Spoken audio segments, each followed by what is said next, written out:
The opinions expressed of this show are for entertainment purposes and should not be misconstrued or interpreted as fact. If you have a gambling problem, call 1-800-522-4700.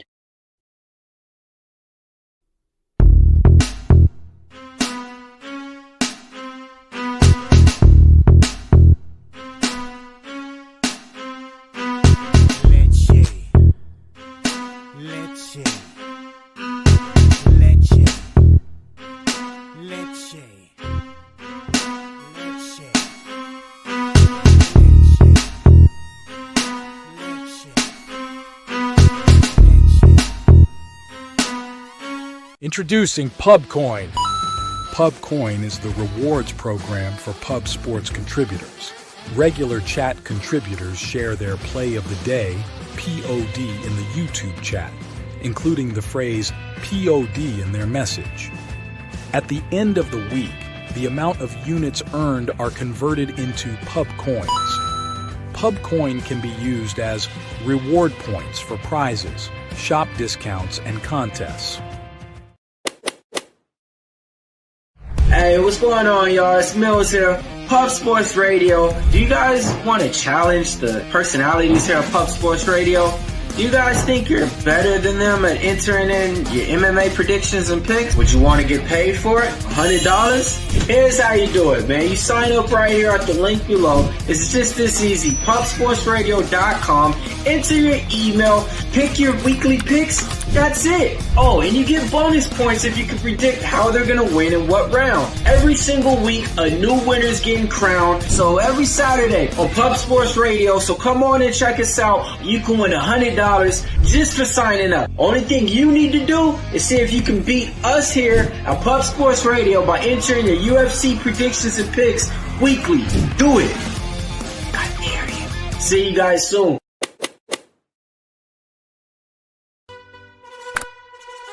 Your membership to Gold, you will be automatically entered in every horse race, every Wednesday and Friday. It is time to race horses.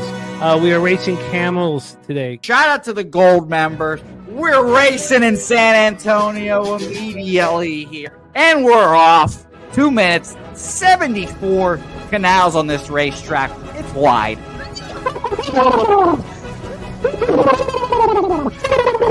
We're racing in San Antonio. Pat Wally moving forwardly. Jeff Slaughter in the mix as well. And as is Randall Sheffield, who's put that beautiful nose out front. But it's actually real grass here, Jimmy. Maybe Kentucky bluegrass. Oldie, no! There he goes. Oldie in the lead now. K. Wolf falls back. The horses love it. Sometimes they stop and eat it on the way to the finish line. That's why your horses start so far in the back. Here. Oh, look at Nussflush Allen bursting out here. J-Dub in the mix. Rude Boy up here as well. Jimmy, take it away. There's Oldie. Oldie is moving to the front. We are past the halfway mark in our 2 mile. And there's Ricky Levy. Oh my goodness, he's in the mix here. Jimmy, take it home. This is our first dog race ever. 19 seconds left in the horse race here. It's Fernando Mendoza trying to find the wire. 14 seconds left. Can Fernando Mendoza take this home? Here comes Kenny Ken. Kenny Ken wants a piece of the pie. Put his schnoz up front. Ricky Bobby, 9 seconds left. Can Donuts Silks make a run? Can Res Mall make a run to be $50? You son of a bitch! Here comes Tori Coker. Kenny Ken, Smoke and Mirrors, Director 97. Home. That is the way. Here comes Jason Meyer, the Eldorado Custodian, Billy Friedrich. Those one are all coming down to the finish. Coin!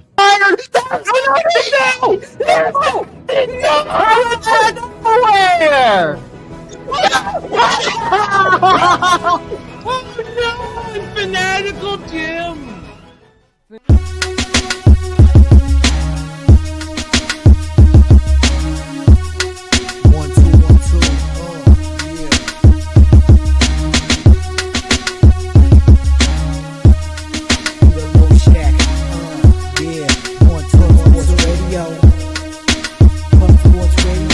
from the corporate Peter Low Shack. Legendary sports handicapper, more dapper than a dawn. For the young phenom, known as Jimmy, who declared one day that the bag was here to stay. Information like a PSA, when we all PSR Pub Sports Radio Bizarre is a man named Slaughter, and he flipped the script. No competition in this but they quit the trip. But we say we be pubbing, betting with the bag and you love it. You want it top 10, we above it.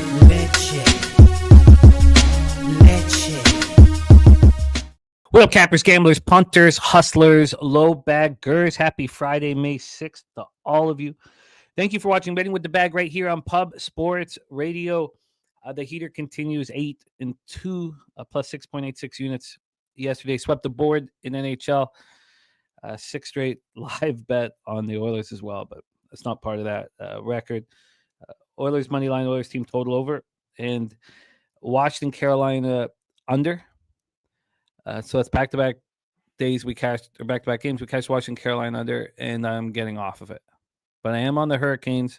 We're going to talk about these two games, and then I'm going to just touch on tomorrow's action so you guys can just have it set. And then, I mean, pretty much everybody here in the chat follows me, and I follow on X. And if you have any questions about Sunday, Monday, just hit me a DM. I'll be putting my action out ahead of time. But still, any questions at all, just hit me on X. Great to see all of you guys. NBA 2-1. Ant Edwards got hurt and it only went up for 20. It was a funny game where I felt like I scripted it perfectly and bet it not perfect. Bet it poorly, which is a tale as old as time for me.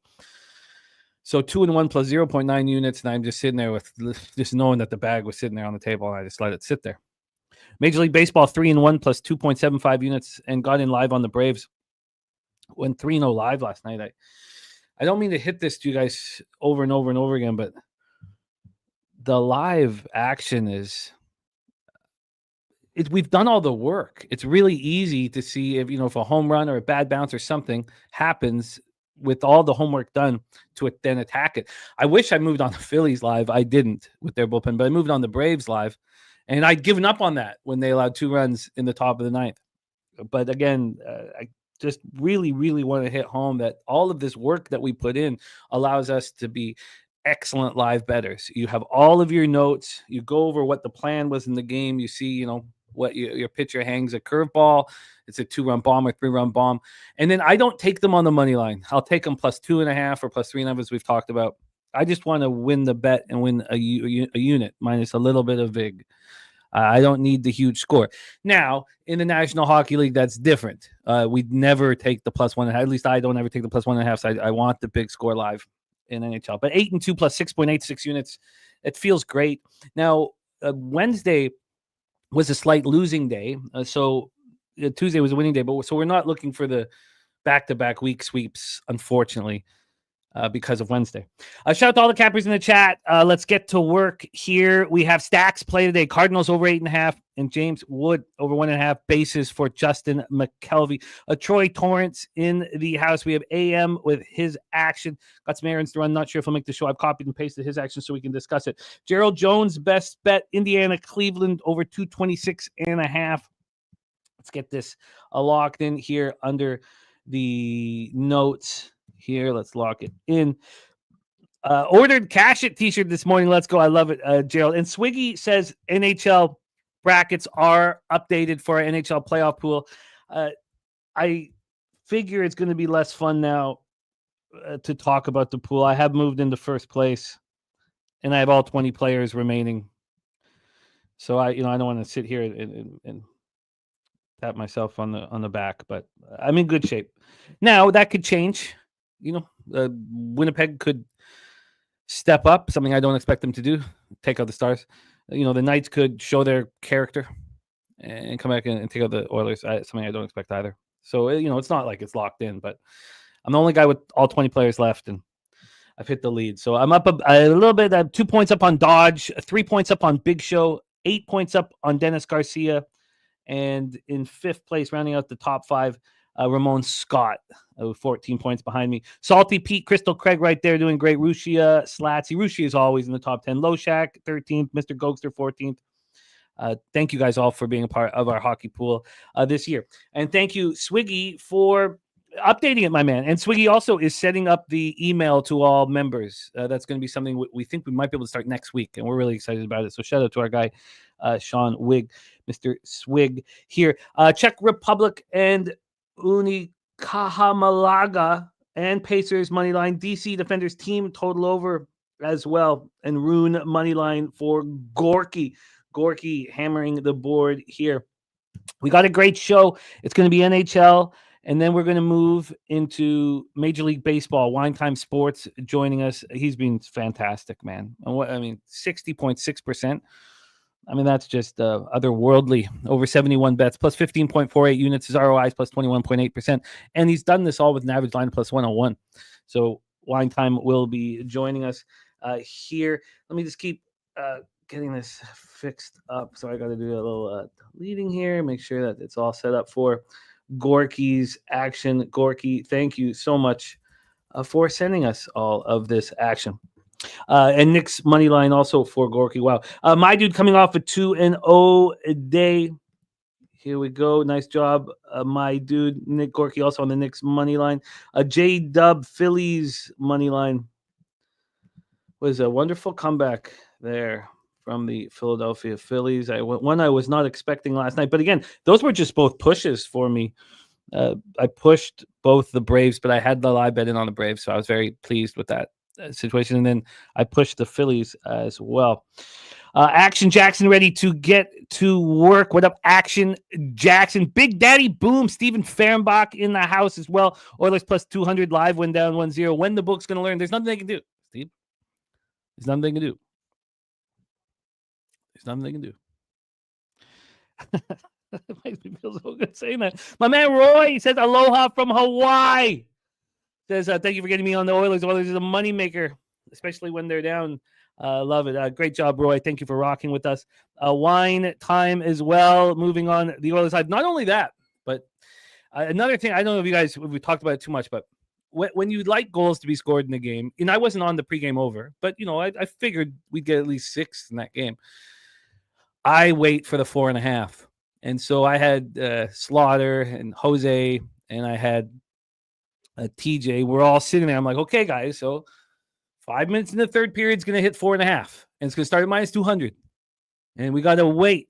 And every minute the juice is going to lessen. Every minute the juice is going to lessen. And then when it got to minus 165, and Vegas had the power play, I was like, okay, if we can get through this 2-minute power play, we pounce, and we did at minus 130. And they scored. They cashed our over 4.5 in 6 minutes. In 6 minutes. So again, the spots that I love the most, the 2-2 tie of divisional teams who need the point late in the regular season under 6.5. That's my favorite. But this, the ROI is disgusting. Now, it's very tricky. You don't want to have too much juice, so you sit there. It happens 5 minutes into the second period of a 1-0 game, and you have to sit there, staring at the juice. And when do you put your finger on the trigger? Can you do it right? And we did it right. We got it down to minus 130. But I bet it at minus 150 and minus 160 before because I can't wait any longer. I think a goal is going to score. But that was glorious. Tori Coker in the house. T-Moss ready to get to work. AOD.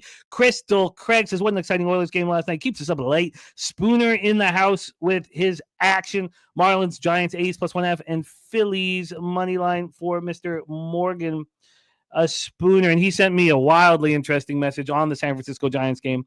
One message that we will discuss here. Steve G ready to go. Ethan Payson says your conviction on the Oilers has made me so much money. Thank you, Ethan Payson, for being a part of our channel and of our show. And you guys stick with me through struggles, so I'm very happy that we can. We're almost finished a 7th full week of this heater, so. It feels good.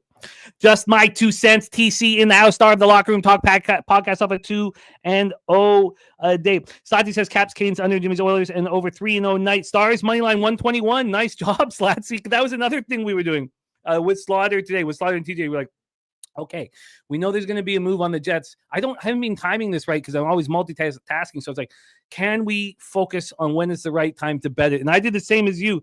I got $1 more. I got plus 122 Slatsy. I'm looking forward to see what that line is now.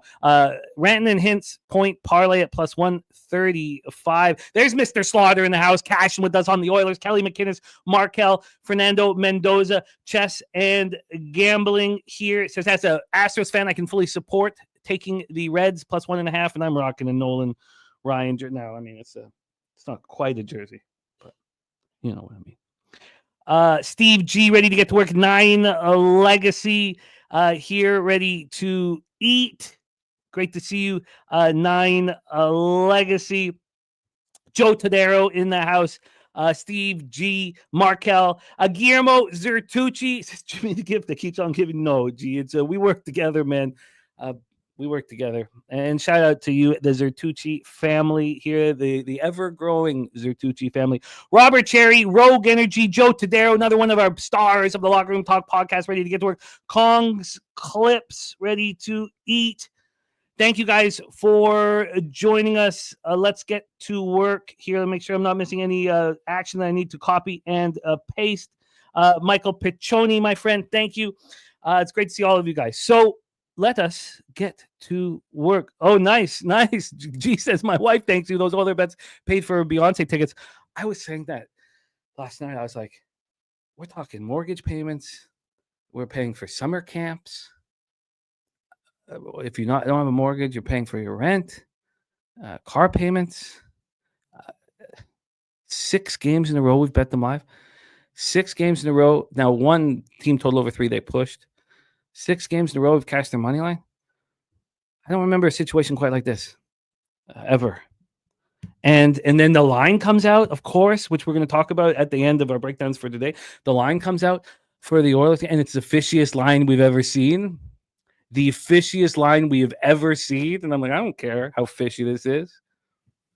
If you're going to give me the Oilers minus 120, I'll take them. I took them on the minus 1 line. And with them now being favorites and the total at 6.5, I'm not going to take the team totals over 3.5.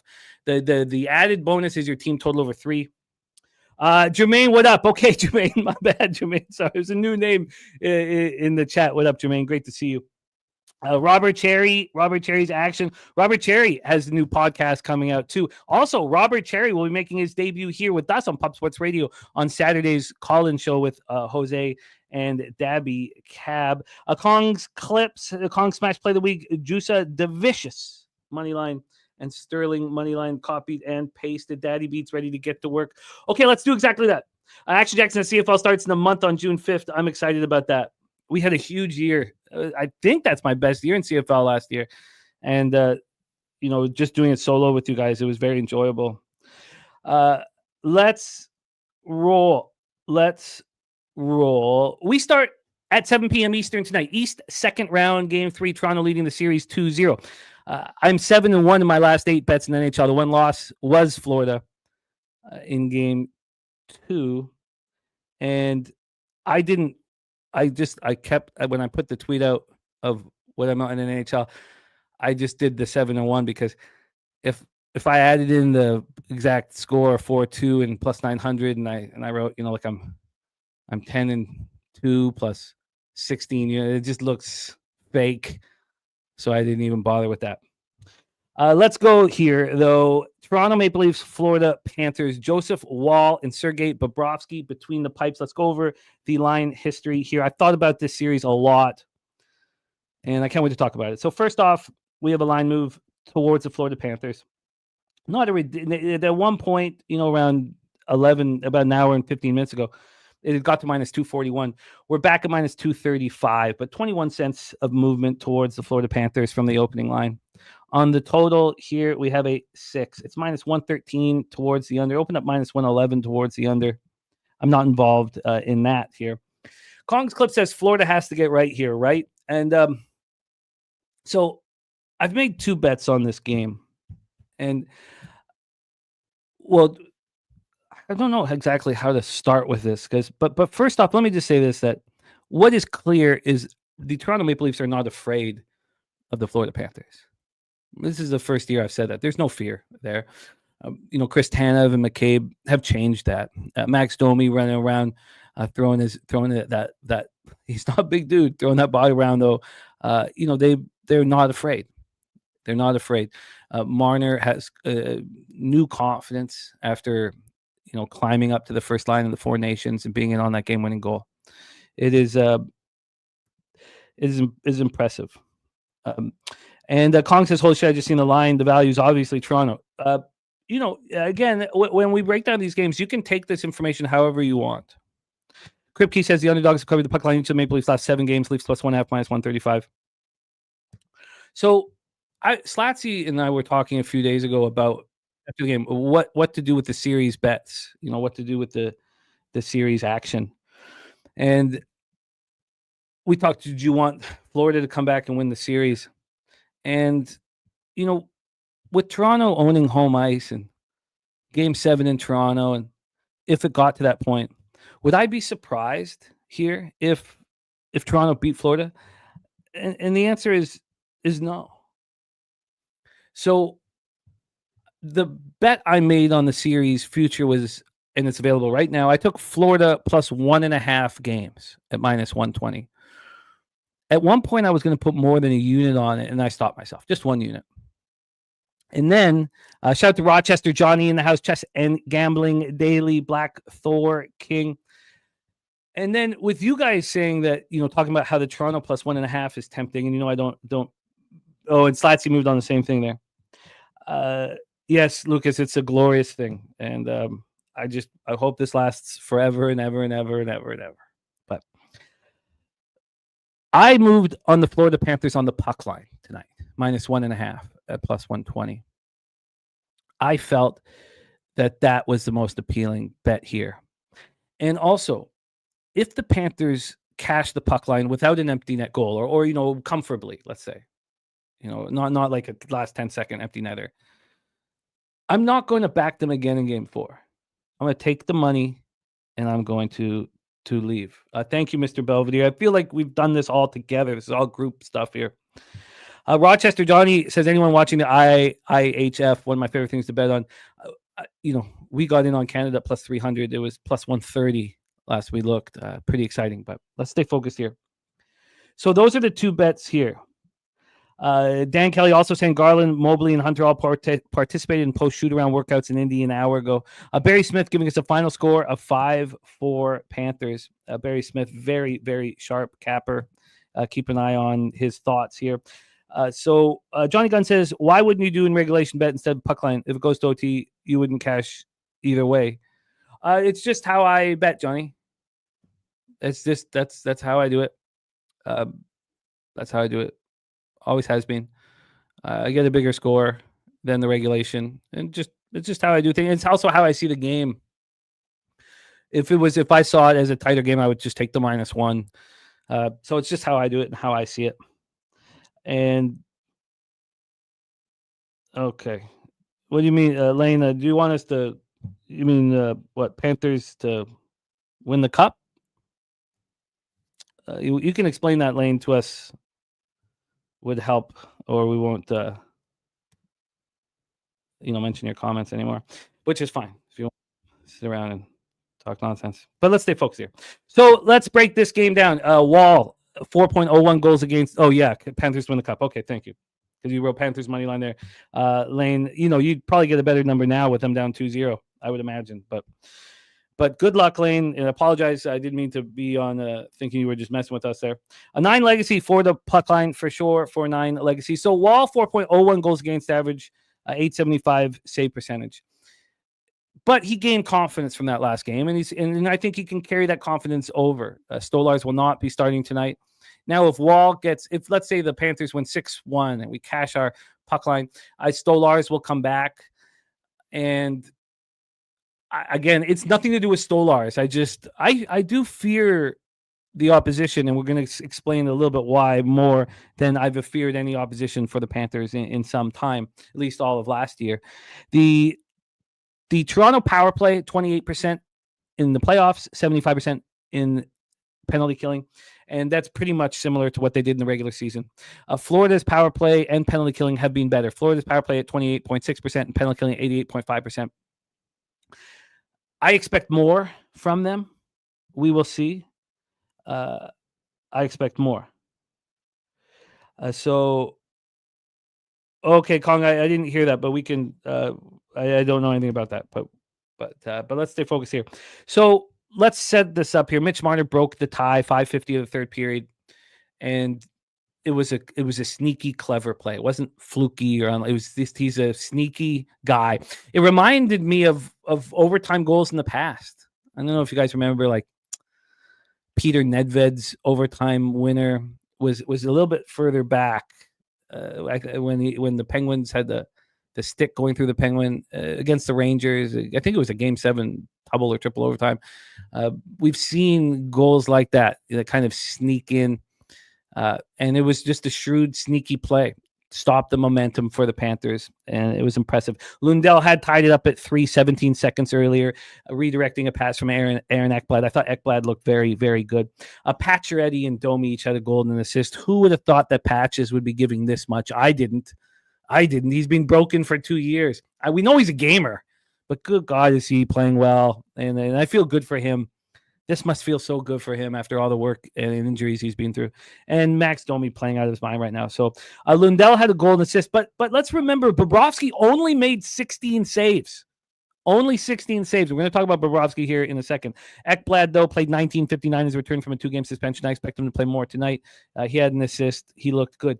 Nylander is the sniper. Sammy Reinhart does not have a point. Again, we're going to talk about the Panthers in a little bit, but Nylander looks like an absolute sniper. I mean, he just looked. He actually reminds me of a bit of Pavel Bure right now. It's the only person I can really find when I think of him. He's the second Maple Leaf over the past 30 years. He's the first Maple Leaf in the last 22 years with 5 goals in a span of 3 playoff games. Alexander Mogilny, games 1 to 3 of the 2003 Eastern Conference Finals, is the only player who did that. Nylander's second goal gave him 6 for the 2025 Stanley Cup playoffs.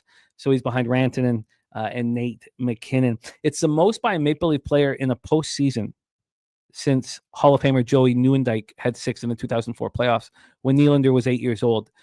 So clearly the Leafs aren't used to this success, but this is more of a veteran squad than we've seen in a long time for the Maple Leafs. Ronnie Lofton in the house.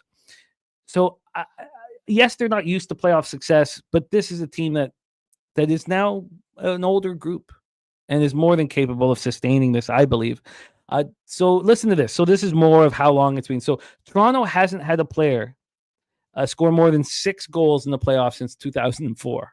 Okay, Toronto has had a 2-0 lead in 2 best-of-7 series during the same postseason for the first time since 1963. Let's shift over to the Florida Panthers. This stat surprised me very much. Since the start of the 2022-23 Stanley Cup playoffs, the Panthers are 15-9 at home. Yes, that's the most wins by any team in that span. But honestly, that was a worse record than I imagined. You know, back-to-back Stanley Cup appearances, winning the last one. I thought that they would have a better record than 15-9. This year at home, they were 27-12-2. It was 10th best points percentage in the league at 683. Only 6 teams had more wins on home ice. Here's another thing. The Panthers faced their first 2-0 series deficit since the 2023 Stanley Cup final. And they lost that, of course, to Vegas at 4-1. Another thing about this franchise is they have never won a series when trailing 2-0. They're in trouble. They're in big trouble. Now, you could say all this veteran talent, you know, Barkov, the first European captain to win the Stanley Cup. You add Seth Jones to this Aaron Ekblad defense. You have a third line like Lusterine and Lundell and Marchand that might be the best third line. I mean, the Leafs third line been playing very, very well. The Oilers third line was phenomenal last night. But so you could say, look, this team is going to bounce back. They're going to bounce back right here. They're going to win game 3. They're going to carry that momentum over to game 4. I would like, if I want to bet them in game 4, I would like them to win 4-1. I'd like them to be up 3-1 and score an empty netter. I don't want them to destroy the Leafs tonight. That would make me a little hesitant. And Stolarz comes in as a conquering hero. That would make me a little uncomfortable. Let's talk about Bobrovsky. Against the Tampa Bay Lightning, he was going up against fellow Russian Vasilevsky. We've talked so often about what happens when two Russian goalies face each other. They just step up. They step up. And Bobrovsky allowed 11 goals in 5 games. Through 2 games so far, he's allowed 9. 2 years ago, when the Panthers beat the Maple Leafs 4-1 in the best of 7, second round, Bobrovsky allowed 10 goals in 5 games. He had a .943 save percentage. Irish King, I would wait unless you've already bet it. If you already bet it, that's cool, but it's going to keep moving towards the Cavs. But let's stay focused here. Ramos, that will never happen. That will never happen. So Sammy Reinhart had 6 points, 2 goals, 4 assists in 5 games against Lightning, and he's been held without a point. He's a -3 in 2 games. So a lot will change. A lot will change. And I'm going to bet it to change. But I'm not going to bet the Panthers to win the series. I'm not going to. And it doesn't matter really what they do now. I'm fine with this +1.5 at -120. I'm comfortable with it. I'm comfortable if I lose it. I'm comfortable if I win it. I'm on the Panthers on the puck line this evening. I think they win by margin. I don't want to eat the juice on the -1. And that's the situation here. Ken says, are you in on a Canadian team to win the cup at +120? It's a great price, Ken. No, I'm not. I don't need it. The Stanley Cup winner is between the Stars and the Oilers. So, and I've got them both from before they were the only 2 conference and cup futures I bet the Lightning to win the East, and during the year I bet the Rangers to win the East. But I only bet 2 teams to win the conference and the cup, and that's the Stars and the Oilers, and I stand by that. So I wouldn't bother with that, Ken, because it's the Oilers or the Stars. I mean, it's just there's no doubt in my mind, and there hasn't been. So I would just focus on that. So there we go. There, Panthers -1.5, and I'm on the Panthers +1.5 to win the series. Slatsy joined me on the Panthers +1.5. Let's move on to game 2 here. West second round, game 2. Dallas leading the series 1-0. I took some flack in the chat, claiming that I was disrespecting the Jets when I said that the Stars could sweep, and I stand by that. And I'm on the Stars again today. I knew Toby Lane on Jets money line. I knew that the Jets would be the sharp side, and I figured that the line would move to the Jets, and I wanted to time it right, and I hope that I did. Let's take a look right now here. The total, although the total does the interesting part of the total is more juice to the over than I expected, which takes away either I thought we'd get a nicer opportunity with the Stars over 2.5. We're not. It's too juiced team total. So it's basically not moved. Heavily juiced to the over. You get plus money if you want to go under. And then on the money line here, we have, I'm afraid to look. Okay. No, it hasn't moved. So it hasn't moved because we just bet about an hour and a half ago. It's at +121 here. I hope that +123 is a high watermark. We knew that the Oilers were sharp when it closed. 365 closed at +105. And it had gone up to +130. Not at 365, but at other books here. I am on the Dallas Stars again. And if the Jets show their character, then I will, take the L.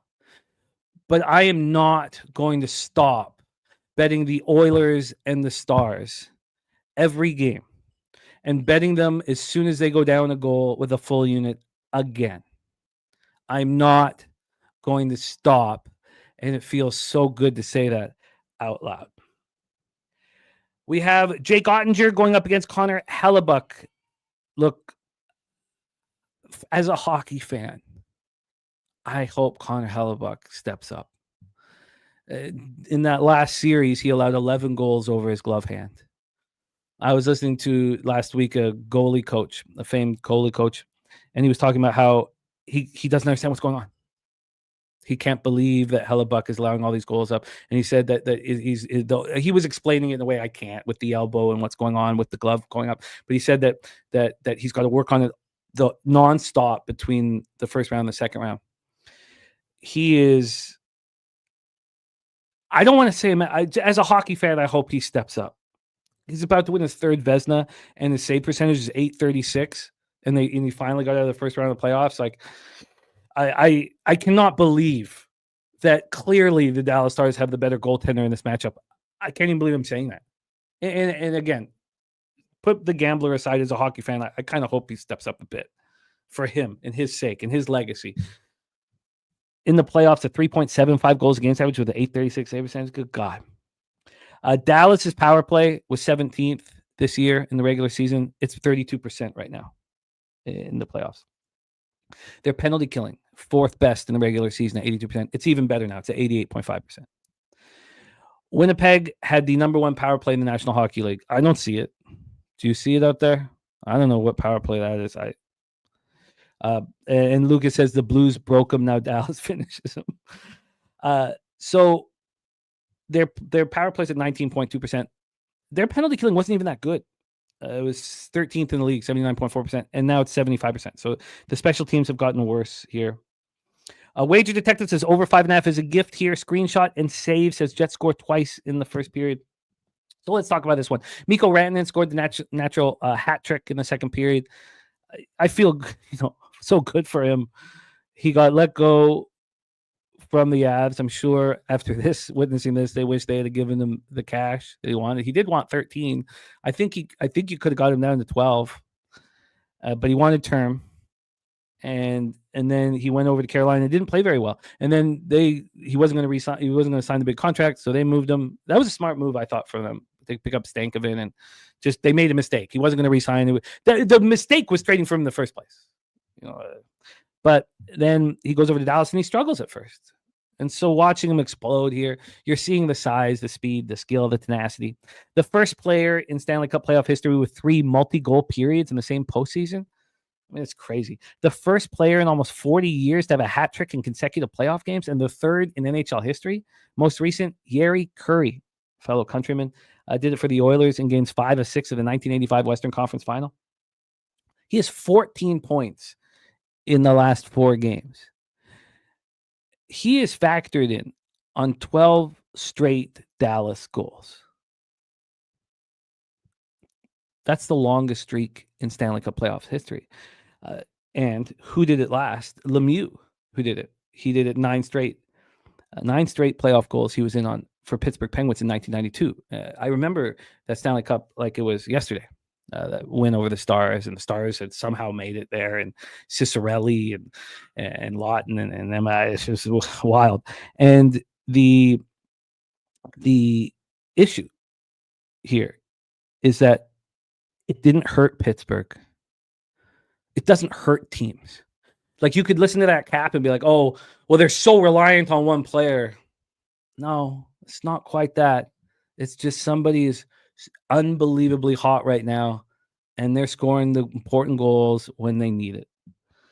Johnny K says Mike Modano, an animal. It really, him losing that $50 million and that kind of scammy, when he kind of got scammed, and that deal really made me sad for him. He probably deserves better than that. Too bad. But I've always cheered for Modano. Thank you, Res Mob. I wish I had made more money off of it. But so Ottinger made 29 saves. Niederreiter and Scheifele scored for the Jets. Scheifele did not look good for the first 10 or 12 minutes, and then he looked incredible. That guy is a gamer. That's why Howardchuk believed in him so much. Rest in peace to the great Dale Howardchuk. It's amazing that we're capping hockey and Mike Bossy and Dale Howardchuk are not alive. I mean, it's just unbelievable. Scheifele led all Jets players with 7 shots on goal. He has 7 points in 6 playoff games. Hellebuck made just 21 saves. Listen to this. Winnipeg had 1 game in these playoffs with a save percentage over 900. And he's had 3 games with a save percentage in the 700s. I mean, that's a mess. Now, if you are on, what up, Sharon, my man? If you are on, it's not 12 straight goals that actually is being in on 12 straight goals. So either scored it or got the assist. But if you are on Winnipeg, I have this stat for you. Winnipeg out-hit Dallas 46-24. Now, we just talked about and just saw what happened to the Washington Capitals after they got badly out-hit by the Carolina Hurricanes.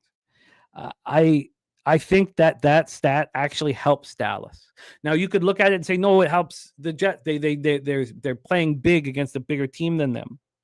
And that's valid. But from a coaching standpoint, the fact that Dallas got out hit 46-24, they did not play well in game one.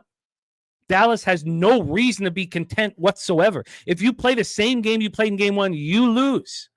You lose, and Winnipeg has the momentum going back into your barn. I think that helps Dallas, but that's a wildly interesting stat that Winnipeg out-hit Dallas 46-24. I'm on the Dallas Stars again, and I'm doing things that I've never done. Never in my life in game one have I taken a total and a side and a team total over, cashed them all, and then bet them all again 2 nights later. I've never done that before. We talk about the zigzag and the playoffs and all this stuff, and they sweep again. I'm not getting off Dallas Stars train. I think a sweep is in play. And if Winnipeg steps up, God bless them. And it's probably good for hockey. So here we go. Robert Cherry says, how could the Jets capitalize and captivate this season with the overall best record in the NHL, then drop the soap in the playoffs? To back up the Stars, I need more money to come in on the Jets. Oh, I think we've hit the limit here, Robert. I think now this is part of the fun of capping. Right now, it's a plus 121 offshore that I'm looking at. I think this closes at plus 113. And I hope it closes lower than that, obviously. I think we've had... Look, the Sharps are on the Jets, and the Sharps were on the Knights last night.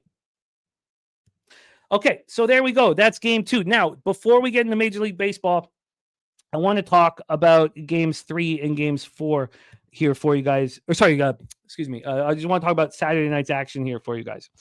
Games 3 for both series. Washington, Carolina. The Washington coming back and showing character, and we're not going to do a full breakdown, but Washington coming back and showing character in game 2 is the gift to us gamblers. They were too big of a favorite in Washington. I had planned on fading Washington in this round, and I couldn't do it. Washington was too big of a dog at home. Carolina squeaked out the overtime win, even though they dominated the game in game 1. And in game 2, Washington showed the character there. They've got so much character in that hockey team, in that dressing room, with Carberry and the boys there. And now we have the right price. So I bet the Hurricanes on the -1 line. This is a great price. I was hoping it would open here. It would appeal to the Capitals backers. I don't think it moves that much. I do think it will move, though. I do think that this will close at -200 for Carolina. So I think it'll move a little bit. I moved on Carolina on the -1 line. I beat the line move by a little bit. Let me just pull up the exact line I got for you guys. So I'm on Carolina -1 in game 3. And if I win, even if it's a tighter game, maybe not overtime, I'd need to win in regulation, but I'm going to bet them again in game 4. And you know what? I don't want to say that if Carolina wins in overtime, I won't bet them in game 4, but I plan on betting them in game 3 and game 4. Now, again, if let's say Carolina beats them 5-1 and this line opens up at -220 or -230, well, then I won't. So I've already bet Carolina on the -1 line. I got -186 on the money line. And I got +142 on the puck line. That came out to -118. So I'm on Carolina in game 3 here. And Mr. Belvedere, absolutely with me. I love it. And Philly Eagle Flyer still, your Caps team has a ton of character. And there you go. Coin says Washington, Carolina has been an underbetter's dream. It has been, and I'm not on it anymore. There was no ice. Carolina was playing a perfect road game. Not that I don't like it. I got the bag in the first 2 games. and I'm going to sit back and be thankful. And everything changes here with Carolina at home. It just changes very much. Now, I'm not saying that the under isn't live. I'm off of that. So that's one bet that I cashed on the first games that I'm off now. Now let's talk about Vegas Edmonton. This line came out as fishy as I've ever seen. And I just laughed. You know, if you're gonna put the Oilers at minus 120 and the Knights at plus 100, okay. I'm not gonna. Also, because they're the favorite and it's a 6.5, I can't. The team total over 3 is too expensive. Now, there's only been one game of the 6 wins that didn't go over 3. It closed to 3, but still, that doesn't appeal to me. So, but then I need to have more money on it. You know, I'm betting 1.5 on the Oilers and Stars games. So I bet the -1. And again, I don't care if it pushes. I've got my cash. I'll be ready to put a unit on them. Not a unit and a half, just 1 unit on them live if they go down a goal. It's now -133. I mean, I just bet this. I mean, this came out at -119 this morning. It was I could have got it -119, but I sent it in at -120, and I did receive a nice chunk of cash from my local already today because Friday's in out. I don't like saying in out because I had a French girl say that to me, asked me if I wanted to in out, and it, for whatever reason, it was a trailer trashy chick, and it still arouses me. It's moved 15 cents since I bet it an hour and a half ago, 2 hours ago. Now, some people would look at that line and say it's fishy. They're drawing in the Oilers bets. Okay. All right. We all saw the same thing.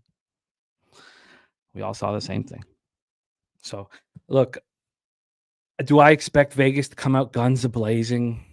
Of course. They're a team full of character. You know, it's why they won the Cup in 2023. But come on. Look, I'm not gonna sit here and go, oh, I guess they're trying to reel in the Oiler fans. No, I'm still counting cash, and I still am. Again, one last thing here about the psychology of winning, and we've been winning so much lately, is that I'm stressed out like crazy. I woke up and I couldn't look left, like my whole side of my, I don't know, it's all fucked up. This is not easier because you're winning.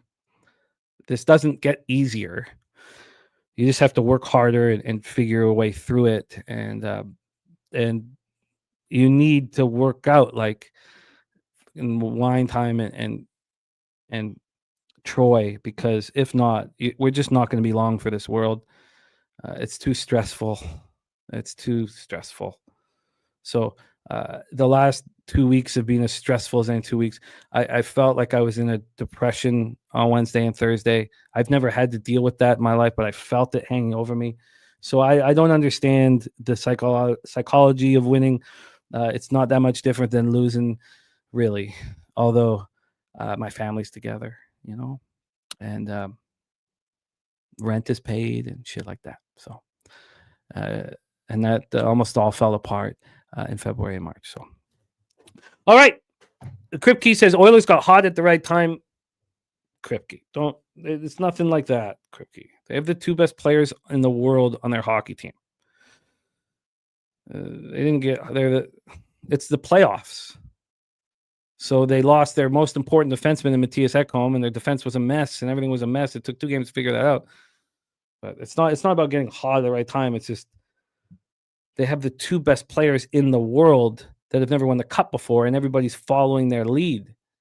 It's pretty simple here. All right, there we go. That is the National Hockey League. I've bet every game tonight, and I bet every game tomorrow. Go take it, and go get that cash here. And then what happens next round when the Stars play the Oilers? I tell you the breakdowns. Will I be, maybe they'll be boring. I don't know. I'll do my best to break down, but when you're getting paid a huge amount. Well, it's not that huge for the Oilers though. Plus 350. That's the horrible line I got. from 365 on them to win the Western Conference before the season started. So it's not a huge bag or anything like that. All right. Ricky Levine says Edmonton won because of the dipshit Jim Hiller. What would have happened if Hiller didn't call for goalie interference? Could the Kings have won that game? Yes, and then there would have been 3-1, and then what would have happened? I think the Oilers could have come back still, but I don't know what would have happened. It would have changed things. Wager Detective, the team with the best record in the regular season gets home ice in the finals. All right, that's the National Hockey League for Friday, May 9th. It is time to get into Major League Baseball. Major League Baseball was great. Troy bullish on the Red Sox. I joined them. Red Sox double result, plus 145. Red Sox -1 at -106. That got me started. The Rockies and Freeland. I know that I probably cost Jose money because he came with me on the first 5+ half. Was such a terrible look. I was so wrong, and I hope that not too many people join me on that. Phillies -1 pushed, Braves -1 pushed, which was fine. I got the Braves -1 live. I got the Braves live, so that worked out fine. And I didn't bet the Braves live until the 8th inning, because I was thinking about how tired the Reds bullpen must be.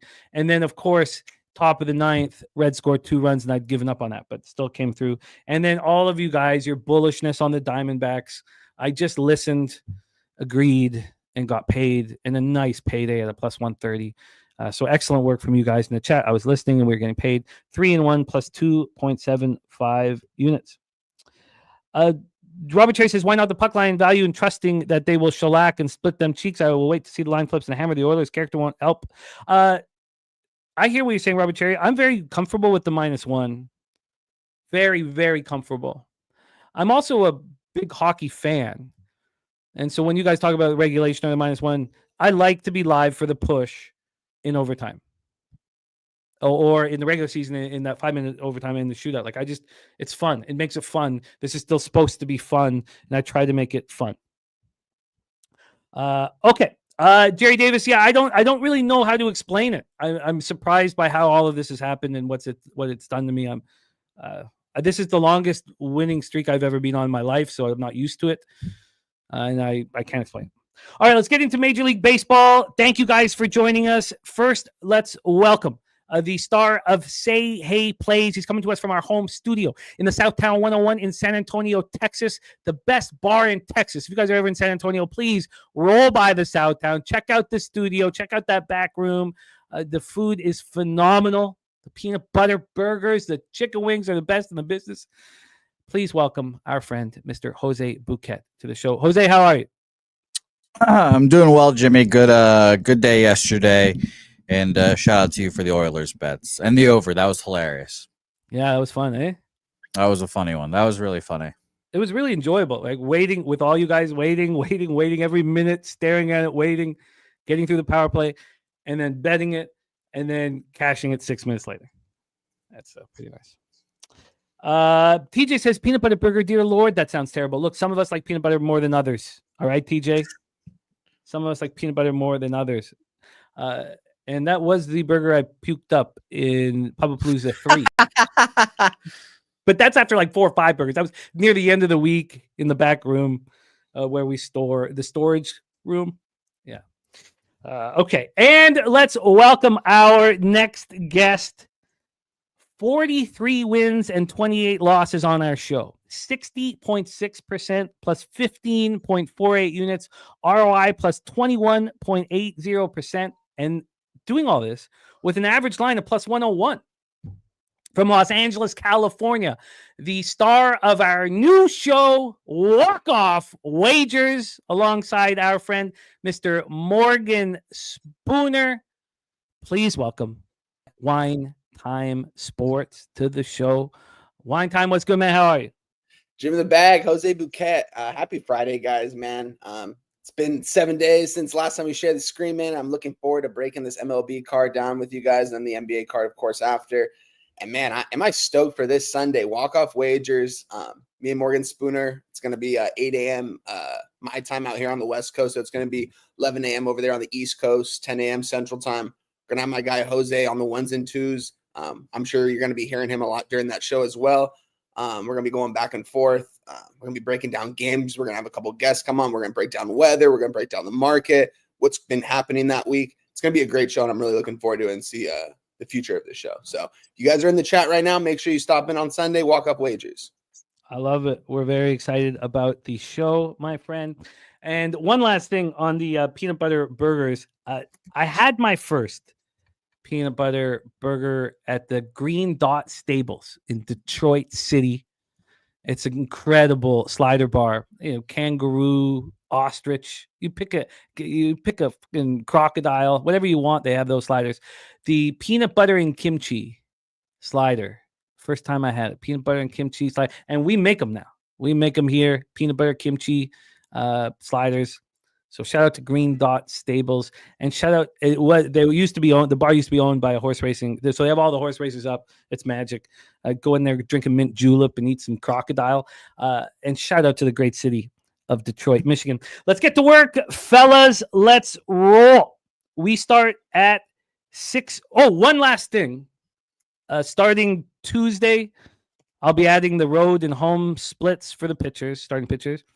And then starting Tuesday, I'll move to the last 30 days. So that I'll mention that again on Tuesday, but just a little mental note. Let's roll. We start at 6:40 p.m. Eastern. We have the Atlanta Braves 18-19, 6-13 on the road to the Pittsburgh Pirates, 12-26, 7-12 at home. We're at PNC Park in Pittsburgh, Pennsylvania. Let's get into the weather here. We have 61 Fahrenheit, feels like 52. It's cold up here. It's freezing cold. It's gotten a little warmer in the daytime, but woke up 3 Celsius.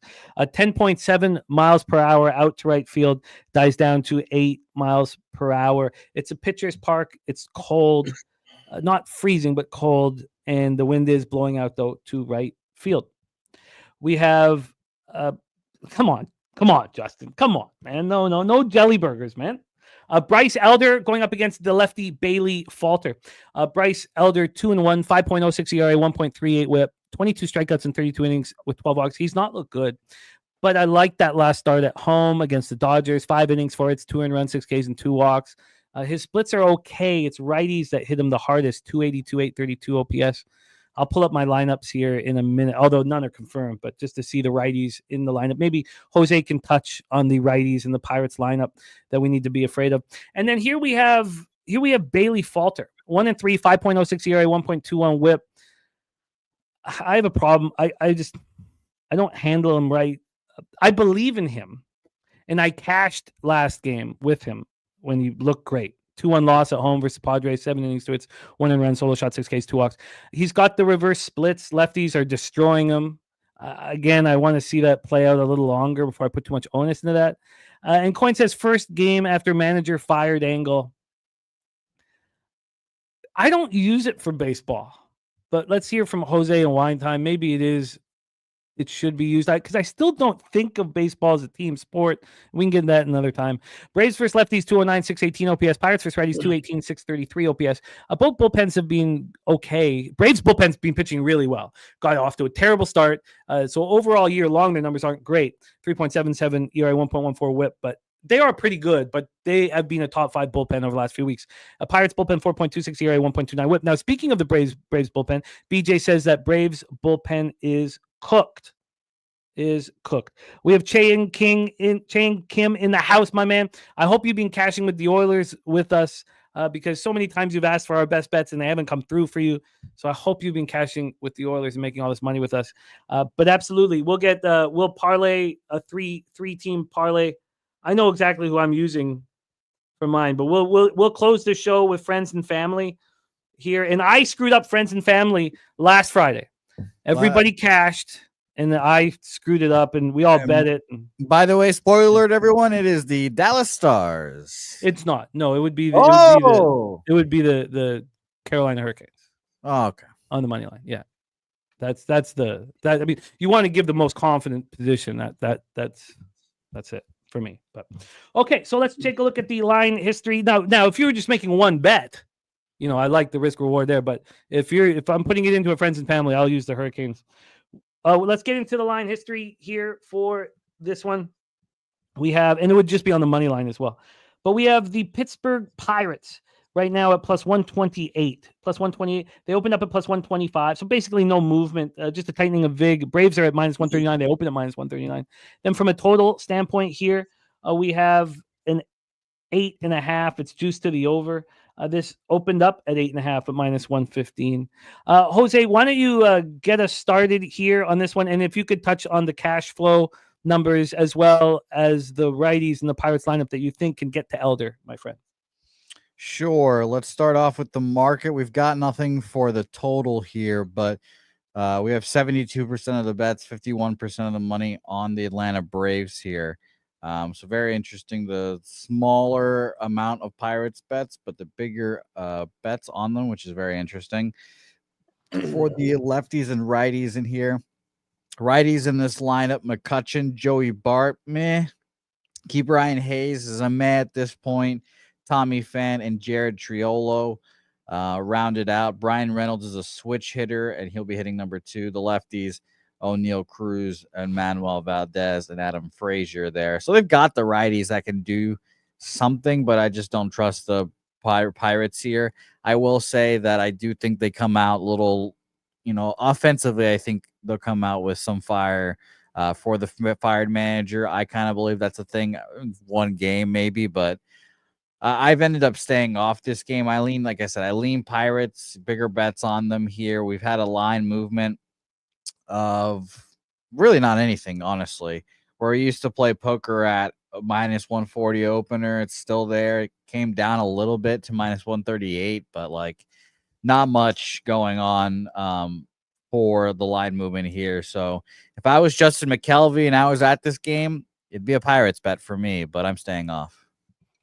Wine Time Sports, he whom is sitting at 60.6% on the season. Take it away. Man, I'd be hitting a lot better if I wasn't backing these Pirates lately. And I'm going to do it here, which is kind of crazy, guys. I know they haven't been able to win a game, and it looks like I'm trying to catch a falling knife here. But, I looked at this line open yesterday. I was on the Braves on the minus 1.5 yesterday. What'd they close at? Like a minus 210 on the money line. And they opened up here at a minus 140. I see it at minus 143 right now at my book. I got the Pirates plus 130 this morning. I think this is a fishy line, guys. Not to mention, I know the whole manager in baseball probably isn't the most profitable angle, but that's another angle that I looked at here. I do think this Pirates team is going to come together at least for this game coming up right here for their new manager, interim manager, Bailey Falter. I don't know what kind of start he's going to have. I'm seeing this line move up to a 9 right now, so this looks like it's going to be a higher scoring game right here. Over 9 plus 100 right now at my book. Pirates team totals over 3.5 right now, minus 125. I think this is a Pirate spot. I think this line's fishy for a reason. I think by the time this game comes first pitch, majority of the public is going to be on the Braves. And if this line continues not to move, I'm going to like my spot on the Pirates, although it's kind of hard to watch these guys. I'm not going to lie. They have some of the worst offensive ranks in baseball. This lineup is not that deep. They've got a couple guys in there. Other than that, this team is kind of weak, but you don't lose every single game in baseball. And I believe this is a game they can get right here. We're getting a weird line at plus 130, a team that's 14 games under 500, going nowhere fast, 12-26. It's looking like their season could be over before we know it. And I think they can get a win here for their new manager at home, especially the Braves coming off. What did they go, 11 or 12 yesterday? Had the lead, blew the lead, end up tying the game in the 9th inning. It's a good ball game to watch, but I think the Braves are going to be a little bit tired today. And I'm on the Pirates, plus 130 on the money line. Line hasn't moved since I got it this morning, so you can still get the same line. Probably find a little bit better, maybe even a little bit worse. I know there's some plus 133s out there and some plus 128s, but plus 130 for me on the Pirates. Wine time on the Pirates at plus 130. Pirates at 130.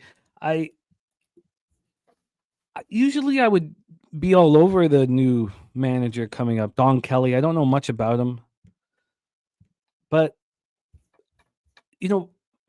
the Braves came together and played team base. I don't think it's just a team sport. But they were going crazy. They were so alive in the dugout. They were cheering on every at bat. in that, they allowed the 2 runs in the top of the ninth, and then Harris, hit that double and went to third on the throw in. Like, they were just grinding and I don't know. I don't think this is where I want to start my card, but I can completely understand, backing Falter here against a team that struggles against lefties, 209, 618 OPS. I can understand the move. I don't know if that's how I'm going to start my card. One other thing, and Jose, I've been thinking about this for a long time here. I am extending the line that I will bet -1s at. I'm going to put it up to -145 instead of -135. -145. Taking the Braves on the -1 at -137 last night, when I got in live, I made the profit out of a baseball game that I was wondering, is it too expensive to hit the -1 line? I don't think it is with these favorites. And I went back to that Royals game against, I think it was the White Sox, where they won 4-3. They played terrible. And they still won the game, but they didn't cash everybody's run lines. But so that's something that I have changed. Troy Torrance says the Brave sample size versus left-hand pitching is among the smallest in the league. And TJ says, in my opinion, the new manager in baseball is not an angle off fade or back. These guys still have to hit a ball and try harder. Trying harder doesn't help.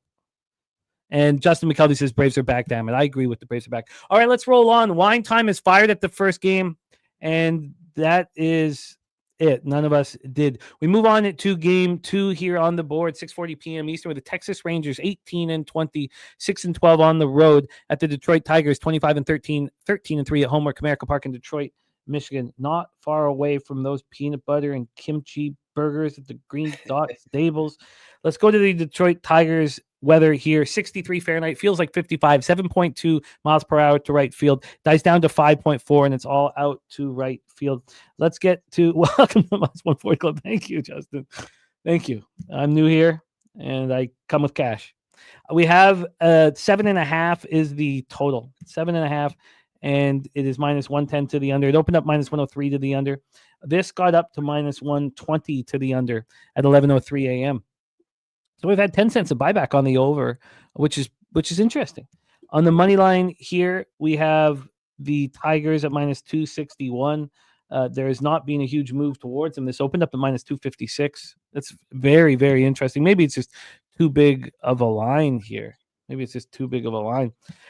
Corbin going up against Tariq Skubal, 2 superstar lefties.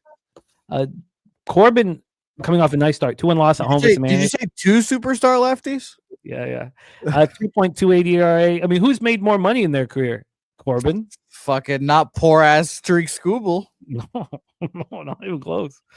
Corbin, 3.28 ERA, 1.50 whip, 17 Ks and 8 walks over 24 and 2/3. Lefties are hitting 300 with a 1.091 OPS. Righties, 299, 757. How does he have a 3.28 ERA, you might ask? Tariq Skubal, on the other hand, coming off a 9-1 win at the Angels, 6 innings for it's 1 earned run, 8 Ks and no walks.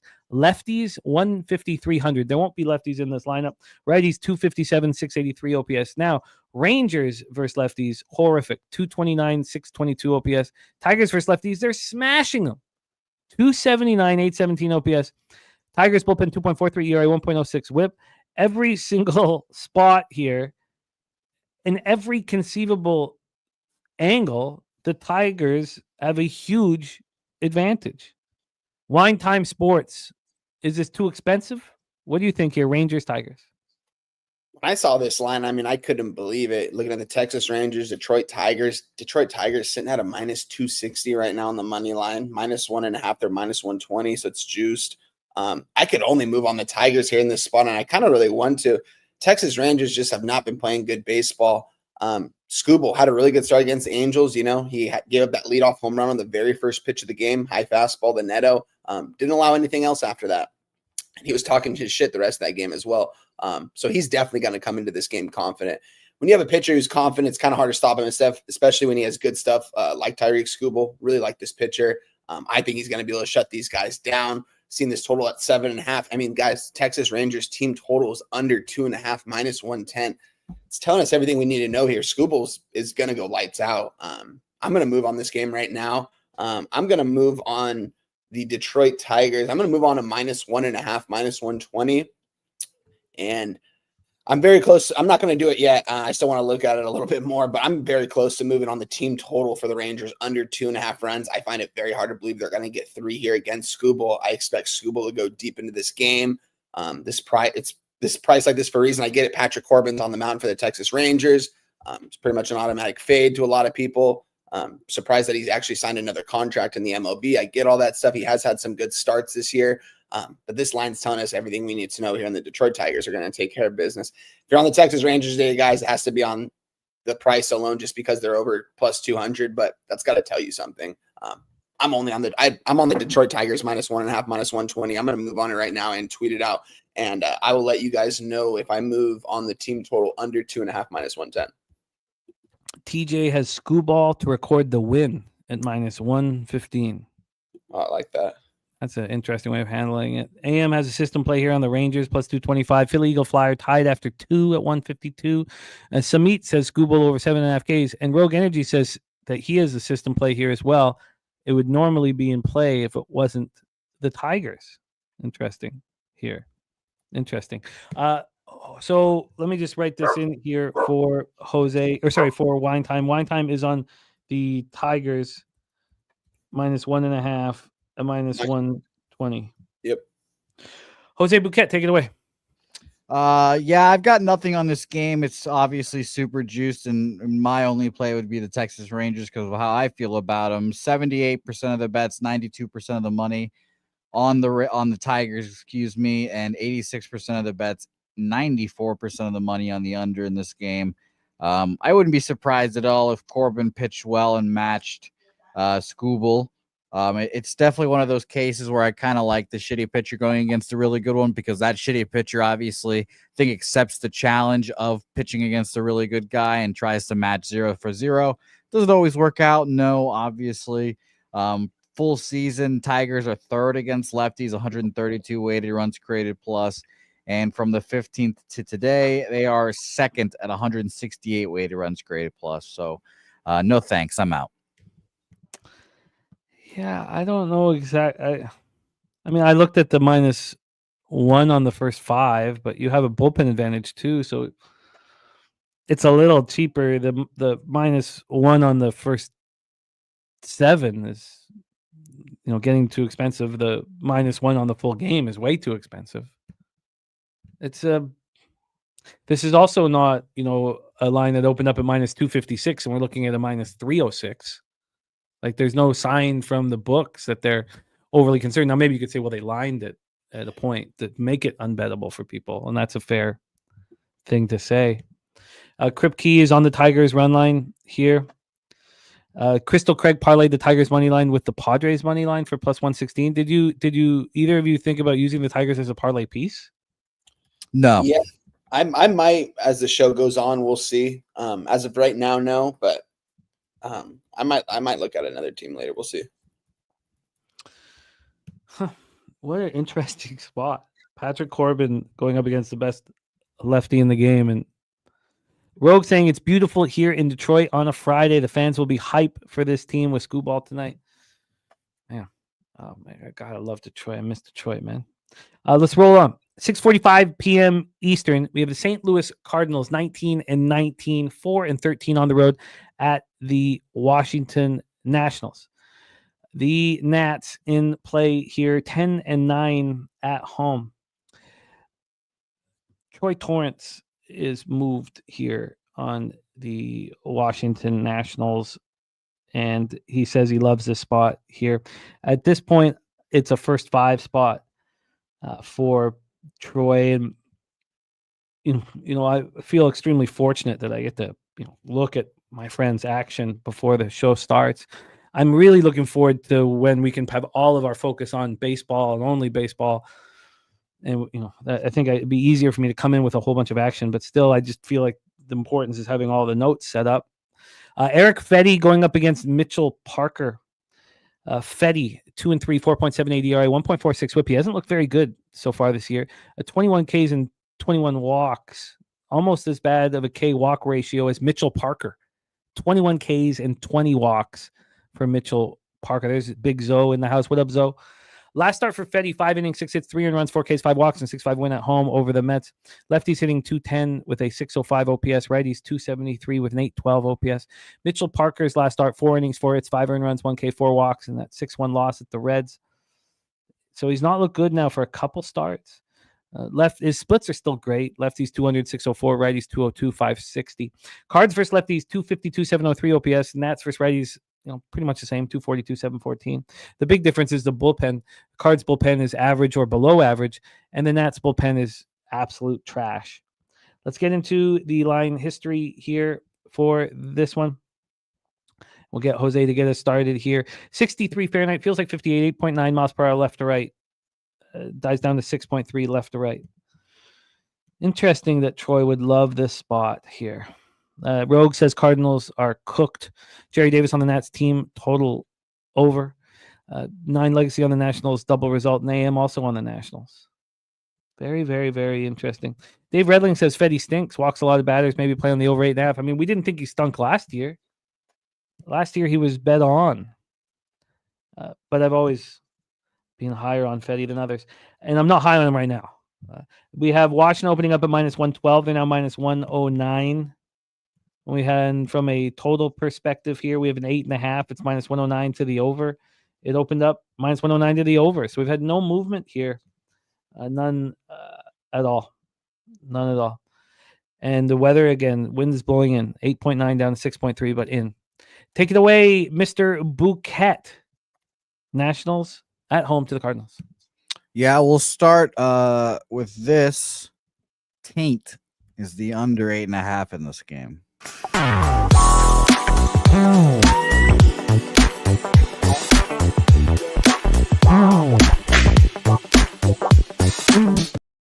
Shout out to Taint as always here, and it goes right up against Justin McKelvey and Stacks play of the day here. So that's beautiful here. Just to give you guys the reasoning for Taint, he said, really liked the spot. Both pitchers have had success versus these lineups. Washington 5 for 32 against Fetty with all singles. St. Louis is 3 of 21, all singles against Parker. Plus, Parker is better at home. Fetty is better on the road. And to top it all off, 8 to 9 mile an hour winds blowing straight in from left. Saying this is all matching up for an under spot for our guy, Matty Ice. So shout out to him. Let's talk about go ahead. Quickly, Jose, double stacks. We also have Wood over 1.5 bases at +135. I've not seen stacks doubling up in one game. Wow, very, very, very interesting. King Al in the house. Also great to see Dizzy Rothstein, Antoine Harris on Woods home run. So we have double stacks in this one. Stacks.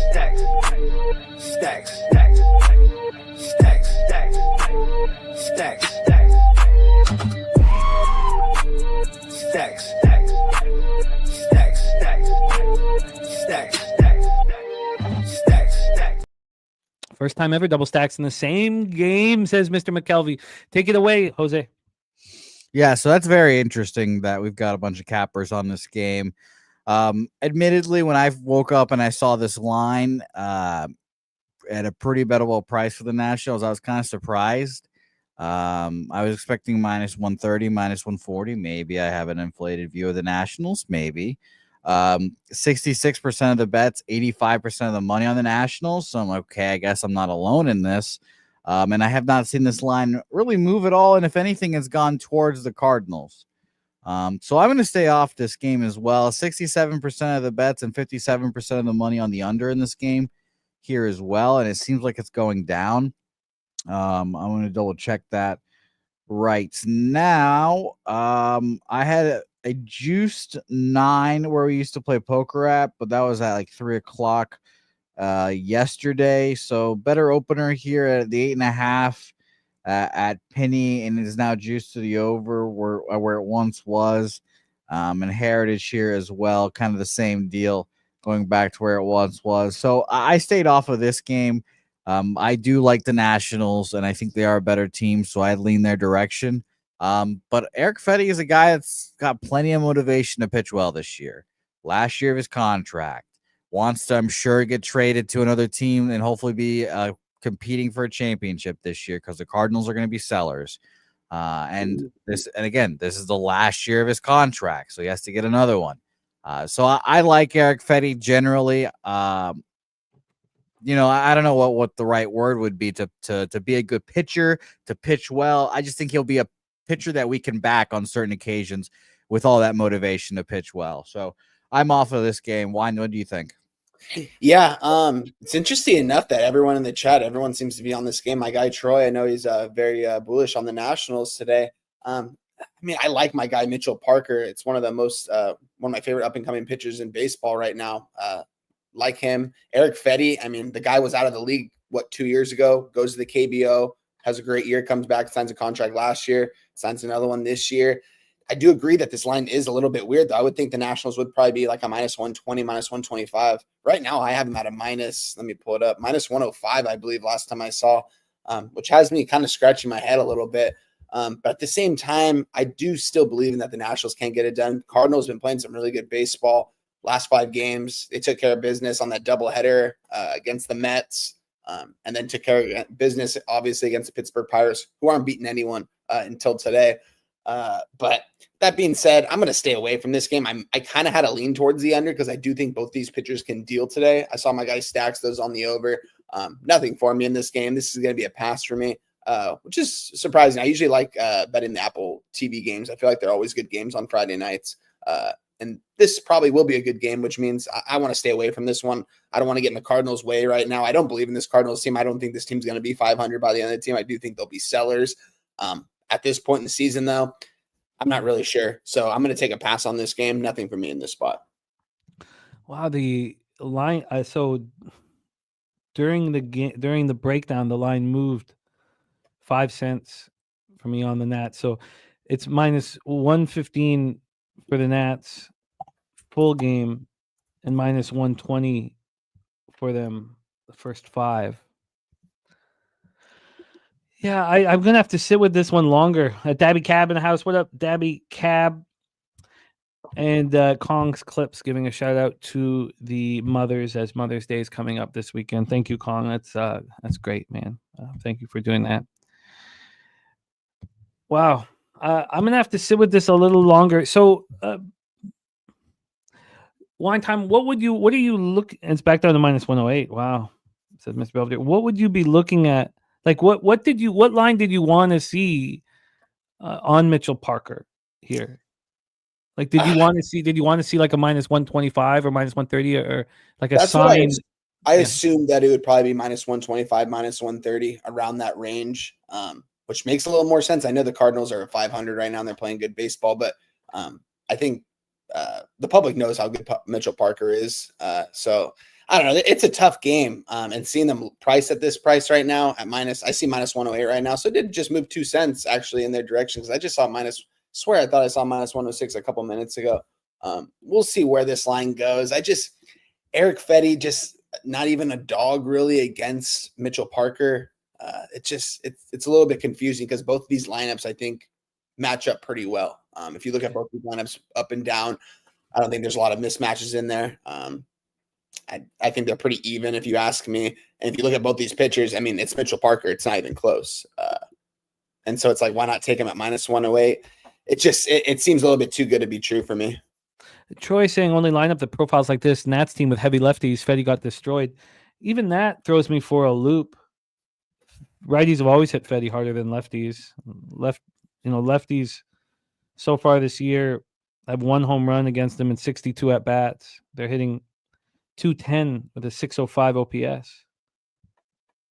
So I'm going to sit with this longer. I can't hit this harder for you guys than, Ron Lofton here. Ron Lofton says, man, the info you get from the panel in the chat is gold. Copy and paste these things.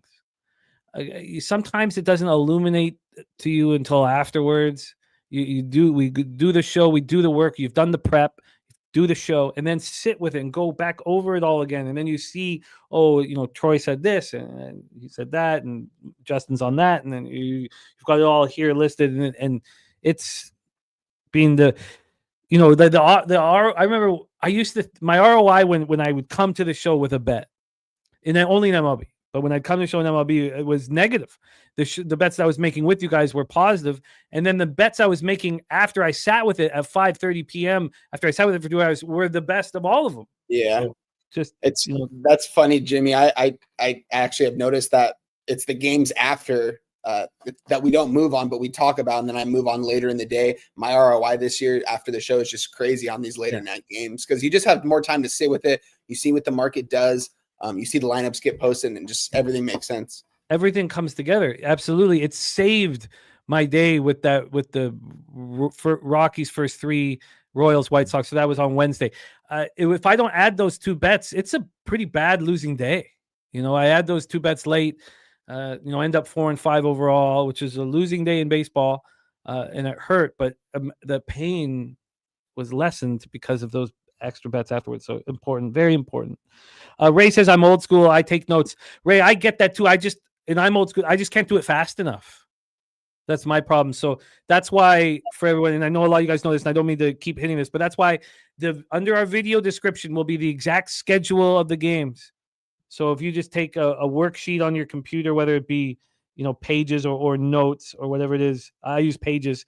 I take it. You can just take a blank thing. You just copy and paste the entire schedule here, and then you can just copy and paste. I became a copy and pasting monster, thanks to capping these shows with you guys. Let's roll on here. Troy bullish on the Nats first 5. Interesting. TJ says I highly recommend scratching Washington money line off any card. It's first odd only with them. I'll keep preaching that, says TJ. And TJ also tied in the Abrams over 1.5 hits, runs, and RBIs over 1.5. He tied that. With the Rangers team total under 3.5, and he got plus 165 on that.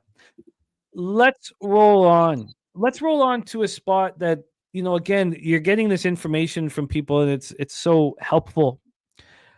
I heard TJ loving the Milwaukee Brewers, and I thought, what an interesting situation here against my guy Zach Littell, who's had 3 very difficult road starts in a row.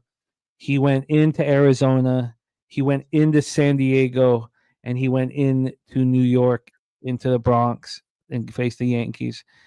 So over those 3 very tough road starts, 18 innings, 14 hits, 7 earned runs, 6 Ks, 2 walks. I'm impressed with that. And now he comes back home. Rogue Energy agrees with the Brewers. It's a fascinating spot here. JW says I'm back on Tampa Bay. They should have won yesterday. Coin saying 3rd straight game versus a left-handed pitcher for Tampa Bay. This is an absolutely fascinating capping spot here. We have 83 Fahrenheit. Feels like 89. Another night game. We just watched another night game go over, Jose. We have another night game here. 5.4 miles per hour to left center. Dies down to 2.7 miles per hour. So we had, sorry, let me just get this again. So Jose started there. And so this one is wine time. So we have Jose Quintana.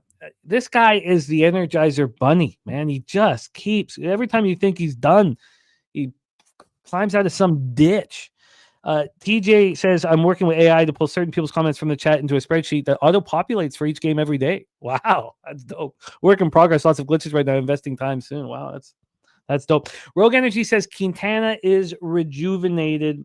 Let's get into the I did that. Let's get into the line history here. So we know it's blowing out slightly. It gets less. As every game happens, it gets less. But we saw the wind changing to sort of an under situation, and a bunch of runs scored last night, and they saved the Phillies -1. And I wish I had moved live, but I did not.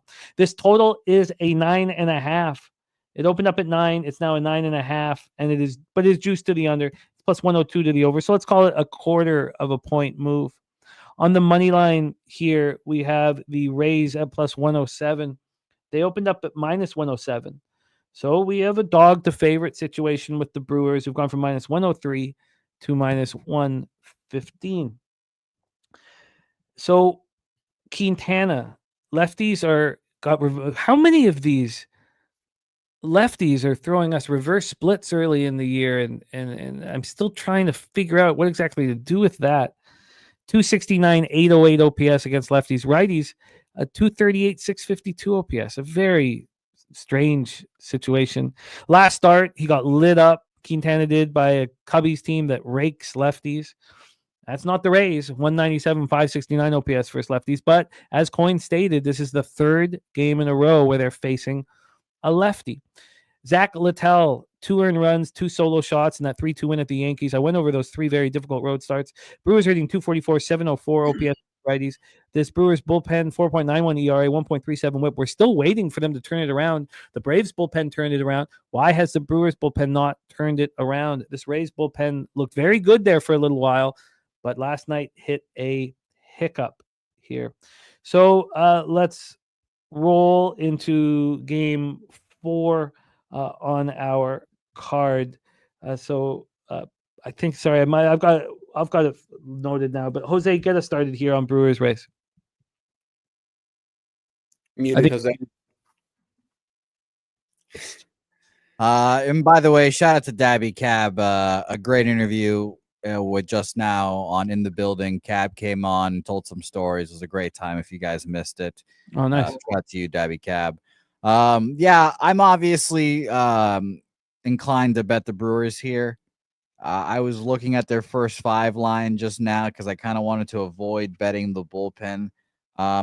Jimmy, could you double check for me? I have the Brewers line here opening up at like -1, like -115 Rays, -118-ish Rays, and it moving towards the Brewers. And now we've got like -110 each way. First 5. I think I'll move on that. But then I also feel like I should just double up here. Braves against lefties from the 15th to today, 27th, 57 weighted runs created plus. Disgustingly bad. Now I'm cutting down the bullpen split a little bit. I cut out the first few weeks of the season. So from, let me see here, April 1st to today, Milwaukee's bullpen is 15th, a 3.81 ERA, which is not horrible. 3.51 FIP, so it's kind of close. Just to cut it down a little more, let's check out what they would be from the 15th to today. Their bullpen would be 18th, a 4.01 ERA with a 3.73 FIP. So I will.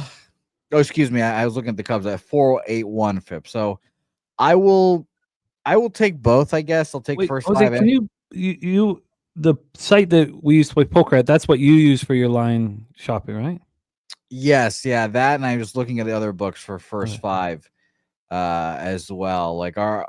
But you have the same thing, right? You have over there, they opened it up at 3 p.m. and they opened it up with the Brewers at +100. I'm seeing they opened this up at 2:16 a.m. first 5. First 5. Okay. Yes. I'm looking first 5. Okay. Cool. Sorry, my bad. Keep rolling. Yeah, and that's why I was just battling. I just wanted to see the first 5 line move because you guys know at this point I want to see if I'm betting a line, I want to see it at least move in the direction or give me some indication that it's the right side or whatever. So, all this to say that I'll be on the Brewers first 5 full game. And I gave you guys the market for the money line there. 53% of the bets on the Rays here, 84% of the money on the Brewers. But the total here, 59% of the bets on the Brewers, 61% of the money on, 59% of the bets are on the under, and 61% of the money on the over. So interesting. I feel like I've been the master of these Rays totals. Shout out to you, Spoons, wherever you are. I've cashed on the overs. I've cashed on the unders recently. And this one is just one I'm going to stay off because the market's not really giving me kind of a feel. But I did want to bet the under in this game because it wasn't just screaming over mainly. So I'm off the total, but Brewers' first 5 full game will be on my card. I think that for me, I think Littell throws okay here. I think he pitches well. But clearly the Rays have bullpen exhaustion, not been playing well. So I completely understand the move. From the double up thing, but then again, I can be higher on Littell than others. Let's hear what Wine Time has to say. Wine Time, take it away. Damn, I hate to see you guys off this over because I'm actually on this over in this game right here. Yeah, I just believe in this Tampa Bay Rays bullpen is completely taxed right now. We saw Fairbanks. I don't think he'll be available tonight. He threw quite a bit of pitches in that 9th inning yesterday. Rays blew a 4-run lead, man. It just seems like they might just be kind of dead in the water right now these next couple of games. I'm not really sure. We'll see if Kevin Cash can get these guys rallied up. I wouldn't back the Rays in this spot by any means. And I've backed the Rays quite a bit this year. Watching that last night, though, unfold and seeing the first baseman Candelario and the pitcher just look at each other after he threw that ball past him, and they just like, what the fuck was that? I don't like seeing that stuff, seeing them fall apart in that 10th as well. So I'm on the over here in this spot. I just think this Tampa Bay Rays bullpen is taxed. If Littell can throw more than 5 or 6 innings, I could understand that, but I don't see him going more than 5 innings in this spot. I do think the Brewers can touch him up a little bit. And I'm hoping that Quintana can have one of those starts where he gets touched up a little bit by this Rays lineup. Rays lineup not really good with runners in scoring position. But that right field corner, man, it's all day long. If you just want to hit a fly ball out there, it's going to go out most likely every single time. And we saw it yesterday, later in that game, I think it was 6 runs in a matter of 1 inning, which pushed it towards the over. And then obviously it goes to extra innings, makes it go over even more. Look like a clear cut under yesterday. And it could look like that through the first 5 innings today again. And if it does look like that, I will be moving on this live total. If I can ever get a better number than 9. Am I a little bit worried when I moved on this at over 9 minus 120? It hasn't moved since then. Maybe a little bit because I thought this would go to a 9.5 if I'm being honest. And it still hasn't. And if it doesn't before first pitch, maybe I'll get worried a little bit, but I already placed this bet. I think there's going to be a lot of runs scored in this game here. I think this Rays bullpen's taxed, and I'm going to trust that later in this game. There'll be one of those innings where there's just 4 or 5 runs scored, and it's going to get us over this total. So give me the over 9. It's juiced to minus 120. I got it this morning. Still like it. You can still get that number. But yeah, I'd like to see it get to a 9.5 here before first pitch. So let's, for record keeping purposes, wine time, the over 9, you got at what juice? Minus 120. And Jose, have you moved on both the first 5 and the full game? Yeah, money line full game is minus 117 and first 5's minus 110. I'll go ahead and say this too. I think the Brewers have a pretty clear bullpen advantage today too. Yeah. I mean, just the taxness of the bullpen, like you guys were mentioning. We'll say the Rays, you know, their numbers are great, sure, and you can look at the Brewers' numbers and they say they're worse. But when you have Pete Fairbanks back to back, he's not going to go. Edwin back-to-back, not going to go. Manuel Rodriguez back-to-back. Garrett Clevenger back-to-back. That leaves you with Eric Orrs, Mason Montgomery, and Cole Sulser through back-to-back Wednesday, day off Thursday. So, yeah, I just think this – and Brewers' bullpen is pretty much fully rested. So, yeah, I think we have a clear advantage in the bullpen, even though the numbers wouldn't tell you that. Yeah, I agree with that perceived advantage as well. Res Mob respect play today. Thunder first quarter -1. Dabby Caballero over 1.5 total bases, and the Padres together at plus 115. Jermaine says Littell horrible. And look, I'm not gonna, I sit here and I try to back up these journeyman pitchers, but Red Sox fans, let's ask you, Jose, how did you feel about how the Red Sox handled Littell in 2023, and then watching him have 2 very strong seasons the last 2 years in Tampa? Did you think that Littell was trash and you're happy that the Red Sox got rid of him? No, I was nonplussed, but he might be trash now. Didn't he hurt his elbow? I forgot what happened to him, but he's not been the same this year. But he's not trash. I agree. No, God, no, but I'm not going to get all riled up if I can backing up these guys because I disagree with a comment. It's been not helping my fucking life. This is just simply, I really respected Littell's last 3 starts. Again, at Arizona, at the Padres, at the Yankees. Those are not easy spots. I think he could pitch well here. I think this has live bet Brewers all over it. Now, I could be wrong. Littell could get lit up and smoked. But if Littell does pitch well, then it's a perfect opportunity as soon as he leaves the game to live bet the Brewers. That's the only thing I can really take from this. Jose on the Brewers first 5 in full game. Wine time on the over 9. Let's roll on to our next. Real quick, Coin wanted to know Tampa Bay's numbers against lefties. Real quick, sorry. Coin, they're horrible. Yeah. Full season, they are 26th against lefties, 70 weighted runs created plus, and last however many days, 57, 27th as well, from the 15th to today. So horrible. Horrible. Yeah. 197, 569 OPS. I mentioned that at the top. Let's roll on. We got wine time starting this one. Cubbies, New York Mets, Citi Field in Queens, New York. You were very right about Clay Holmes, Jose Bouquet. Jameson Taillon has fixed the terrible start he had this year. He's been looking better. But again, that was a nice performance in his last start at Milwaukee. 6 innings, 3 hits, 2 earned runs. Last year, he could only seem to turn it on when he was at Wrigley. That's not been the case here. The Chicago Cubs. Has there been a capper who's made more money off the Chicago Cubs' first 5 than our Troy Torrance? And Troy Torrance is going right back to the Cubs' first 5 well, and he's not taking it quietly. He is hammering it first 5 and sorry, where is it here? Give me a second. He's on the first 5 money line and first 5 plus a half here. Troy says, who has Clay Holmes pitched against this season? He says, you all know what to do. First 5. Ray is also on the Cubbies money line here. And Saturated in the house says, go Cubs, go. So this sets this up for wine time. We are at Citi Field here. Let's take a look at the weather.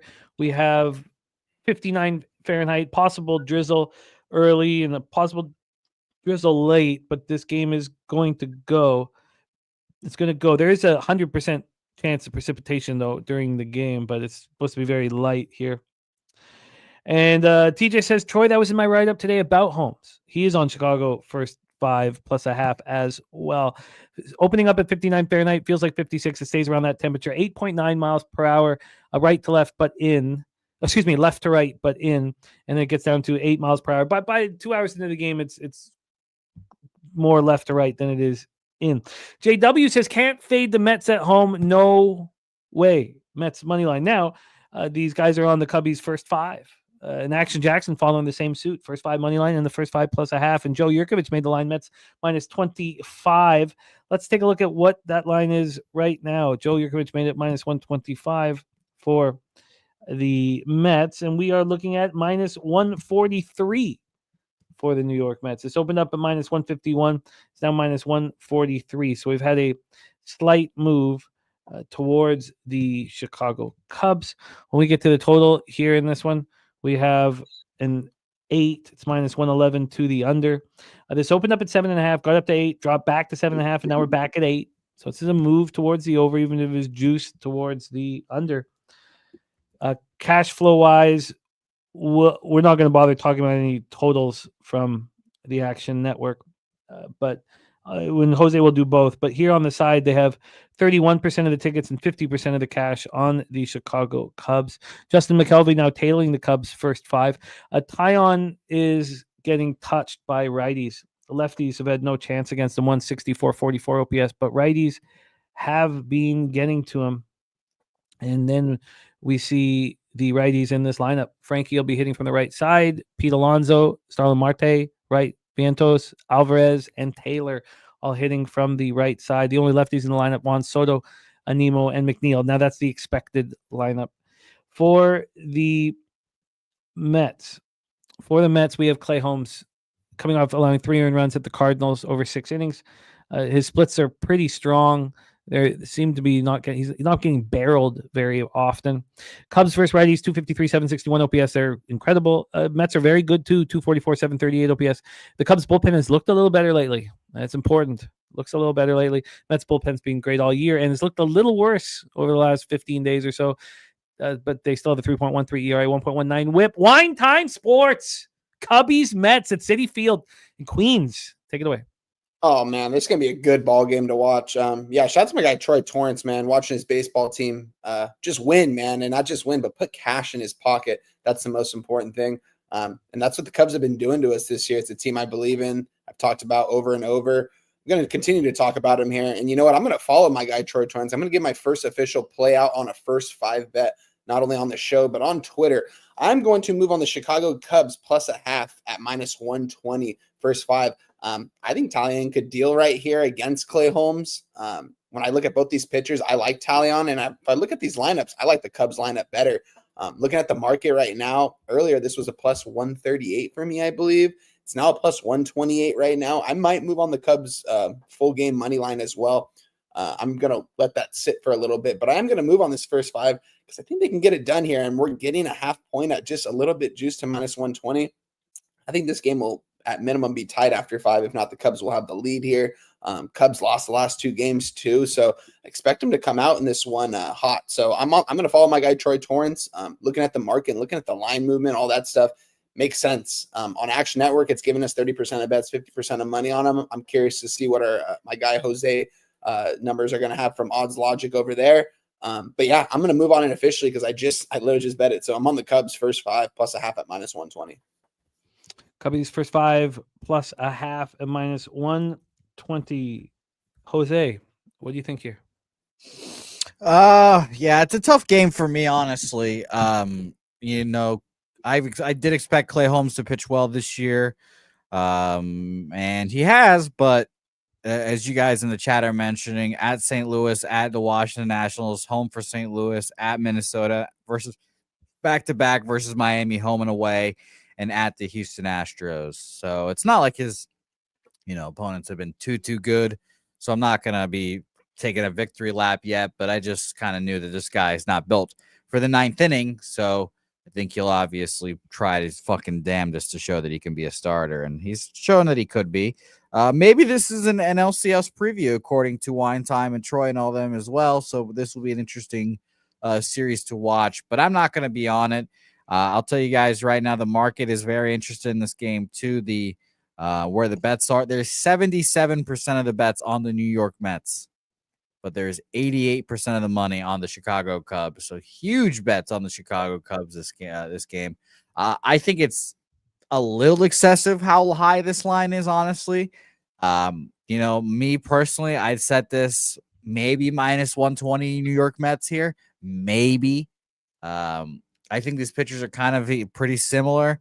And bullpen-wise, if you just want to look at the last few days, I guess, from the 15th to today, bullpen-wise, we've got the Chicago Cubs at 17th, 4.01 ERA, 3.73 FIP, while the New York Mets here, they sit right below them, 4.06 ERA, 3.66 FIP.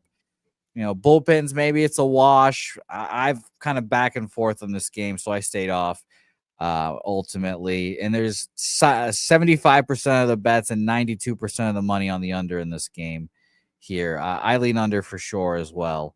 I think this could be a very tight kind of game here. So under 7.5 would be my only look if I had to make a play on this game, but nothing here for me. I mean, it took 48 minutes for this to climb a half run from the opening line at 9:01 p.m. That in itself, even that fact that it went back to 7.5. Now it's at 8 right now, but there have been times, and this happened with that White Sox Royals on Wednesday, where 5 p.m. comes and it's back at 7.5, and maybe tiny bit slightly juiced to the under with all the money on the over, and that is appealing to me here. Holmes has a strange. Now, TJ is, sharp as they get, and he says there's red flags in Holmes' pitching profile, especially his sinker, which is his go-to weapon. Several Cubs hitters, Tucker, Kelly, Amaya, Suzuki, PCA, Swanson, and Happ, all have positive run values against the sinker. But it's kind of a trickier schedule than what we think from Holmes. He's faced now I know the Marlins are not a good hitting team, but he has to face them back to back. And St. Louis has been hitting the ball well, and he had to face them twice in 12 days. It's a little trickier spot. I can understand you guys seeing value on Tyon and seeing value on this scrappy Cubs team. I get it. I'm not sure if I get there. I think that Cubs first 5 plus a half looks really good. I can understand it. If this was a 7.5 that had dropped 10 cents, I would be on it immediately. There's a bit of they are implying a bit of volatility here. And I will admit I feel like a bit of a pussy when all my pals are Oliver here piling in over the Cubs, first 5 plus a half, first 5 money line, all this shit. And I'm just going to sit on the sidelines like a little bitch. But, you know. Well, TJ says makes me nervous when nobody is on the other side. That's not the case. J-Dub, right? It was JW is on the Mets here. And Rogue Energy also on the Mets. I think it was JW, wasn't it? Yeah, it was JW and Rogue Energy on the Mets. So it's not fully one-sided. Coin says I can get the under 8 at -115 at Westgate. I want to press the button. So again, I wish there was more time in the day. I would love to track these spots, just these spots. Because the fact that it's gone up to 8 just gets me off of it. And maybe that is a mistake. And I watched, cappers with models who disagree with a move, and then they, choose to exploit it, and they can be very successful doing that. Ronnie Crawford in the house. Nationals first 5 is the play of the day in Major League Baseball. The Washington Nationals first 5 is the play of the day in MLB today. That was the third game that we capped, the Fetty Mitchell Parker spot. That is also the spot where Troy has 2 units on the Nationals first 5. And a big shout out to our guy, Mr. Ron Crawford. Volume warning. You're wearing headphones. Volume warning.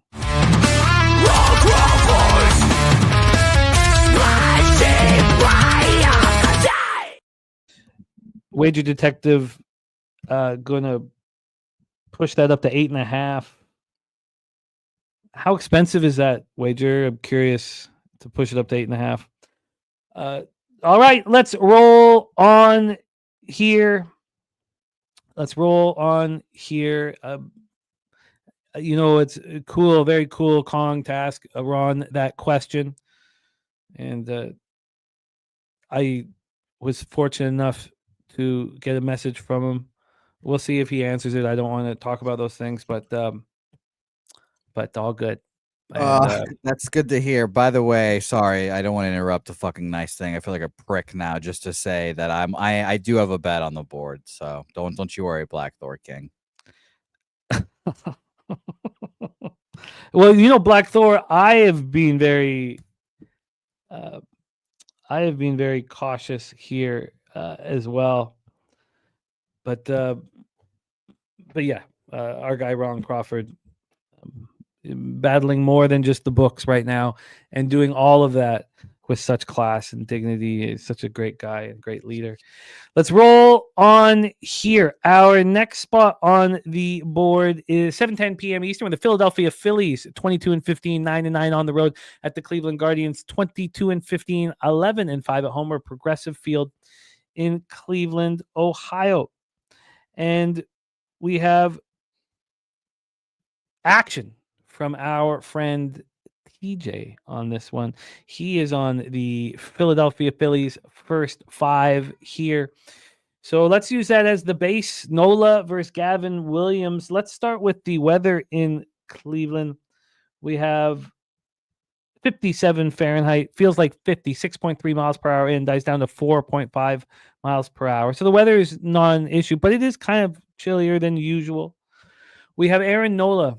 Last start, 6 innings, 4 hits, no runs, 8 Ks, 1 walk, and a 7-2 win at home versus the Diamondbacks. They're a tough outfit, man. The Diamondbacks are a tough lineup to go through, and he did it very easily. Now, he did it at home. Overall, he's got a 4.61 ERA, 1.32 whip, 45 Ks over 41 innings, 13 walks, and 6 home runs. Gavin Williams on the other side, 5.06 ERA, 1.75 whip. He's not looked good this season.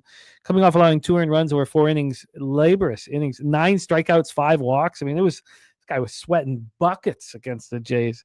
Righties are smashing Gavin Williams right now. Righties are smashing him.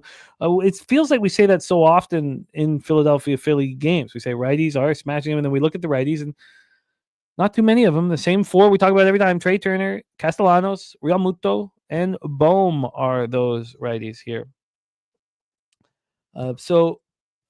I hear you, Ray. I love the addition there. Now, Jerry Davis is such a Cleveland spot, but it's that POS Williams pitching. The POS will, and there we go. Ron Crawford right there said red blood cell counts are average, not elevated, so no changes, better or worse. Thanks all to our guy Ron Crawford, and an enormous amount of love being sent to Ron Crawford's way. Again, handling all things that happen to him in life with just class and dignity and strength and leading by example.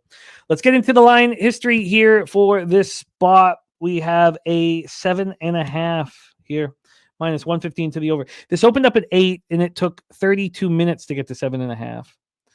Then it bounced back up to 8 at 11 a.m. Now we're back at 7.5. So we've had a distinct move towards the under. And let's get to the money line. On the money line here, we have a plus 112 for the Cleveland Guardians. This opened up at plus 104 and closed at plus 112. So Troy is putting the first threes that I've moved on into a database for him. So we can suss out certain things. And he said, well, we were talking like, what does he think? My first instinct on what first threes are cashing in. And I believe that first threes where the market is moving slightly towards the under with two pitchers on the hill with elevated numbers will be when the first three under has the highest success rate. Where we see pitchers, Gavin Williams is a 1.75 whip. Aaron Nola is a 1.32 whip. This market is going down. The weather is perfect for an under. Now, I don't think that maybe that's part of the reason why the market moved it from 8 to 7.5. But my belief is that this is the situation that we are looking for. This will be the spot where the ROI is the highest. So, Jose Bouquet, without further ado, take it away. Phillies Guardian. Now, I haven't moved on yet, but I expect to move on this very soon. Phillies Guardians, Mr. Bouquet, take it away. Yeah, fishy line of the day for me here. I know Nola's been pitching shitty, but I expected this to be minus 140-ish. Philadelphia Phillies, even on the road. Phillies just coming off of kind of a barn burner kind of game yesterday where they had to use a lot of their bullpen. Well, I looked at it. I shouldn't even say a lot. I looked at it. I was actually surprised at how little their bullpen was used. But still, Alvarado, 11 pitches. Strahm, 18. Romano, 14. Tanner Banks, 27. Carlos Hernandez, 8. Banks, the only guy I expect not to be available here today. That leaves the rest of the bullpen, but I think that we can take advantage of bullpen guys going on back-to-back days. Strahm went 18. Alvarado went 11, so they should be fine. But I think the Cleveland Guardians just win this game. Fully rested bullpen, had the day off yesterday. The line movement's a little sussy in this game for me here. And I will say I like TJ's first 5. Look, the first 5 line has kind of exploded towards the Phillies here as well. So I'll mention that one real quick, TJ. Shout out to you wherever you are. Minus 118 opener where we used to play poker at, up to minus 128. Heritage had minus 120 go to 25, and Bodog, as it's called, interestingly enough, went up to minus 180 at one point and had to go back down to minus 145, but still minus 145 for the first 5 compared to everywhere else is expensive. So I could see why you guys are on first 5 here, but full game, much less expensive, as you guys just heard. I'm seeing, and I've lost it here. Where are you, Phillies? There you are.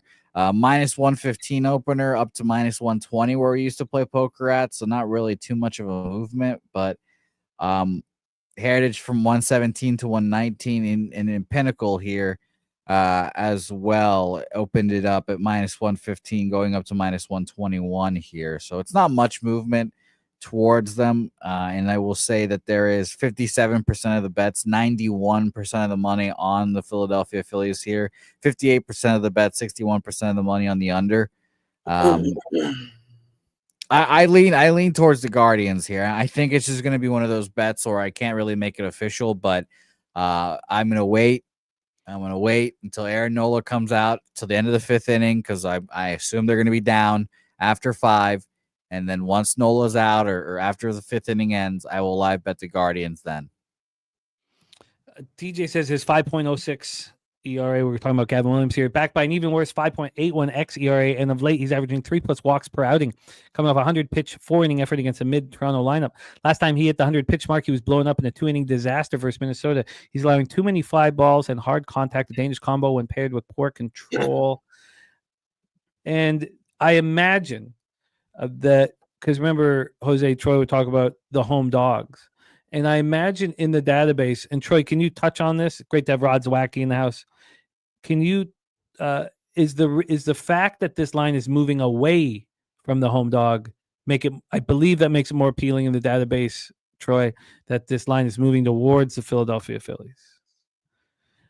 So do you mind touching on that, Troy? Because remember, Jose, this would be this home dog that you want nothing to do with, right? Mm-hmm. Yeah. But I believe it is this line move against the Guardians that is making it more appealing, and hopefully Troy can jump in. While we're waiting for that, let's hear from our guy Wine Time Sports. Wine Time, Phillies, Guardians. Yeah, before I got on here, the Phillies were minus 126 at my book. Right now they're sitting at a minus 121. Cleveland Guardians plus 110. Very close to moving on the Guardians. I have a friend that places a lot more money on these bets than I do. And he's on the Philadelphia Phillies. And usually the line moves very heavily in his direction. Looked like it moved away from him. Over the years, I've kind of like done an ROI with him and stuff. And I feel like when it moves against him, his ROI isn't as strong. That's the only reason why I didn't move on the Guardians, though, because he is on the Phillies today, one of my good friends. I'm not going to end up moving on this game, although I do have a major lean on the Guardians. But just seeing the line kind of move towards them here in the last hour or so. Aaron Nola, 1-5 this season. Philly fans still love this guy. They still think he's great. They're still going to back this guy just because of the career he's had with them over the last couple of years. Gavin Williams, not a guy super impressive either. He's got over a 5 ERA right now, sitting here at 2-2 for the Guardians. I'm not going to end up moving on this game. I got no play in this one, although I do have a lean towards the Guardians. Market makes me think that way. Phillies, comeback win yesterday. The last couple with 8th inning yesterday, 9th inning, heroic craziness. You know what I mean? Rays blew a 4-run lead, but that's what this Phillies team can do at any point. All it takes for them is 1 to 2 innings, and they can end the ball game right there because those are the kind of guys they have in that batting order. It's one of the deepest batting orders we've ever seen in the game of baseball. If you ask me, they've got 4 of the top hitters right now. And the Phillies, this is going to be a team that's going to make a run as the season goes on. This is going to be a straight pass for me, though. I am close to joining the squad here. I have to make some decisions within the first threes that have been very successful for me about how high I'm going to take them. The 2.5s minus 135. I have bet one of those this year at minus 135. I can turn it into a 2 using that Ron Crawford calculator.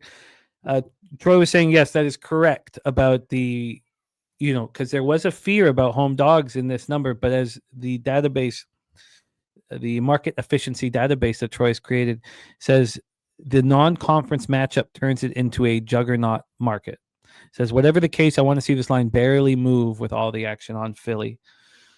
It says there are also some intricacies in this market type when the line is between minus 105 and plus 105. Rod Zwacky says, bet over the total Aaron Nola road starts after giving up less than 2 earned runs in his last 2 innings. So over his record since 2024 is 6-0. I went through Nola's road starts. We know that's been an issue for him in years past. While I say that, let me not just say we know it's been. Let's just go over those exact numbers here. Last year was quite a bit better. Nola, better numbers at home, of course, on the road. At home, he was 3.29 ERA, opponents hitting 223 against him. On the road, 3.87, opponents hitting 273 against him. When we go to 2023, that was the most dramatic. He had, again, the exact same ERA and basically the exact same opponent's batting average at home, but then on the road, 5.43 ERA, 262 opponent's batting average. Now, that hasn't happened this year. He's looked pretty good on the road. Well, I guess he's not looked very good anywhere. His first road start of the year was terrible at Washington, but since then he's looked quite a bit better. He allowed 2 runs in 5 innings at St. Louis. He allowed 4 earned runs in 6 1/3 at New York Mets. He allowed 1 earned run over 7 innings against Chicago. Now that was a game where the weather helped them very immensely. I'm interested. I think I'm very, very interested. Saturated says he needs official explanation why Spoonin' with wine time in one hole didn't make the cut. Because he has the t-shirts ready to go to print everything. Print them! Print them, man. Fucking print them. I imagine the shirts look something like this, but just oh god, no. Something. Oh god, get it off. All right, let's go. Next up for us, 7:40 p.m. Eastern. We have. Oh, look at that. Oh, interesting. TJ saying Nola spoke about not feeling well the first 3 weeks of the season, something personal, family issue. So I'm very interested in the Guardians. I will be on the first 300. I've got to decide whether I'm going to pay the cost for the 2.5 at that vig. I'll figure that out. Let's just stay focused. Justin McKelvey says Red Sox minus 118 in my pocket. Interesting that Jose would bounce when we get to the Boston Red Sox. 20-19, 9-10 on the road at Kansas City Royals, 23-16, 15-5 at home. I guess he saw that fucking broke back picture of us and needs to just quickly just bust a nut as fast as he can. He's just over in the corner of the studio just trying to throw one out as fast as possible. He's just hammering away right now. Hunter Dobbins. That's what we need to ask Jose about is Hunter Dobbins. He is on the hill. He's looked good so far this year, but let's get some more information on Hunter Dobbins. The 8th round pick in the 2021 draft out of Texas Tech in Lubbock, Texas. He is just 25 years old, about to turn 26 years old. He was in Worcester this year and didn't look good. Now, he was only there for 1 start in 3 games, but he didn't look good. And again, I've seen this so often where the kid coming up from AAA has terrible numbers and yet looks better in the show. And that's what he's done through 16 2/3, 3.78 ERA, 1.32 whip. That is Hunter Dobbins. His last start, 5 2/3, 7 hits, 4 runs, 1 homer, 2 Ks, 2 walks, and a 4-3 loss at home versus the Twins. Lefties are hitting him hard, 258, 13. Righties are hitting him hard, 278, 714. But he seems to be getting away with it. 13 Ks, 4 walks. He's only allowed the 2 jacks.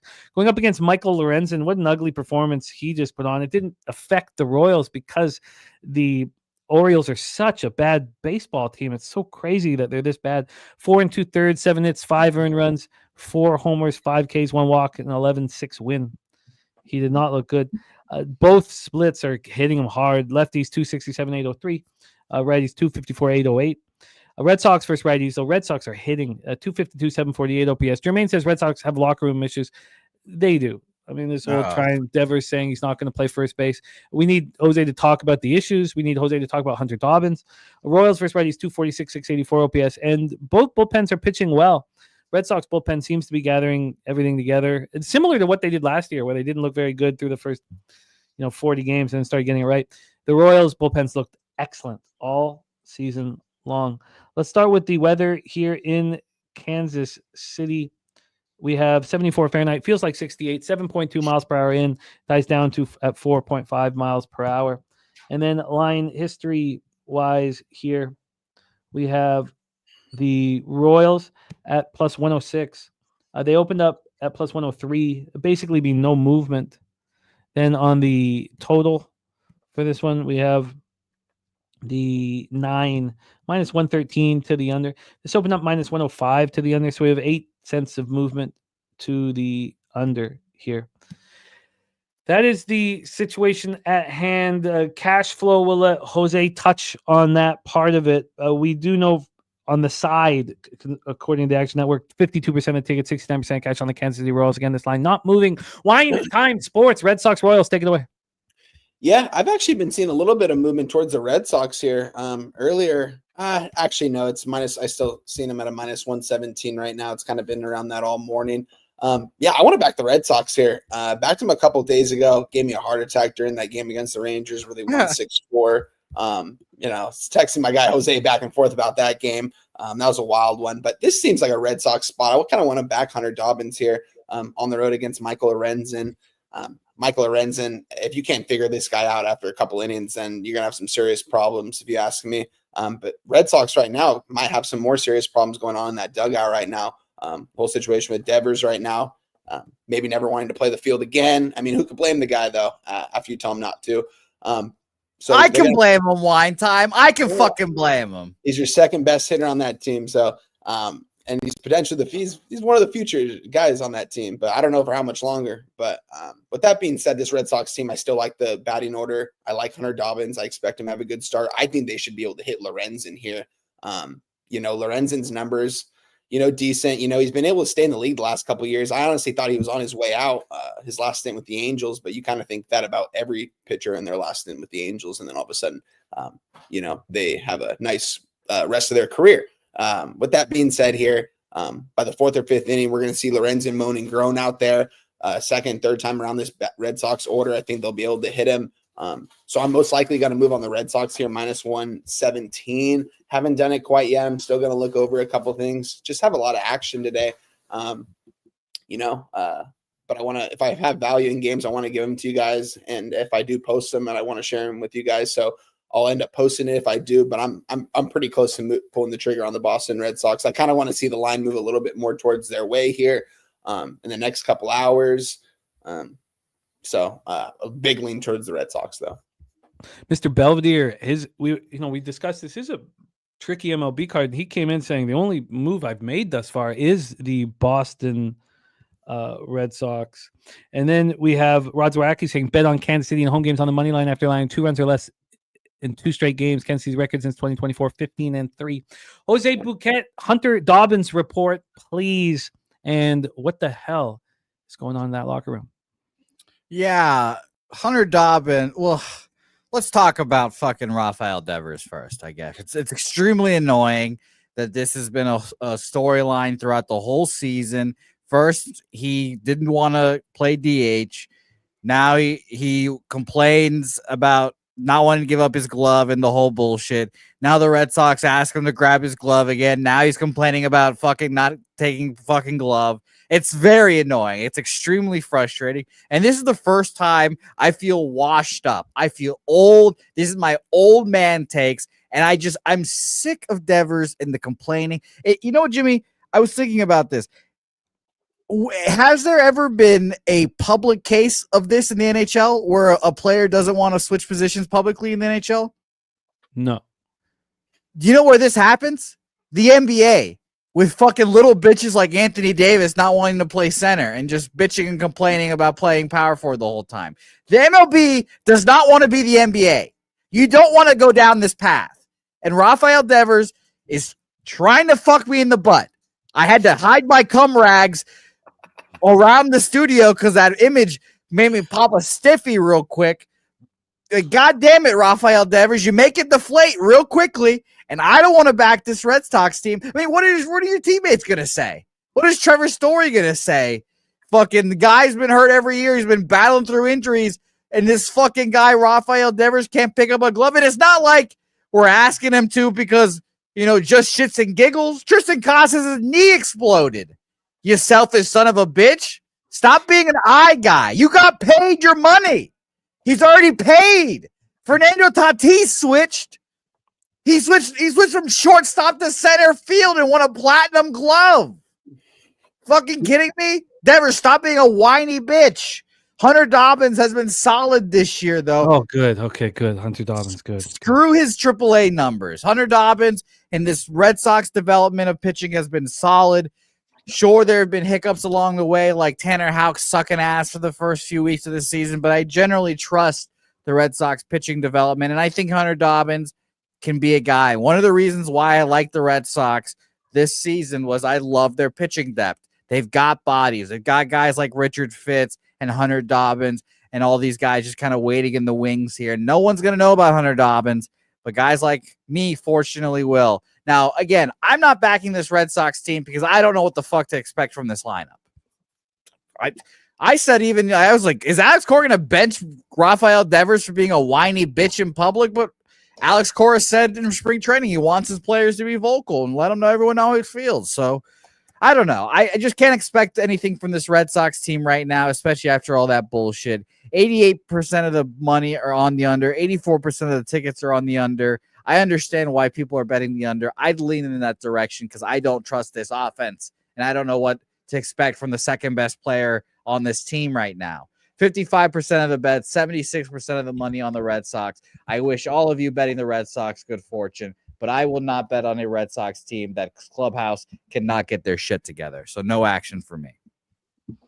Wow, that was one hell of a monologue. It started off horrific in nature, but then you got to Hunter Dobbins, and then you made the circle complete at the end by going back to Rafi Devers. Whew, that was a lot to take in. Now, right in the butt, Jimmy. Right in the butt. Oh God, just no lube. Spit shine. Okay, let's move on to our. But now I'm trying to cap here. Fuck. Okay, so the expectation is that Lorenzen is capable of getting through this lineup. Is what you're saying? There's enough. We know Kansas City isn't hitting. This is a 9. We've had an 8-cent move to the under. Dobbins looks okay. The Royals aren't hitting, so you can get through them. The issue is Lorenzen, and why is it an issue? It really shouldn't be, honestly. Lorenzen has had 2 home starts, and look, I said this about Kramer, and Kramer had that good start on the road. But I said, look how good Kramer's been at home. Kramer's been excellent at home. So is Lorenzen. Lorenzen's allowed 2 runs in 12 innings. All of these times where he's been lit up and smoked have come on the road, not at this pitcher's ballpark in Kansas City. So, yes, we have 2 bullpens we can trust. I mean, you take this full game and or more. What was the cash flow on the under again, Jose? It was or is 84% of the tickets. 92% now of the money is on the under. God, that's a lot of money on the under. Yes, and you would want this to go to 8.5. I'm seeing this 9 minus 115. I'm seeing minus 117, minus 120. But with all that money, I'd want it to be an 8.5. Another reason why I'm not on the under. But I lean that direction still. Jose, can you do me a favor? I might have missed it. Can you read out from Odds Logic, the money handle on the actual side of the game? 55% of the bets, 76% of the money on the Red Sox. Everyone's distracted. When people hear me talking about getting fucked in the butt, that's all they can think about, and then you lose everything else there. But yeah, 55% of the bets, 76% of the money on the Boston Red Sox. Mo Harris says over. Rogue Energy says, yep, over. I mean, this is a different spot because I am surprised that anybody would bet the under. I bet you these are, again, I guess it's not so sharp that it's moved to 8.5, but I think it's coming. I think it's coming. I'm very interested in the under. Our guy Big Show Pick says, become a member today, folks. Members only content. We have a great UFC video up on our homepage right now. That's members only. That was recorded 2 days ago. We have horse races and much more here in the future. Yes, our races. We're going to be racing today. And yes, $100 horse race today because Mr. Big Show Pick said, roll my winnings over. So $100 horse race today. Oh, that's dope. Respect, Big Show. And another big part of this is that the members will starting next week, start receiving an email every day with best bets on it. And we're just working out exactly what time it's going to be sent out and all that. But that's a new thing too. All of the members of the channel will receive an email every morning. Yeah, shout out to Swig. And by the way, for the people asking in the chat, yes, Helga has heard me talk like this, and she doesn't like it. All right. You guys want honesty? You guys want honesty and transparency? There it is. I talk like it all the time. She doesn't like it. We move on to 7:40 p.m. Eastern. Miami. Wow, Ish Wiz calling you Dominican. That's got to set you off. That's the fucking most disrespectful fucking thing I've ever gotten told in this motherfucking chat. Ish Wiz, you son of a bitch. What the fuck? What the fuck is that? Barry Smith tells me I'm horrible every fucking day, and you just call me Dominican? I'm not the second best baseball playing country in the world, Ishwiz. Are you fucking kidding me? Ugh. Okay, let's roll on. The disrespect. You didn't like that. Let's roll on. Miami Marlins and the Chicago White Sox. Oh, he has to leave. He's so pissed off, man. That's a proud Venezuelan right there, man. A proud Venezuelan getting called a Dominican. Ooh, wee. A good question, Mr. Belvedere. It is a good question. Mr. Heat says the new Pope is from Chicago. Give me the White Sox, says Mr. Heat. Get Jose a White Claw says AOD.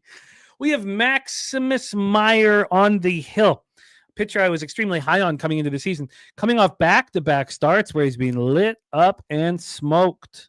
And it is righties that are getting to Mr. Meyer here. Righties are getting to him now. Taking a look at this vaunted Chicago White Sox lineup, I dare you to find a righty killer in there. Not easy. We have, you would think Luis Robert would have been that guy. But he's having an off year. Oh, he's having an off career. Yeah. Meadrith, Vargas, Robert, Caro will be switch hitting from the right side. Vaughn we thought could be a hitter here. And then Sosa batting 8th will be the other one here. Fernando Mendoza says, as part of the Mexican community, we do not claim Jose as our own. All right. Okay. Kripke says the White Sox have lost each of the last 11 night games against National League opponents. Max Meyer, do we see a bounce back spot from him here? Back-to-back terrible starts. Going up against Bryce Wilson, and he's not looked good either. 5.56 ERA, 1.90 whip. He's in the starting rotation now. I don't know if they want him to be there. His last start, he went 4 2/3, 9 hits, 4 runs, 1 homer, 4 Ks, and 2 walks, and a 5-4 win at home over the Astros in a game that was called after 7 innings due to inclement weather. Lefties are hitting him hard, 267, 821. Righties are hitting him even harder. They're hitting him even harder. 381, 1.069 OPS.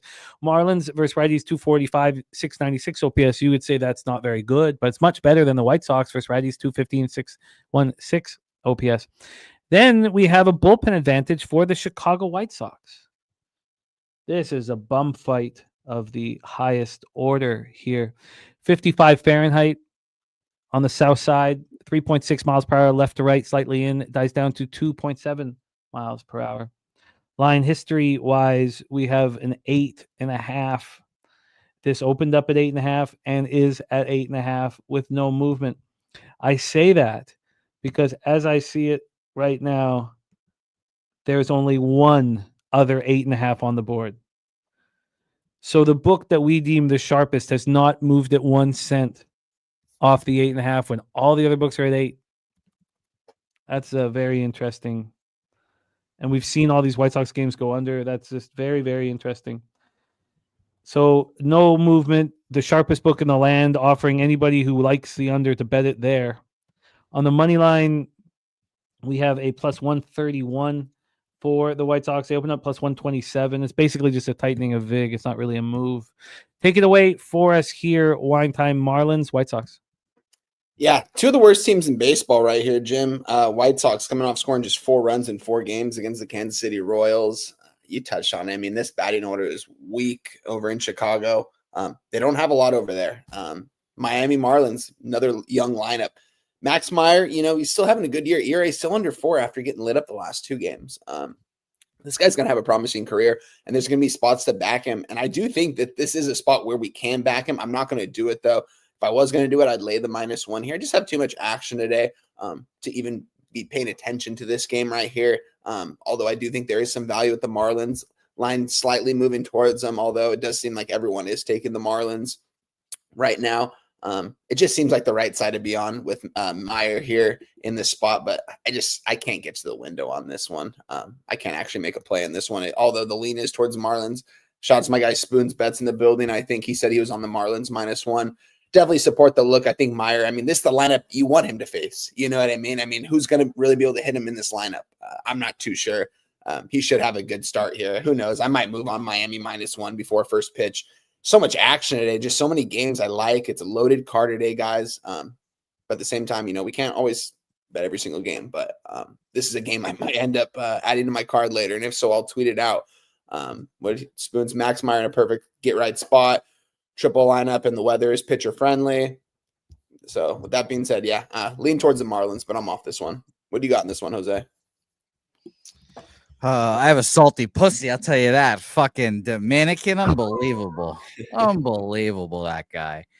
I like the under, I like the over for what you said, Jimmy. Sharpest book in the land, has the 8.5, basically regular juice as well. And everywhere else showing 8, juice to the over, -115. That's crazy to me. We've got, and I see Coin put it in the chat already, but I'll just echo it here real quick. And what a dumpster fire game is right, Jimmy. 62% of the bets, 86% of the money on the Marlins. I thought that was a little interesting. I personally would rather have the shitty White Sox here, but whatever. And we've got 91% of the bets, 88% of the money on the under in this game. And what, according to this, we've had barely any movement towards an under. I think the over is the play here, and I will bet on both of these shitty teams being shitty and have shitty pitching. So I will have the over 8.5 here for me, or 8. Excuse me. I'm just going to look right now. I'm right with you. I can understand that this is a pitcher friendly park, but I think that there's been some. I think what's happened to Max Meyer over the last couple of games is legitimate. But I could see him pitching well here, and I'm still cashing the over with the bullpen, and so I'm with you here. Everybody on the under. People have been cashing on White Sox unders over and over and over again, but I like this. I like where this stands. I'm surprised, and I hear what Spooner is saying too about pitcher friendly weather. But it's not so bad for the hitters. It's 3.6 miles per hour at first pitch, dies down to 2.7. So it's a little chilly, and the wind's blowing in very slightly. It's not too much here. I like it. And we've got Rod Zawacki dropping trends on the over as well. Bet the over, and Bryce Wilson starts as a home underdog at +125 or more. Overs record 7-0. Bet the over total, and Max Meyer starts for teams averaging 2.7 runs or less. 2.75 or less extra base hits. The overs record 6-0 there. I like it here. I'm with you, Jose. So have you moved on it yet or not yet? So we don't. Yeah, I just bet it over 8 -115. Over 8 -115. All right. I'm joining. Okay, let's roll on. Next up for us, we have 8:10 p.m. Action here. Jose, we'll let you get this one started. Cincinnati Reds and Houston Astros. We're at Daikin Park. That sounds terrible. Nick Martinez. Nick Martinez going up against my guy, Hunter Brown. 5-1, 1.67 ERA, 0.88 WHIP. He is a very, very good pitcher. He's not coming off a very good start, though. It was at the White Sox, 6 innings for it, 3 earned runs, 9 Ks, 3 walks. I don't know why that was, and I'd like to go over his home starts. It was it's just, I know that he has problems, and we talk about it all the time. He has these problems in the first inning, the first time through the lineup. We've gone over it so many times where he gets better the second time, and then the third time through a lineup, he's dominant. It's just wild and unusual. But he did not look good here, and he's been, he had those 3 straight starts, not allowing a run, and then he got touched up by a weak White Sox team. He's only had 2 home starts all season long. So he's throwing 13 innings, and he's only allowed 2 earned runs. This guy is just very, very good. And look at that. So Ballpark Pal does have, I guess it's got to be the cold weather more than the wind, Spooner, but Ballpark Pal is -16% for home runs, -15% runs. And we have 92 and 94 on the under. I'm interested here. Rogue Energy says, getting my Reds money back from yesterday, Reds +160. Nick Martinez has been pitching very well as well. His splits aren't very good. Both sides are getting to him. But he's coming off a nice performance in a 4-1 loss at home versus the Nationals. I do not trust Nick Martinez. But, He's been pitching pretty quality now, going into his second season. And here he is on the road, and he's only had a couple road starts. He's not looked that good on the road. He's looked quite a bit, like he looks really strong at home. He's had 3 starts on the road, and it's not very good. We have him at 16 and a third. He has allowed 8 runs in 16 and a third. He has 14 Ks and 5 walks. I think there's a huge advantage here for the Astros. Reds versus righties, 257-18 OPS. Astros have no power against righties, 243-674 OPS. Both bullpens have been very good, but Astros bullpens being absolutely elite. So quick look at the numbers that we're dealing with, and then we'll hand it over to Jose. We have a total at 7.5. 7.5 minus 117 to the under. This opened up at 8 and it lasted there for 15 minutes before it became a legit 7.5. Not like one where the under 7.5 was plus 100. It was a complete legit 7.5. And even since then, we've had 12 cents of movement on the 7.5. So expecting a nice pitching performance from these two gentlemen. Then we have Houston at minus 195. They opened up at minus 165. This obviously is a Astros win, a comfortable win. Robert Cherry says you don't trust Martinez, but you can tell us to trust the Astros. I don't know. Look, this is not about a popular bet. This is about trying to create a winning bet. And I'm not going to tell you guys to do anything, but I am going to trust the Brown pass on to the Astros bullpen. And I'm going to either take I'd like to be involved in the under, but I do find Nick Martinez a little vulnerable. And I guess what the problem is, we have no Yordan, so this is a very, very weak lineup. But Pena has got to step up, hitting leadoff. Altuve, and then not very much. Let's hear from the squad. I'm still putting this together. Jose Bouquet, take it away. Reds, Astros. Yeah, this line exploded from opening here, Jim. I'm seeing this open up at minus 165, where we used to play poker at, and like you guys all have seen it right now, it's minus 197, minus 200 at places now. There's 60% of the bets on the Astros, but 78% of the money on the Reds. So I think it's a pretty confusing game. Maybe Astros are a parlay piece like the Braves were yesterday, but I like the Braves spot a little better. 58% of the bets, 58% of the bets, 86, percent of the money on the under here. I kind of lean that way as well, but in a line where this just keeps going up to the Astros, I don't want to step in front of that. I will say it's a little concerning for my futures bets on the Reds that they're minus almost 200, or I should say the Astros are minus 200 against them, but I'd like to think this is just a one-off thing, and tomorrow it'll be closer. So no action here for me, but I'll be interested in the Reds tomorrow. Maybe Astros, Tigers, moneyline parlay. Astros -1, I don't think is too expensive. Again, we've gone over that. It's something I probably should bet right now, though. Let's hear from Wine Time. Wine Time, take it away. Yeah, I'm right there with you, honestly, on this Tigers Astros moneyline parlay at plus 110. I'm very close to pulling the trigger on it. My only problem is I gave out the Tigers earlier. -1.5, I bet it, -120. So now I'm going to have 2 units on this ball game. A little bit uncomfortable, so I'm not going to move on it quite yet, but I can get plus 110 on it. I do like it if you're going to parlay 2 favorites today. I think those are the 2 favorites you need to parlay. I think Astros take care of business. I think this line is telling us everything we need to know. Both these teams sit around 500, similar records. If you ask me who's better between these 2 teams, it's not even close. The Houston Astros is a much better team than the Cincinnati Reds, in my opinion. If you look at their lineup up and down, not even close. That being said, I think Astros can smash here, honestly. Reds coming off extra inning game yesterday. I just think this is an Astros spot. I think the market's telling us that. What I'd like to see some more line movement towards the Astros, because right now I'm seeing -200 open up around -190. Yeah, but at the same time, maybe they just open this up appropriately, kind of like the Tigers line. Maybe that's why the line's not moving in their direction a lot, because they open it up at the right number. It's most likely going to stay around that number. So we'll see. But yeah, I'm very close to the Astros Tigers moneyline parlay at plus money at plus 110. Sounds pretty good to me. I'm not going to make it official quite yet. I'll end up tweeting it out if I do. So a couple plays that I'm gonna that I might tweet out later. So just keep on the lookout, guys.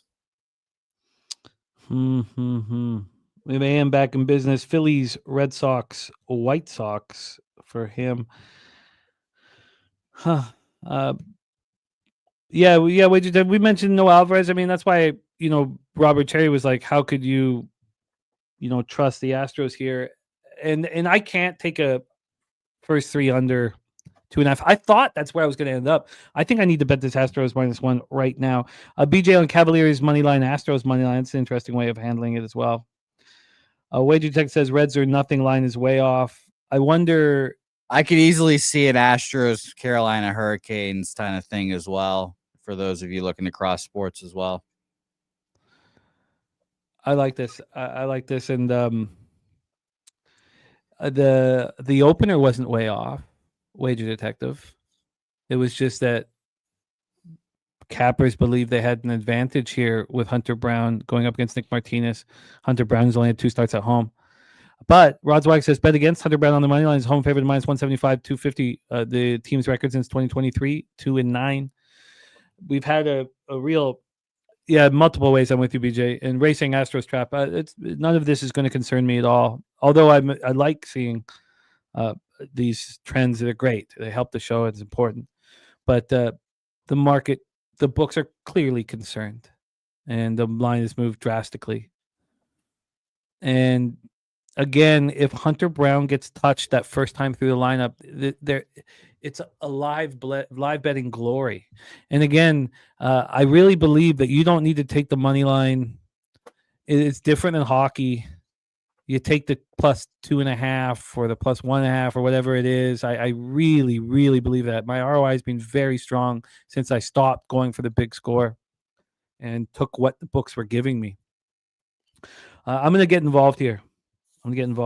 Let's move on. This is a fascinating spot here. Very, very interesting spot here. We have a message was sent to me from our Morgan Spooner. It's really fun. This group that we've built it makes every day so fun. This message was sent to me early this morning. We have Chris Paddock on the hill for the Minnesota Twins. Current Padre Dylan Cease is now dating Chris Paddock's ex-girlfriend. He also just had the best outing of his season yesterday in New York. This picture of Paddock and his ex-girlfriend, now with Dylan Cease, Paddock was tagged over 2,000 times just to ensure that Paddock knew what was going on. So a little fascinating backstory from our friend Morgan Spooner. We're in Target Field, Minneapolis, Minnesota, where the Twins are 12-6 at home, going up against a Giants team that just continues to deliver. Target Field here. Let's touch on the weather. Minnesota, 80 Fahrenheit, possible drizzle, 7.2 miles per hour out to right field. It's funny. Now, for me, at 45, even when I got to about 35, 30, I couldn't care less. I couldn't care what my ex-girlfriend was. I couldn't care. I just couldn't give a fuck. But when I was Chris Paddock's age, that bothered me. That shit bothered me. I don't know if he's mature enough not to give a fuck, because I wasn't when I was his age. Jordan Hicks, 1-3, 6.03 ERA, 1.45 WHIP. 37 in the third, 34 strikeouts, 50 walks, and 2 home runs allowed.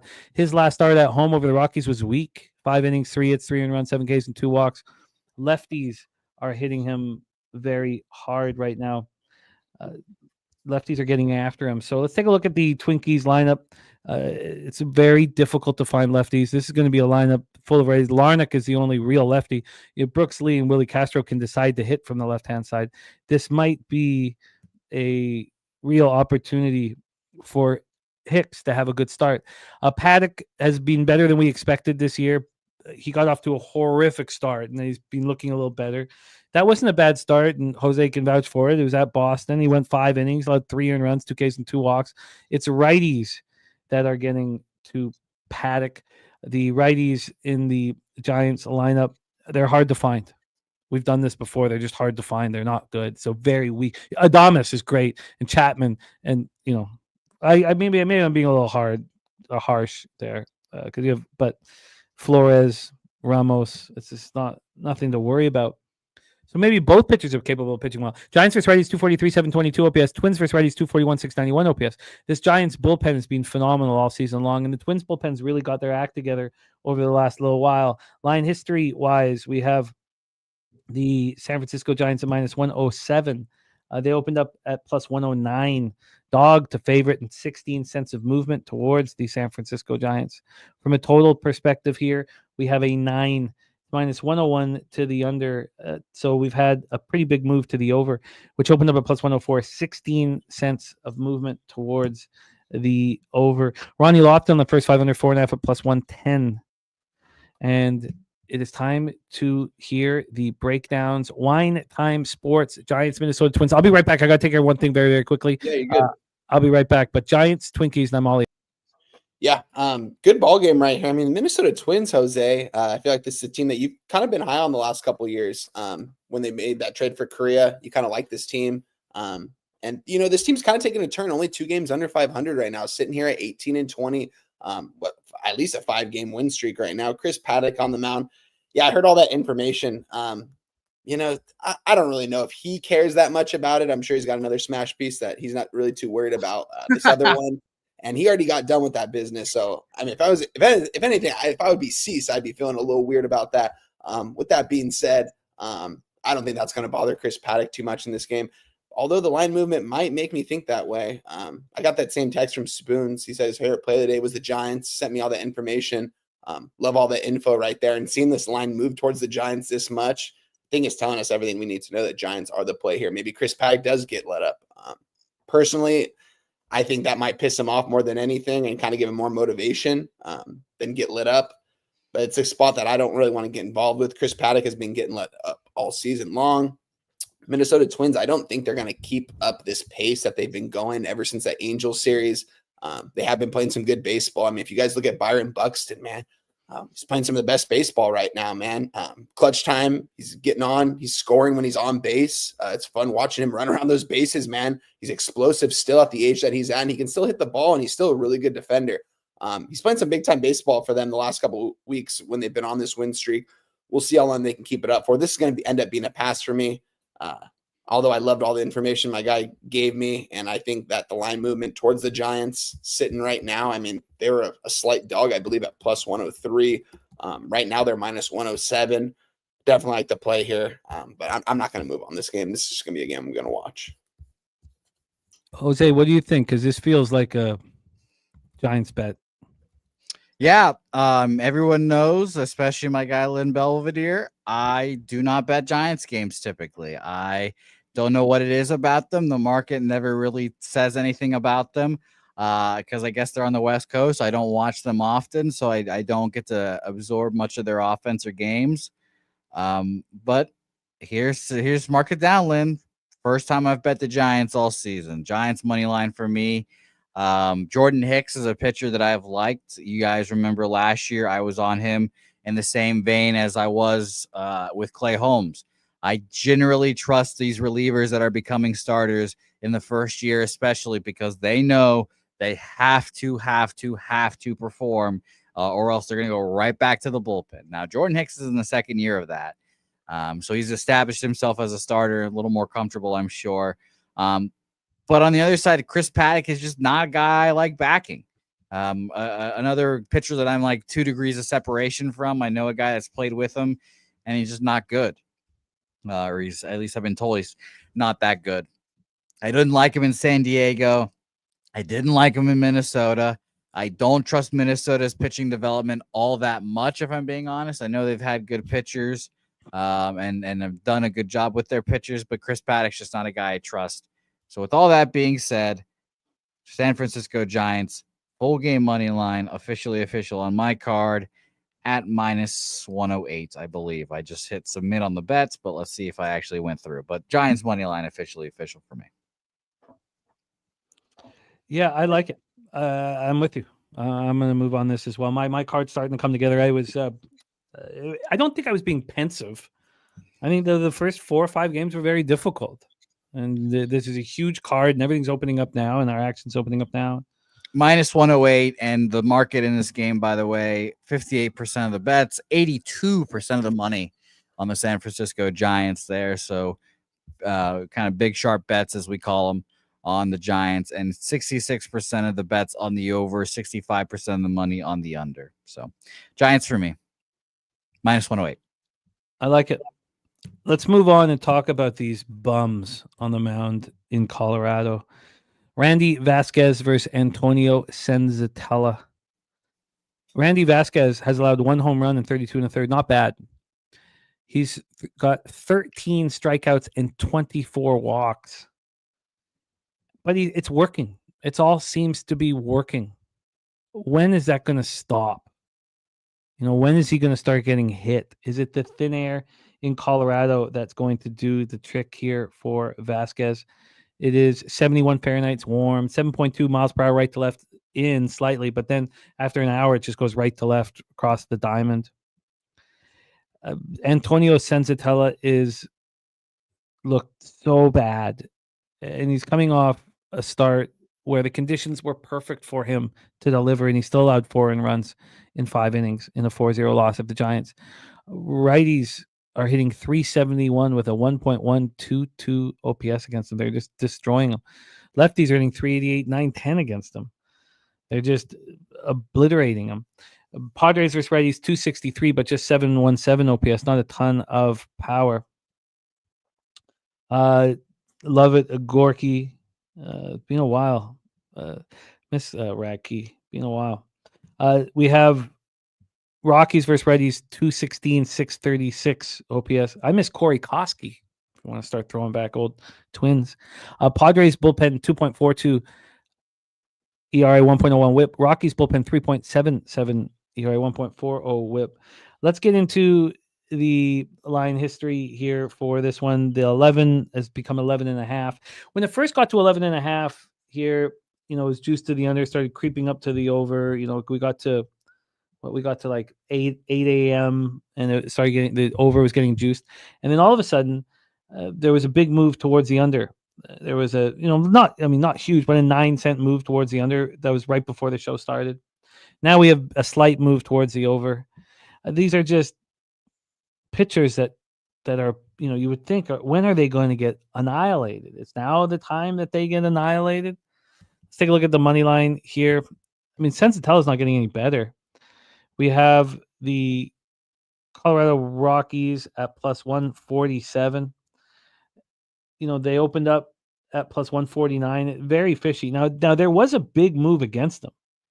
This line got up to +172 and at 9:16 a.m. +172, and then there was just a monstrous move. At that point, the Padres are -188.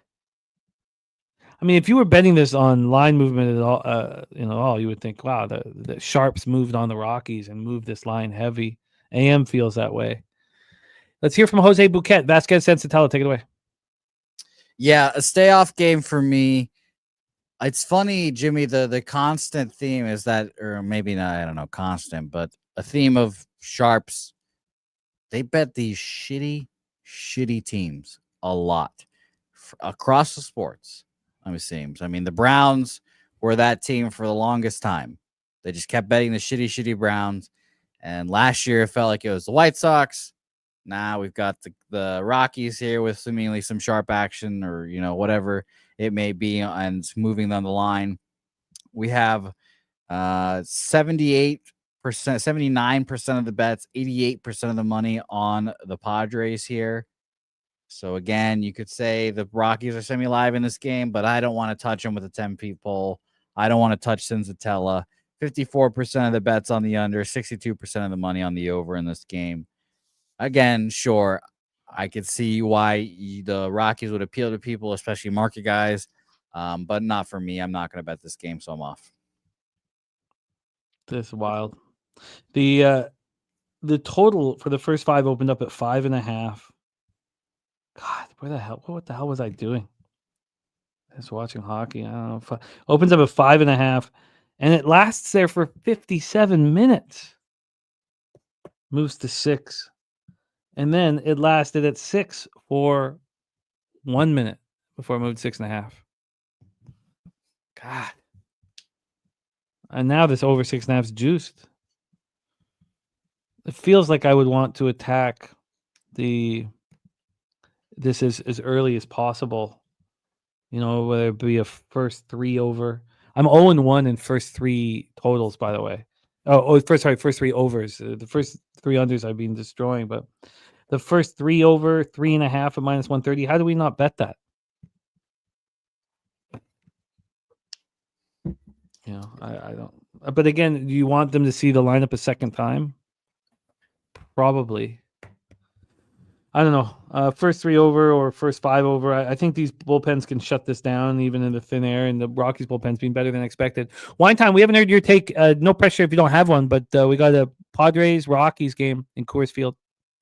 Nothing for me on this, but I do agree with you guys on the over probably early. If there's a 1-2-3 inning or even a shutdown inning in that first half inning, I'm going to move on this over. I'm going to probably keep moving on this over because I think, honestly, as the game goes on, there could be runs scored. We're seeing that 11.5 for a reason. Correct me if I'm wrong. Did this open up at a 10.5 or 11? 11. 11. It's up to 11.5 right now. I think there's going to be runs scored. I think the Padres, I mean, they've got one of the better lineups in baseball right now, playing at Coors Field. Just seems like there can easily be 15 runs scored in this ball game. I'm not going to end up moving on this. Like, I just have so much action today, but I have a lean towards the over for sure. And I will be betting this live over, especially if it's a 0-0 at the end of the first half or at the end of the first inning. I will be moving on this over. You know what I've been doing though? I really like these bullpens. Even the Rockies bullpen has surprised me. I've been betting first live bets on the first 5 over after the first inning is no score instead of the full game, which is new for me, and it's worked. I've only done it twice, but I'm 2-0 on them. So I in Rogue Energy Rockies off a doubleheader, maybe that will hurt their bullpen, even though the bullpen surprised me. We have Wham Bam 3000 in the house. Shout out to our guy OG Wham. Is there a better guy in our community than our guy Wham Bam? Money in the bank there. Let's roll on. Next up for us, Wine Time. You'll be getting this one started here. God, I just want to, you know, I felt the first 5 games were so tough, and now I just want to just get all these bets in, bet them, and feel good about myself. Fat win in the house. Woodbine Racing tomorrow, race 2. Hyper Holiday for Fat win and his vat of lube. We move on. Baltimore Orioles, and thank you, Fat for jumping in. Fat coming from Australia. Just so much fun to cap with this guy. Respect to Fat. We have Twisted 247 with his action. He's got a ton of it. It's copied and pasted. Good, sir. Thank you for sending that in. Atlanta Moneyline, Texas Runline, Nats Moneyline, Brewers, Moneyline, Cubs, Moneyline, Phillies, Moneyline, Royals, Moneyline, White Sox, Runline, Reds, Runline, Giants, Moneyline, Padres, Runline, O's, Moneyline, Diamondbacks, Moneyline, Mariners, Moneyline, and Yankees, Moneyline. I tell you what, man, it's just like you get to a certain age where, like, good, what a great night Twisted has ahead of him. You know, like, you have all this action. You don't need anything else in life. Tomoyuki Sugano. Don't use an eye test with this guy because you'd think that you could hit him. The truth is his numbers are pretty good. Now, he doesn't get strikeouts, and he's allowed 7 home runs in 39 innings. Like, I don't know how he does it, but his numbers are pretty good. He's got a 3 ERA, a 1.13 whip. His last start, 6 innings, 2 earned runs, 4 Ks, 2 walks, and a 4-0 loss at home versus the Royals. Lefties, righties have the exact same numbers against him. It doesn't matter who he's going up against. Going up against the Enigma Kyle Hendricks. I never know what he's going to give us. Coming out a 5-2 win at home versus the Tigers. Maybe he's getting comfortable at home. He knows this could be the last stop. And he's treating it as such, and he's a high-character pitcher. Orioles versus righties, 248, 756 OPS. Angels versus righties, 223, 687 OPS. Both bullpens are horrific. The Orioles bullpen may be worse than the Angels bullpen all of a sudden. Orioles bullpen 5.36 ERA, 1.63 WHIP. Angels bullpen 7.15 ERA, 1.77 WHIP. I hear you, Twisted, and I know you got kids around, so I know the feeling, man. Like, put a movie on for the kids and then let the roller coaster ride begin with your action. So 84, ooh, it's hot. Yeah, it's hot. It's weird. You're so lucky. Yeah, it's a nice day today. It's 84 right now, so it's a nice day. It's gonna be fucking hot. It's 84. That's a great day. You guys are killing me. It's cold at 70. It's hot at 80. What the hell? Supposed to be in supposed LA. to be back down to like 68 next week too. So. Oh yeah. Oh no, the horror. It gets cold at night in LA when the sun goes down. This is nice. This has got to be the hottest first pitch at 7 p.m. of the season. Yep. 85, yeah, so far. It'll get much hotter. Yeah, but 85 Fahrenheit feels like 82, 8 miles per hour to right field. We have offensive weather, which we've been waiting for when it becomes a highway, or you can hit the highway, I guess, from the batter's box. Let's take a look at the line history here and hear what Wine Time thinks about his squad. Fortunes have changed for your team, Wine Time, fast. We have a total here at 9.5. It's minus 110 to the over. This opened up at 9, went to 9.5. That took 3 hours. Then it got back to 9. And then, so that's such an interesting thing. It goes from 9.5 back to 9 at 9 in the morning. And then within 30 minutes, we're at a 10. Since then, it's been bouncing back and forth to 9.5. So we're back at 9.5. We have a half run move to the over, but volatility in the total. On the money line here, we have the Angels at plus 126. They opened up at plus 131. So there's been a move towards Hendricks and the Angels. Maybe Sugano is the one that's vulnerable. Both these pitchers are going to throw so slow, man. So here we go. One thing about the side on the Action Network here, we're not going to use their totals, which everything seems trash now, but 72% of tickets, 71% cash on the Orioles and a move towards the Angels. TJ says one pitcher indicates poor luck. The other has been very lucky. This should regress to the norm. Take it away for us, Wine Time. Orioles, Angels, Angel Stadium. Yeah, shout out to my guy Dave Rogers. He said I bet Wine Time's on the Angels here. Not today. Although I do have a lean towards the Angels here in this game. Orioles playing some horrid baseball, man. Can't get it done. That bullpen. You said it might be the only bullpen that's worse than the Angels right now. I've seen it firsthand what this bullpen can do from the Angels. It really starts with Ron Washington up top. It's the horrible moves he's making, the certain arms he's bringing out there. He brings out a 22-year-old yesterday with a 1-run lead, and he did the same thing the other night and he blew it. Just don't really understand it too much. With that being said, here they do have Zephyr John available. They do have Kenley Jansen available for this game today. But you're going to need Kyle Hendricks to go kind of deeper into these ball games. When he's hitting his spots, he is nice. Throws very slow. His fastball won't even hit 90 miles per hour at times. But he is a veteran. He's a veteran presence in the dugout out there. His catcher will be d'Arnaud today. Look for O'Hoppe to be DHing today, and Soler will be in right field. That's going to be my guess. O'Hoppe's caught Hendricks twice this year, and I believe Hendricks is 0-2 in those starts. And Travis d'Arnaud, another veteran player. So those two guys kind of have they mesh well from what I've heard. So that being said, I do have a lean towards the Angels. You're going to need a solid outing out of Hendricks here, which I can see against this Orioles lineup that is struggling big time. They've still got some good hitters in there, but they just haven't really been able to get it going. And when they do want to hit, their bullpen usually blows it later in the game. You can kind of say the same thing for both of these teams. The Angels blow a 4-0 lead yesterday. Bullpen just awful. With that being said, maybe this is another spot. This is a shutout inning through one inning. You move on the live total over, guys, because I think both bullpens are going to be vulnerable here, especially if these pitchers kind of only go 4 or 5 innings. If we see these bullpens early, and it's kind of a lower scoring game just because of the pitch count, maybe Kyle Hendricks throwing a lot of pitches through the first 5 innings. I don't expect him to ever throw more than 90 to 95 pitches. Be nice to get 6 out of him, but I don't know if they can get 6 out of him. The Angels have been hitting a little bit better at times. It's just their problem is they don't really hit with runners on base. Their home runs usually come solo shots. It's over a 70% rate of solo shots. It's number 1 in baseball, I believe. No play for me in this game, but I'm going to move on the live total over. This is a 0-0 game at the end of the first because I think both teams are going to be able to hit. And I think if you see these bullpens and you see these pitchers go against these lineups second time around, they're going to get hit. It's just going to happen. We're seeing this high total for a reason. It's going to be hot baseball out there, 84 degrees. First pitch. I think there's going to be a lot of runs scored in this ball game. I'm not going to move on the over quite yet. I'm just going to wait and see if I can get a little bit better of a number live. Maybe after the first inning, maybe even after the second inning. I'll see how it goes throughout the day, what I want to do and stuff. But this is going to be a pass for me. I'm interested in the over, very interested. My concern is maybe, Hendricks had that really nice start. Now he's got consecutive home starts. And you did almost say Kyle Kendrick. We don't miss him. What a bum that guy was. Do you remember that? I did. I pulled him up on Baseball Reference after you said that. I was like, what? That guy's been pitching since 2017. That last year, his ERA just a taint hair under 7 for the Colorado Rockies. That was a full season, too. Oh, Kendrick, that was a name I haven't heard in a while. Interesting breakdown. I'm interested in the over. Let's hear from Mr. Bouquet, Orioles Angels.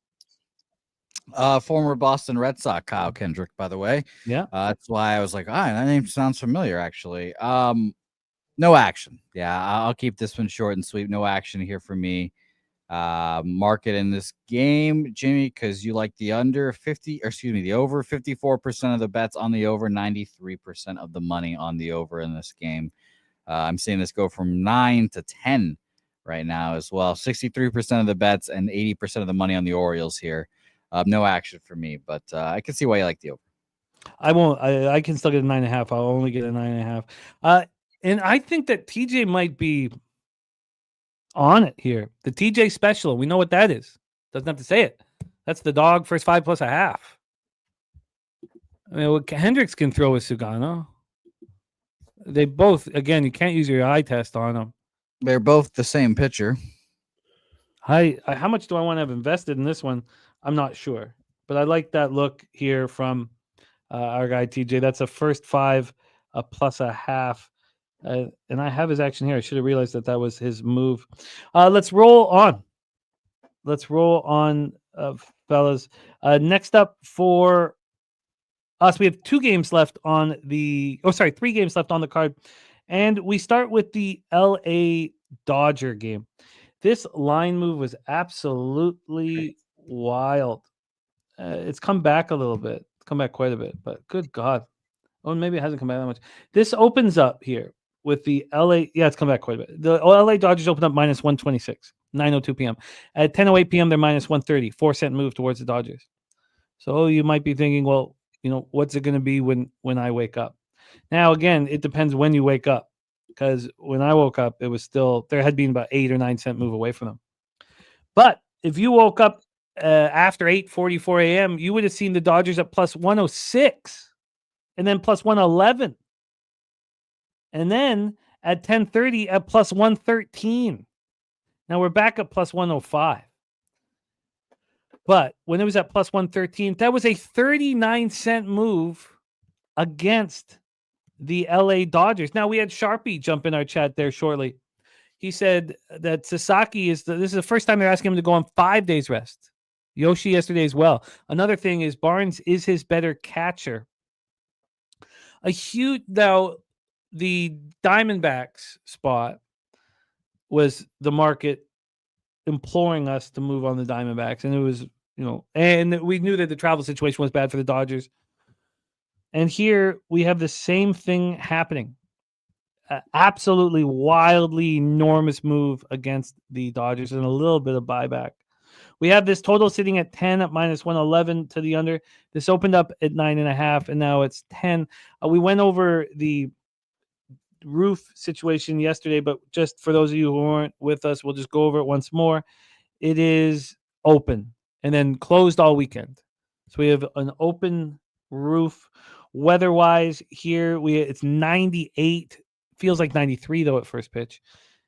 And we heard from Ronnie Lofton, him saying that this is probably the last time this roof is open for the year.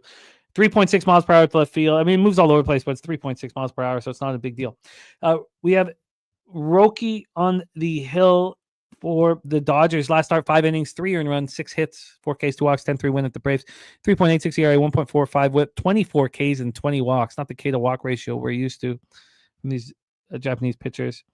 Eduardo Rodriguez, 1-3, 5.92 ERA, 1.47 whip. He's looked bad. coming off an 11-9 extra inning win at the Phillies. I mean, he looks bad all year. We're waiting for him to change it, and he's not. Lefties. I mean, Eduardo Rodriguez is pitching poorly when lefties are hitting 302, 790 against them. Righties are hitting 274, 856 against them. The Dodgers are smashing lefties, 248, 797 OPS. Diamondbacks are destroying righties to the exact same numbers.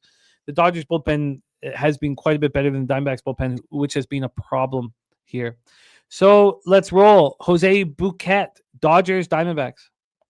Yeah, first bet I made today was an easy bet for me to make today.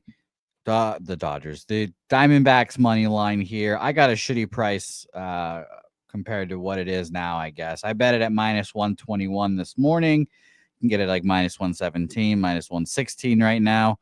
I don't make declarative statements all that too often, but I think that if you watch this show and you listen to this breakdown and you still bet the Dodgers, I think that is just fucking irresponsible. I think it is irresponsible use of your money to bet the Dodgers today.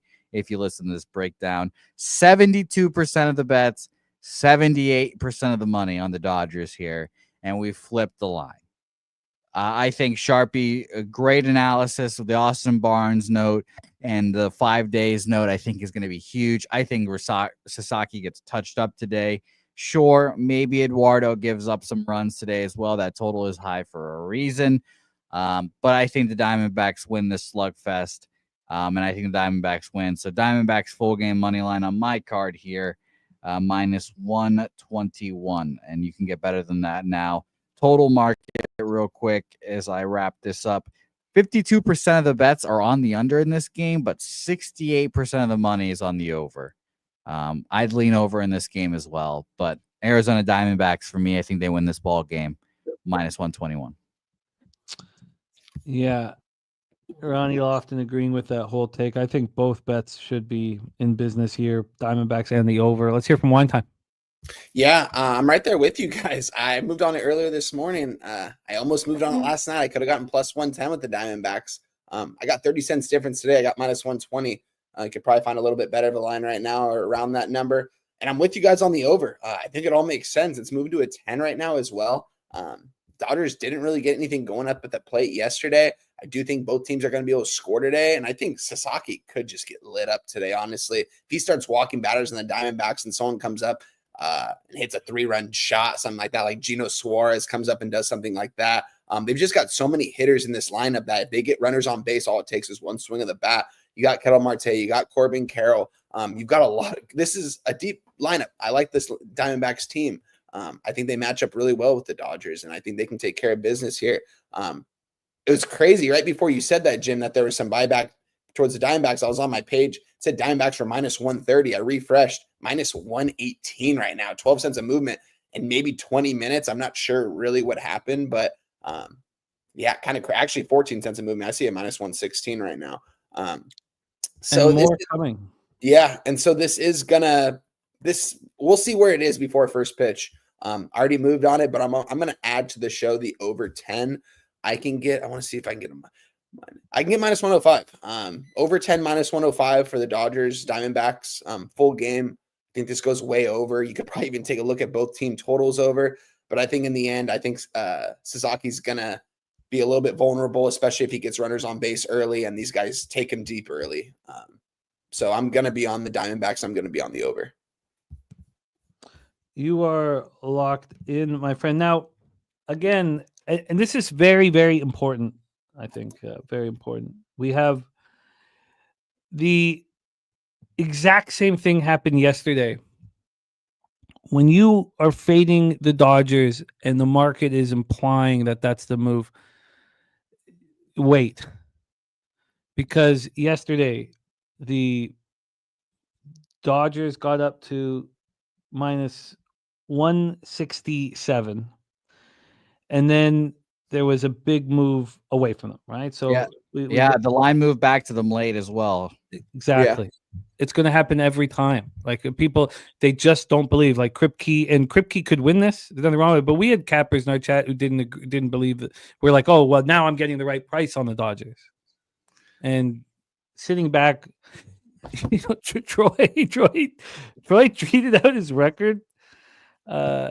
he tweeted out his record like in like the 5th inning, and I was like, dude, it's fucking 5th inning against the Dodgers. You're just gonna count that as a win? And he's like, I play it where it lies. And I was like, God damn, you got big balls banging around there. Fucking wine time. Wine time likes to do the same thing for football. Halftime of a That was football game. one time, Cash Jose. it. Cash it. We're done. Got it. Money.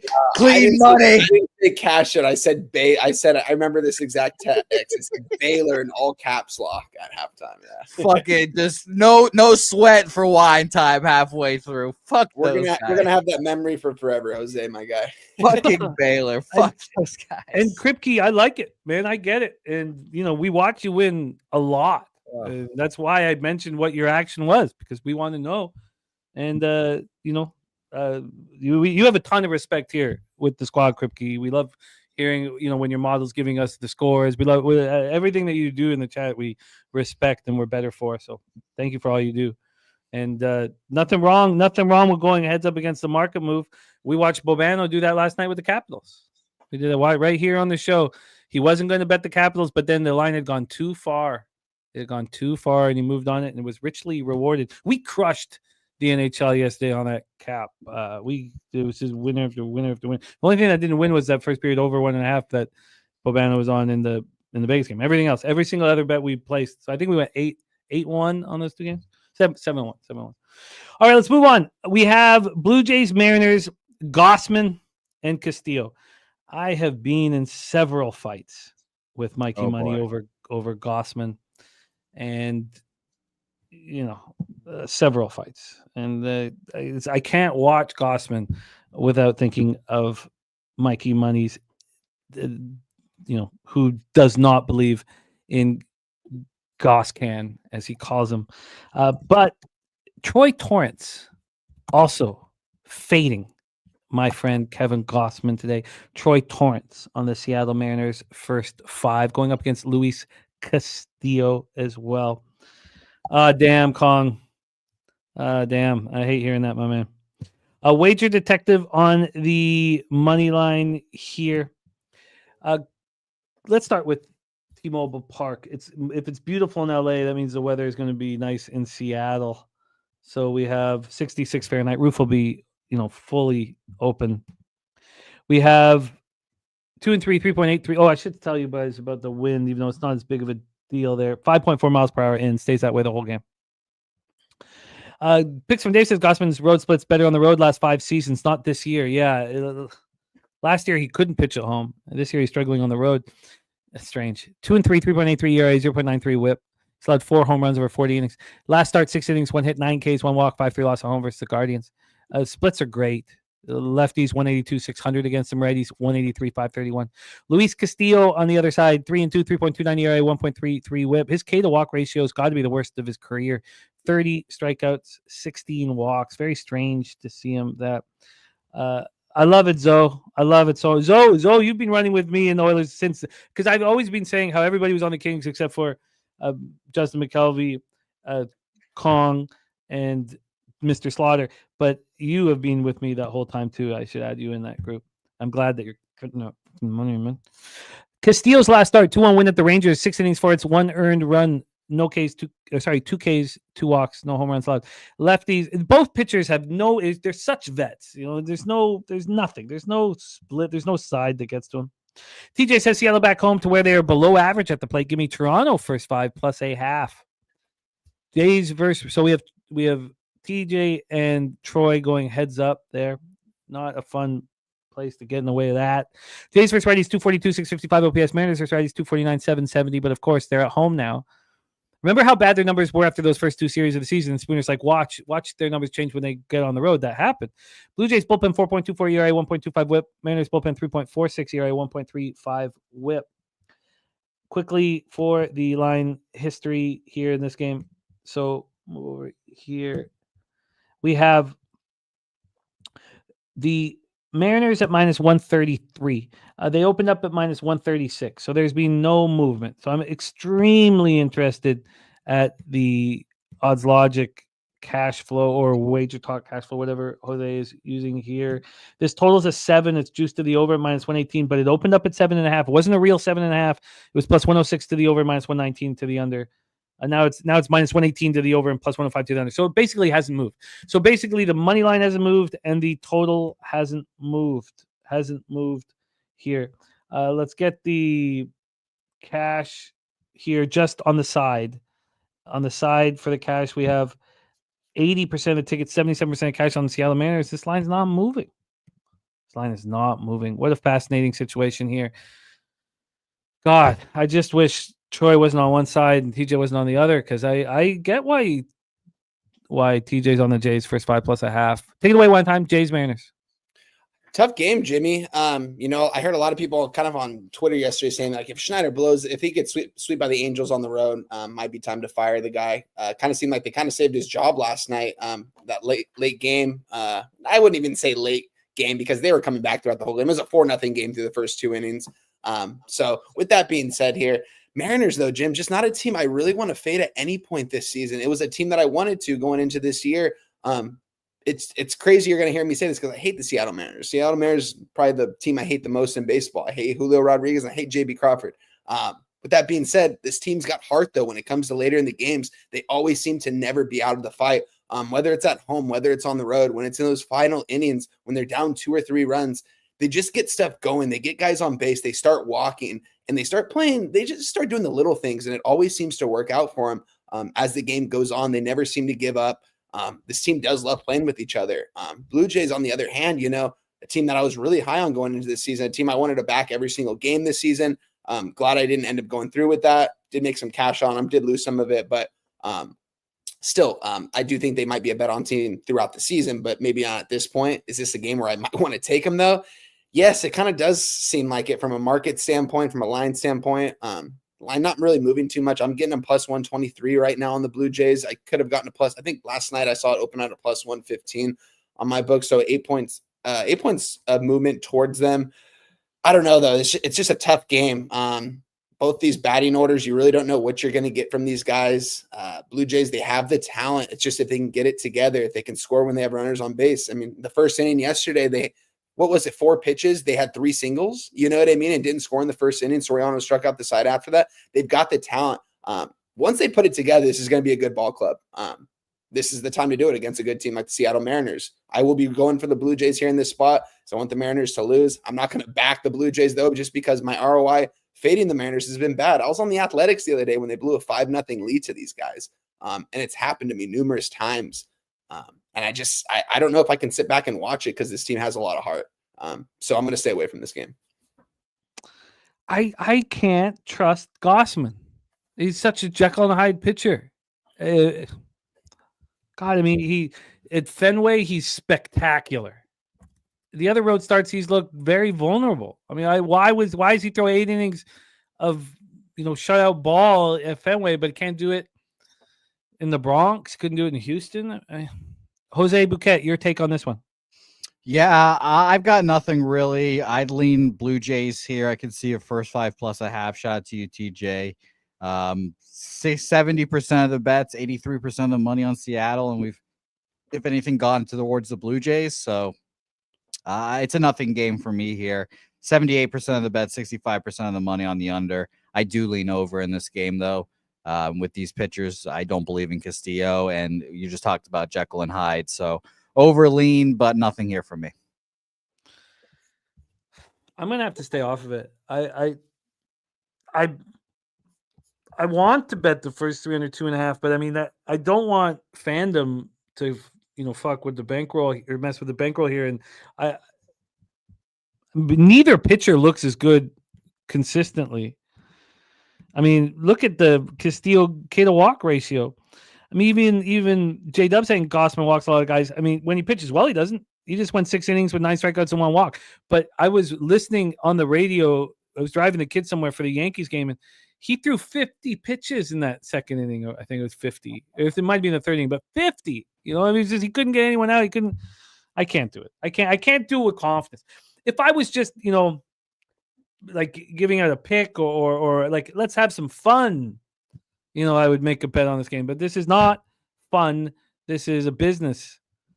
Let's move on to 10:05, but it can be very enjoyable. Let's go to 10:05 p.m. Eastern. We have our final game here on the board. New York Yankees at the Athletic Sutter Health Park in Sacramento, California. We'll be getting into NBA right after this. Yankees, A's. Let's get into the weather at Sutter Health. It is hot, 88 Fahrenheit. First pitch, 4.5 miles per hour to right field. Beautiful, beautiful weather for a ball game. We have two bums on the hill, but I didn't think Osvaldo Bido was a bum. He just hasn't looked very good this year. It's because righties are destroying him. Righties are hitting 329 with a 934 OPS for Osvaldo Bido. Can you think of a righty in this lineup? Where's number 99? Also, Goldschmidt, Volpe, Cabrera will hit from the right side. So there's not a ton of righty bats. Lefty's hitting 207, 700. Yankees versus righties, 247, 774 OPS. Markel with a heavy lean towards the A's first five. A's versus righties, 253, 731 OPS. We have Will Warren on the other side, who looks terrible, coming off a 7-5 loss at home versus the Rays. Lefties are squaring him up, 280, 840. And Spooner's right. Pretty easy to walk Judge. You're absolutely right. This is a pretty easy lineup if Judge is the only one you're scared of. When you have Ben Rice DHing, it wouldn't matter if you had Jerry Rice DHing. You walk Judge and laugh at who comes next, even if it's Goldschmidt banging porn stars. We have the Yankees bullpen very good, 3.31 ERA, 1.21 whip. A's bullpen, 4.54 ERA, 1.48 whip. But again, it's the lefties that are getting to Will Warren, and you have Soderstrom, Blade, Butler, Kurtz as the lefties. At least that group will be in there. JW says no Murdoch for the A's, so their pen might have a chance. Let's touch on the line history and then send it to Mr. Bouquet. Line history-wise, this total has just been climbing and climbing and climbing. I see 11s now. It opened up at 10. It lasted there for less than an hour. It got 10.5, and then that just got juiced to juice. Sorry. Oh, it actually went to 11. Excuse me. I didn't realize that at 8 a.m. It was 11 from 8 till 10, and now it's back at 10.5, although there are 11s out there. A tiny, tiny bit of buyback. Then on the money line here, we have the Athletics at plus 128. They opened up at plus 131. So no movement here. Very, very, very, very interesting.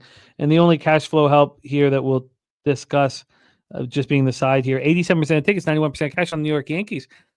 How are we not on the A's first 5 plus a half here? Jose, take it away. I'm on the A's full game. I can tell you that. I didn't check first 5, but I think the A's win this game. The AL East is just not that good, guys. So I think the AL East can be bet against certain teams, and I don't think the Yankees are that good. You guys have known that for the whole year for me. I have first 5 plus a half at minus 125 for me. A little juicy. But yeah, I like the A's here. You mentioned the market as well. I'll talk to you guys about odds here real quick. 80% of the bets are on the Yankees, but 73% of the money on the A's, 80% of the bets on the over, 75% of the money on the over.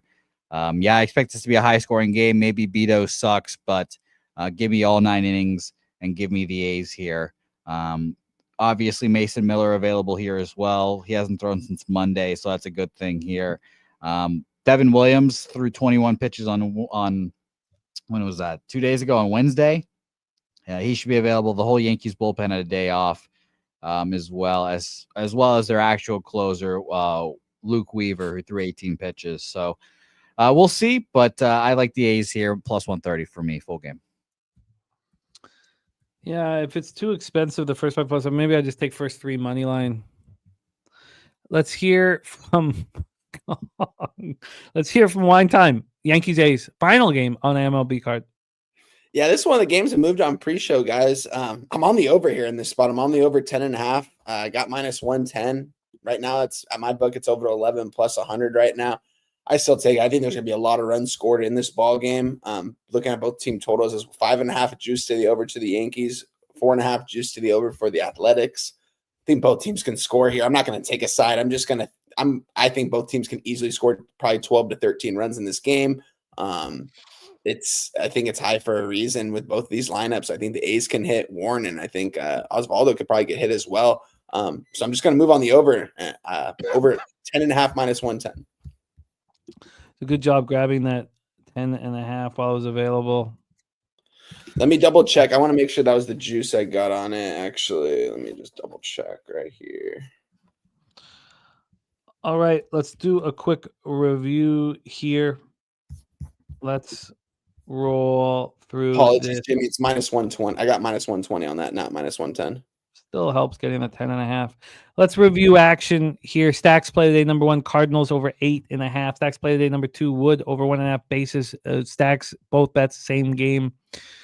We have a TJ on Brewers, Angels first 5 plus half, Philly first 5 money line. Troy Torrance hammering the Cubs first 5, both the money line plus the half. Also with the Nats first 5 money line. Guardians full game and Mariners first 5 money line. Spooner on the Marlins -1 at -118. Giants money line. A's plus 1.5 at -120 and Phillies money line. Then we're gonna go over each capper's action. Crystal Craig, by the way, parlayed Tigers money line with Padres money line. I'll go over everybody's action in a second, but let's just hammer the cappers on screen, get an NBA, and then we'll do the full review as well. The $100 race. $100 race. I'm not sure what, and only greyhounds, camels, or horses allowed. So we'll see which one Jose decides. So for me, I found the first few games very difficult. I may use the Tigers as a parlay piece with the Astros. I don't think I'm going to switch sports, combine sports with the parlay here. Dabby Cab did give us Merrill over 1.5 bases and Padres money line. I'm going to try to live bet the Brewers as soon as Littell is out. I have some interest in the Cubs first 5 plus half. I'm going to study it a little more. First 3 under 2.5 and the Cleveland Guardians for me.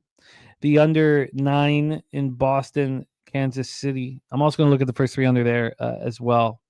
But I think the full game under 9 will be my spot here.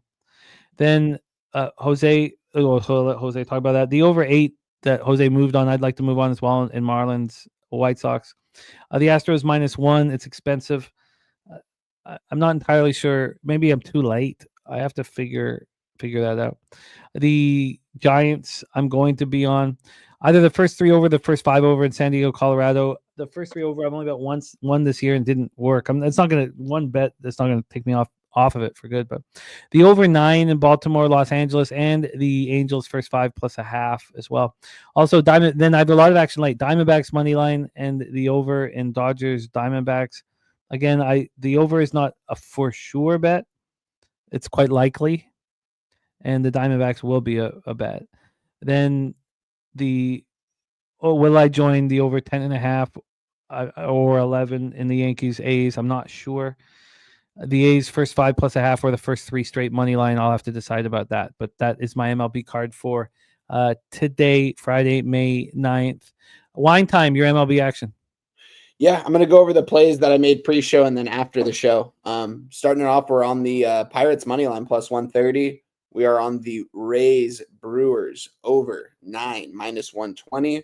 We're on the Athletics Yankees over 10.5, a little bit juiced at minus 120. Diamondbacks money line minus 120. The additions to the show I made, Tigers minus 1.5 minus 120. Cubs first 5 plus a half at minus 120. And D-backs Dodgers over 10 minus 105. 7 plays for me today, guys. Still might add 2 more. Still might add that Tigers Astros parlay. And there might be a couple games I might end up moving on as first pitch gets closer. Just be following me on X, and I'll be tweeting it out. I love it one time. Mr. Bouquet, my friend, take it away.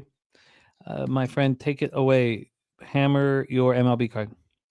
Yeah, Arizona money line minus 121. First bet I made. Brewers money line full game and first 5 full game minus 117. First 5 minus 110.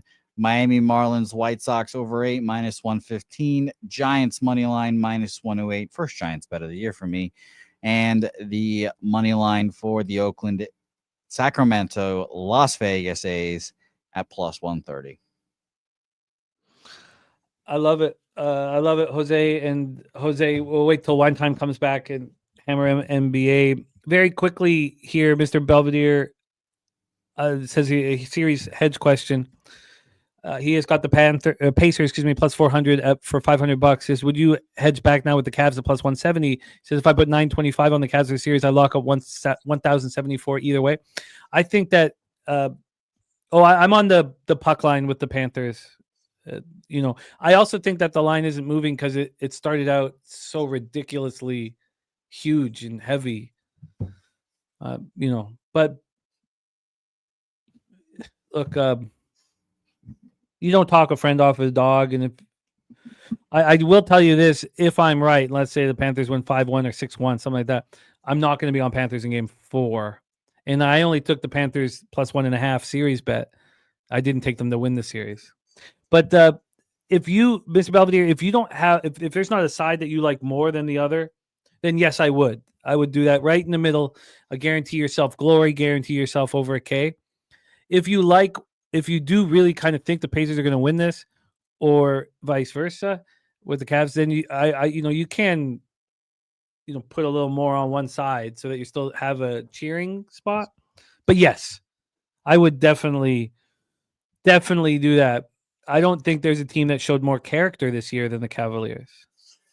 So definitely, I would definitely do it. Now, the problem is here, and we're going to talk about, why don't we get into the Cavs breakdown? Because there is some issues here with the Cavaliers. And first off, let's get into it.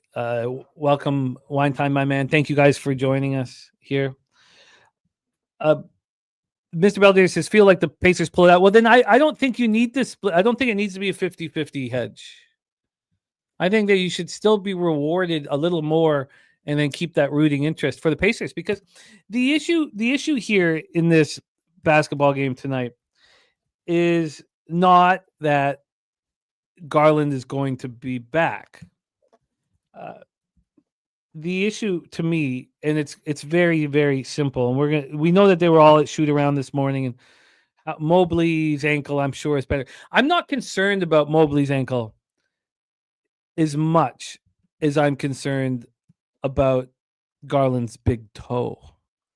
And I would believe, oh shoot, I screwed this up. Here, let me just move over to the last bit. I was hesitant to move on the Cavaliers series or +1. I was hesitant because I was like, I want to see Garland make it through a full game and feel good. It's so easy to, if you're, you need that toe for all your acceleration. He's a fast player. So Garland is playing tonight. Then we have Mobley as such, defensive player of the year. He's still listed as questionable, but we think he's going to be in. And then DeAndre Hunter here is also questionable. But again, we think that these guys are all in. Let's set this one up. We're in Gainbridge Fieldhouse. Indiana leads the series 2-0. Watching Hallie in that game, and I mean, how often I'm 45, but how often over the last 25 years have I thought, what the hell are the Sacramento Kings doing? Wow. For real. And this was another case of that. Say what you want about Halliburton's dad embarrassing him and shit like that, but Halliburton has proven now over a long period of time that he is capable of being a starting point guard on a team that could win the NBA championship. And I believe on the other side with Darius Garland has done the same thing. When this was at 3.5, I said to myself, let it go. If the Cavs win this game by a bucket, you cannot lose your bet. This line is just moving heavy. I imagine there'll be buyback at some point. It got all the way to 5.5. This opened up at -1, and I understand why it wasn't like, I probably should have just bet it, a 1.5. I probably should have just bet it, had it in my pocket, expecting these guys to come back. But the problem was everything that I'd seen in Halliburton taking control. I do think there's a ton of pressure on the Pacers now. I wonder what everybody thinks about the pressure, because we have 261 teams that are 0-2, and I think the pressure is all on the Celtics. And here I think it's on the Pacers. We're talking about the Cavs.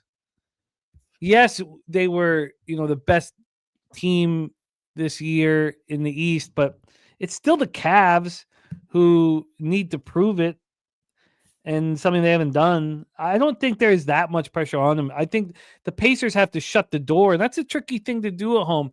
Sometimes when you're a big underdog, it's nice to be the villain. Now you come home, everyone's so pumped up for you. I think it's a very tricky situation. This total at 229.5 got all the way down to 226 before it started climbing. Now it climbed because of the announcements of, Garland being in, and then we expect Mobley and Hunter to be in as well. We talked about this -1 moving over to -5. There is our guy. Absolutely, Gavin. We'll do. I'd love rocking your horseshoe quarters, man. I love it. I did cash, Gavin, with Sovereignty. I did break my streak of Kentucky Derbies since the disqualification of. Oh, whatever. I don't need to get into it, but I did finally break my streak after the maximum security disqualification. Okay, here we go. So Cleveland in the playoffs has been playing at 95.33 possessions a game. The Pacers knew that without Garland at the 1 to run fast, make them make decisions quickly, and without their star point guard, they will make mistakes, and that's exactly what happened. Now with Garland back in the big toe issue, the thing's still the same. Run fast. Make Garland run up and down the court. Make Mobley run up and down the court. 100 possessions a game is not fast enough. Make this at 102, 103 possessions a game. BJ got the Cleveland at -130. Spectacular work, BJ. Of course you did. I was beating myself up for not being there. The Cleveland Cavaliers want to play at 92 or 93 possessions a game. They do not want to play at 102. They're shooting 44.7 from the field in this series and 26% from 3. Over the playoffs, they were shooting beautifully in that easy sweep to get things started. The Pacers are now 6-1 in the playoffs. They're in the playoffs. They're shooting 50.6 from the field and 41.3 from 3. Okay, Gorky. Good luck, man. Good luck, my man. In the series, the Pacers are shooting 52.4 from the field and 46.9 from 3. Halliburton taking over the game was something to behold. It was as incredible as any. 8 points. This man scored the final 8 points in 47.9 seconds. Him getting his own rebound of the foul shot and running back to 3. I mean, that's going to be in history. Yeah, you don't see that. It's not just Reggie Miller anymore when we look at the famous 3-pointers in Pacers playoff history. He scored 11 points in the final 12 minutes, but he scored 8 in the final 47.9 seconds. He also had 22 in Sunday's win with the go-ahead 3. Aaron Naismith has taken the next step. These guys, the Naismiths and the Nemhards, have taken the next step. And then don't forget who is behind all this. Carlisle is a great coach. And the Mavericks were upset that he left, and he made the right decision. He saw the dysfunction. He knew it was coming, and it wasn't from Cuban, the dysfunction. It was from other people. Saw the dysfunction and got out when the getting was good. Smart. Thatcher said Garland will be on his heels the whole game. They're going to try to run him into the ground. Kong's Clips got the -2.5. Nice work. And True Allah in the house has Halliburton double-double, Jokic triple-double, SJ over 12.5 rebounds and assists, and Spider over 10.5 rebounds and assists. So Miles Turner also has stepped up in a way that I am surprised. I've questioned his character a few times, and he stepped up. Spider went for 48. He was putting it all out there. Max Strus went for 23. They do have vets on this team. Jared Allen, 22 and 12. And everybody going to be in, we expect, for Kenny Atkinson's squad. Take it away for us, Wine Time. One last thing here, and maybe the Capper is using Odds Logic can give us the cash flow information. I've never had too much of a problem with the NBA cash flow information from Action, but I don't trust anything that this site does anymore. 61% of tickets, 69% of cash on the spread on the Cavaliers, line moving heavily in their direction. 44% of tickets, 62% cash on the money line for the Cavaliers. Again, line moving heavily in their direction. And on the total, we have 79% of tickets, 80% cash on the over. Take it away here, my friend. Floor is yours one time. Yeah, I'm excited for this game, Jim. You touched on a lot of good points here. I mean, the Indiana Pacers, I mean, they made the Eastern Conference Finals last year. You know, they made the Cup final last year. They've got one of the better coaches in the NBA in Rick Carlisle.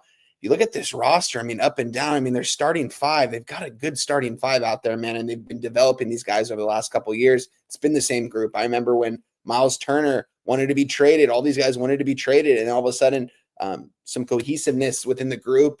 They came together these last couple of years, and we're seeing it now, man. We saw Giannis call them out. He said, I've won a championship. They haven't. That's the difference between me and this group.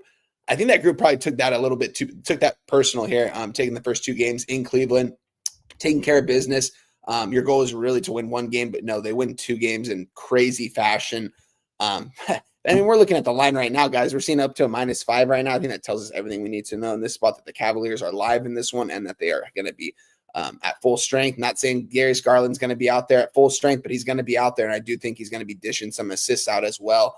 And I do think Donovan Mitchell's going to throw it all out on the line as he usually does around this time of year, man. I remember he was on Utah that first year when he was a rookie, and he took them to the second round. Who was that they beat the first round? It was Carmelo Anthony, Paul George, and Russell Westbrook, the Thunder. Took him out in that first round, his rookie year. He's got so much heart out there, man. He attacks the rim, gets to the free throw line. He's got to be knocking down some of these threes that he's taken. I do think that's going to be coming around. There's going to be a little bit less attention on him as well, since Darius Garland's going to be back out there. I'm on the Cavaliers here in this spot, guys. I'm going to be on him in a money line parlay with the other team we're going to be talking about later, but I'm also going to move on full game on the spread, -5. I think they're going to take care of business tonight in Indy. Who do I think is going to win this series? I'm not too sure. I mean, Kenny Atkinson better start getting it going. I mean, just won Coach of the Year. They got eliminated in the second round last year. They can't get eliminated in the second round again this year. That'd be unacceptable, especially because I think they have a better team this year than they did last year. Adding pieces like DeAndre Hunter, he's going to have to get going too. He's going to have to make those open shots.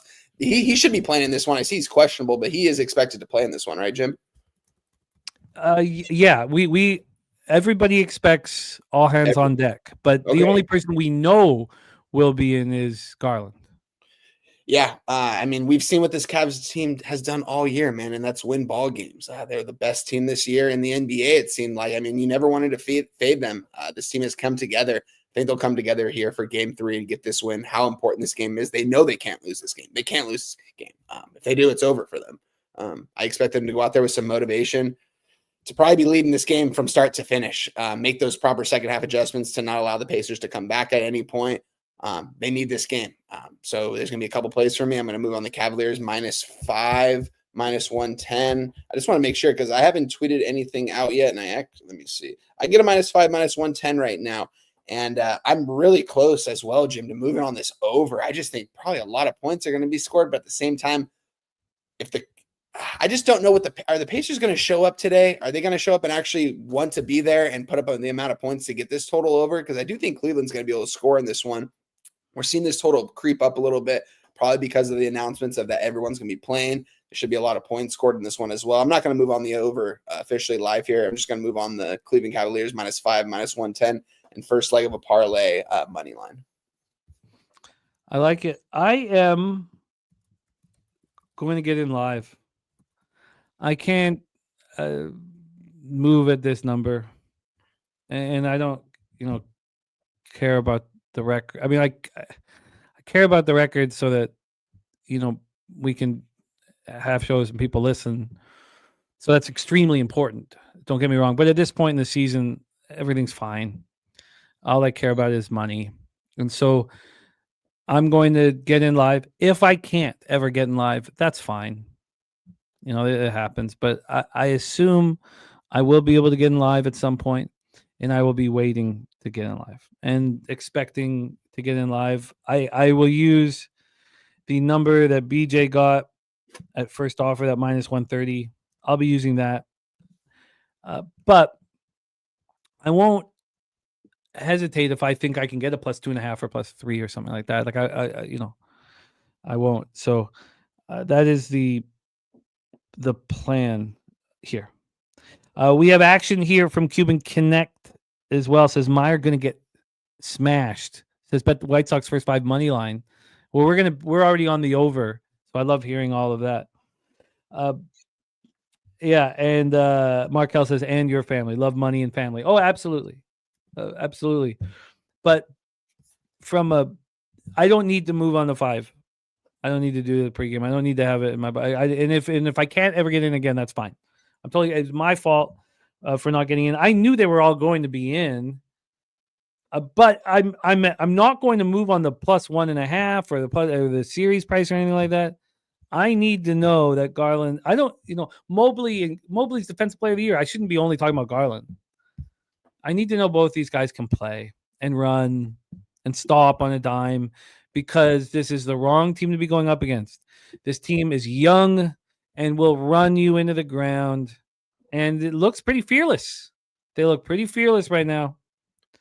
So that's my plan. We have wine time using them on the money line parlay and with the Cavs -5. I also have been watching TJ use the live spots as a parlay piece with a game playing later or the next day. So I've been watching him do that. He did that yesterday with the over 4.5. Instead, we all moved on it. He moved on it before the power play, the Vegas power play. So it was -165. And we were lucky to get through those 2 minutes. I mean, a goal was almost scored. And he tied it with the Brewers to turn the Brewers into a +199. So there's lots of different ways of moving on it. Gorky says, even if they're in, does that mean they're a full go? Well, I mean, that's what we have to see, Gorky, and that's what we have to see when that proved. But I am surprised at your confidence here, and it's fun to see. It's fun. It's fun, Gorky. I like it. But I'm surprised with your confidence here with the Pacers, and you add another layer of fun, another level of fun, Gorky, my friend. All right, wine time has moved pregame. I'm moving live. Let's go into the 10 p.m. spot, West semifinals, game 3. I wrote the script for the game last night, and I made 0.9 units. What trash. What trash. When you're right, you have to succeed. You have to get that money. When you're right and you only get a little, you've screwed up. And obviously the ant move, it wasn't necessary. I also talked myself off the full game under because I said, what could happen in the fourth quarter if the teams aren't trying anymore?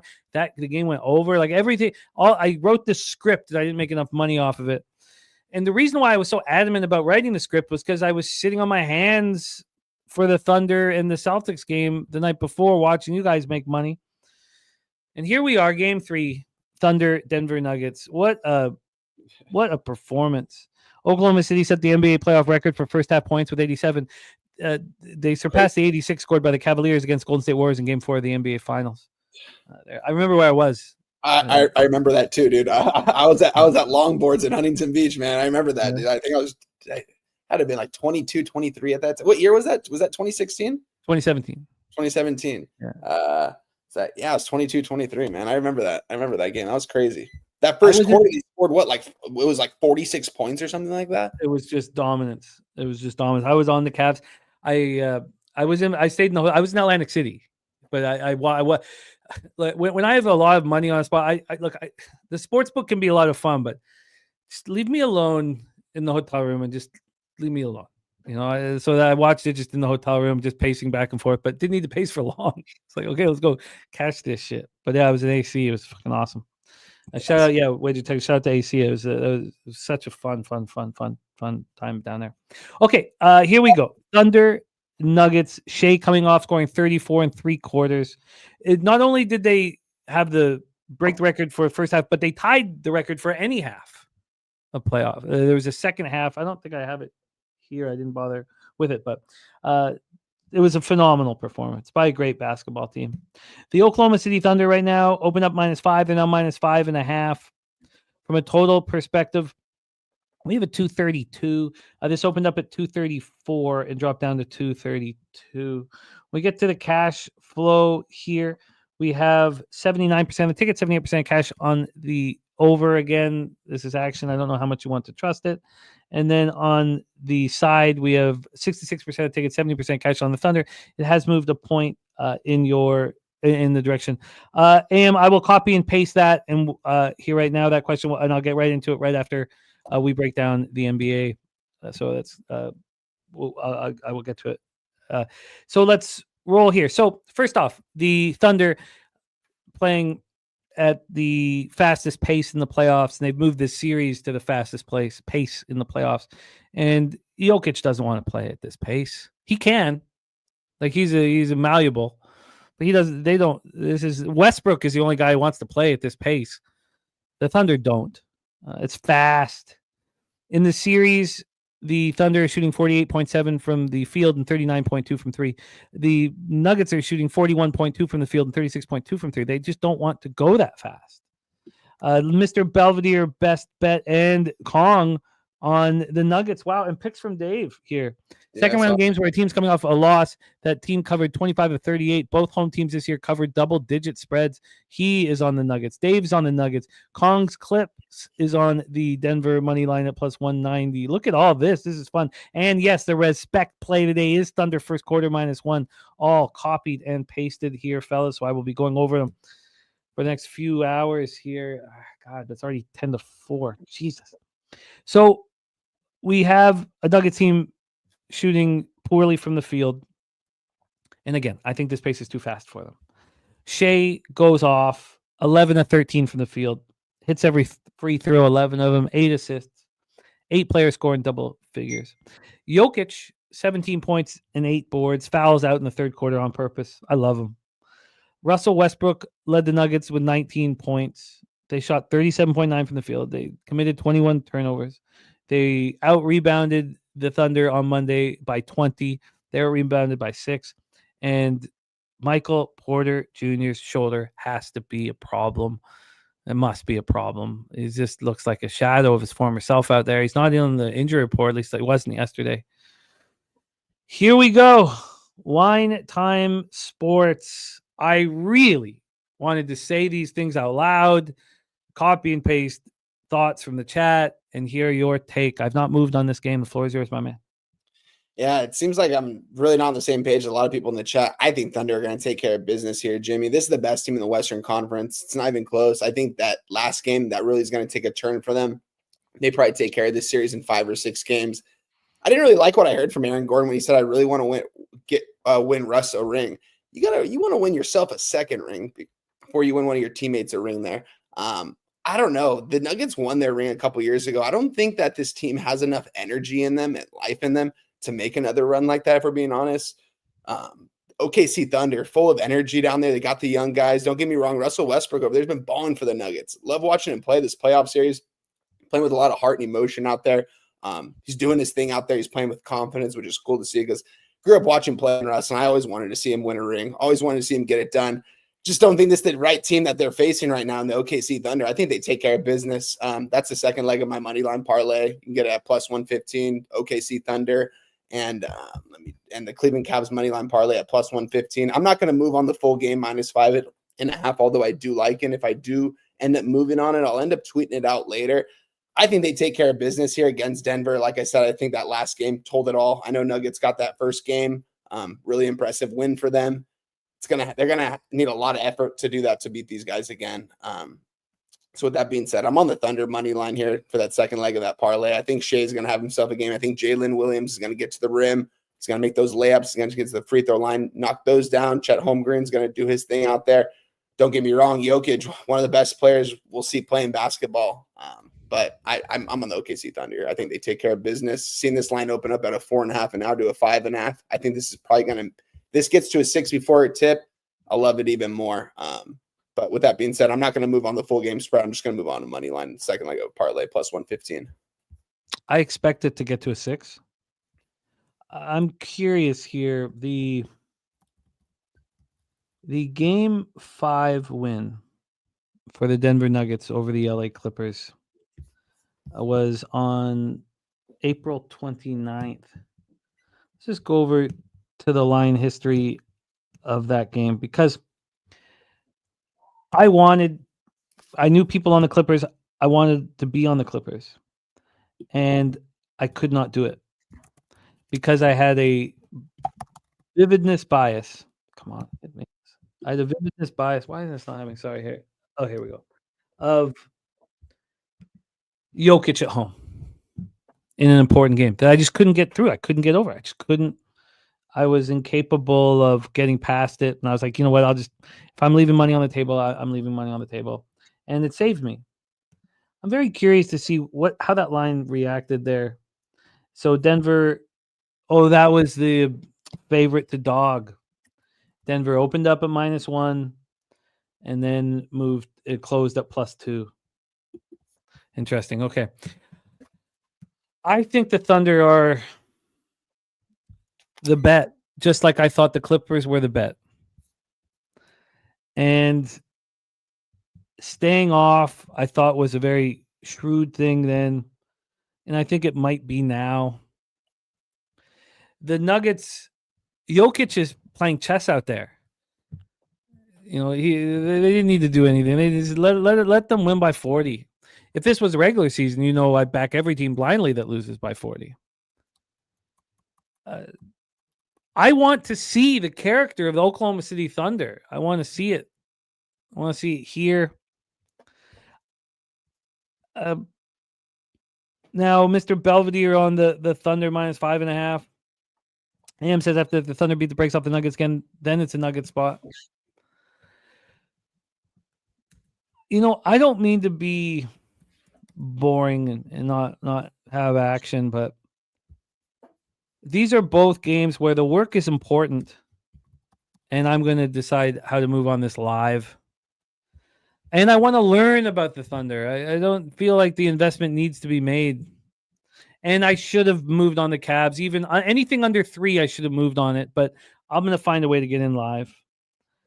Mr. Belvedere also playing Thunder money line to the under 232.5. I am going to be glued to the screen for both of these games, and I'm not going to have anything pre-flop. And I hate it, but again, we're so deep into this series and deep into the season and deep into the action that I don't need to be in pregame. I can tell you though that I want to get in on the Cavaliers as soon as I'm focused. As soon as I see Garland, I need to see Garland defending and moving very quickly off of that sprained toe, and I need to see Mobley jump up in the air, get a rebound or block a shot, and then run up the court. I need to see those two things, or maybe an alley-oop. You know, Jared Allen gives him these alley-oops or both ways. I need to see that. When I see that, I'll go, okay, it is time to find the right point to move live on the Cavaliers. With the Thunder, I just have Game 5 screaming at me. Everybody was on the Clippers. The Clippers move from dog to favorite, and I was like, I can't do it. I can't fade Jokic at home. I can't do it. Now, look, the Thunder are a better team than the Clippers. And we see the spread that's appropriate at 5.5. So we have a moneyline parlay here from Wine Time Sports. Moneyline parlay, Cavs Thunder at +115. He's on the Cavs at -5. And Mr. Belvedere parlaying the Thunder moneyline to the under 232.5. And for those of you watching what Mr. Belvedere was trying to figure out with the hedge situation, he's decided not to hedge. But he is on the Cavs -5. So it's a very interesting way of him handling it. And it's really important for us to watch how people handle these situations, see if they succeed with it, and, you know, adjust sort of how we would handle it in the same situation. Because you're going to be in them. You're going to be in them. And as a lot of people know who worked with me, I used to hedge too much. I would hedge like an idiot nonstop, and I've stopped doing that. So there you go. That is the NBA for Friday, May 9th. Wine Time, we are all very excited about your brand new show here this Sunday. Please support Walk Off Wagers Sunday at 11 a.m. Here on Pub Sports Radio. Can't wait to see you guys rock here. Also, support Wine Time on X. The man puts all of his action out. He asks for nothing in return. You know, when I started in this industry, I couldn't believe what I saw. Everybody wanted to be the best tout they could be. And I couldn't believe it. This is 2017. I was like, what the hell is this? Nobody wanted to be the best gambler that they could be. It was, I want to be the best pick seller I can be and sell the most picks. Wine Time wants to be the best gambler that he can be, and we are very, very fortunate to run with him and to have him a part of our squad. And I want my unit size to get closer to yours, with including because yours is higher than me with American dollars. So you inspire me in many ways, Wine Time, and I'm very excited that you have your own show alongside Morgan Spooner. Please support Wine Time on X. Here it is right here. Please support our guy. Wine Time, any last words for the cappers supporting the show? And if you would like to review your MLB and NBA, that'd be great. Yeah, Jim, I'm going to go over review the action really quick once again for you guys.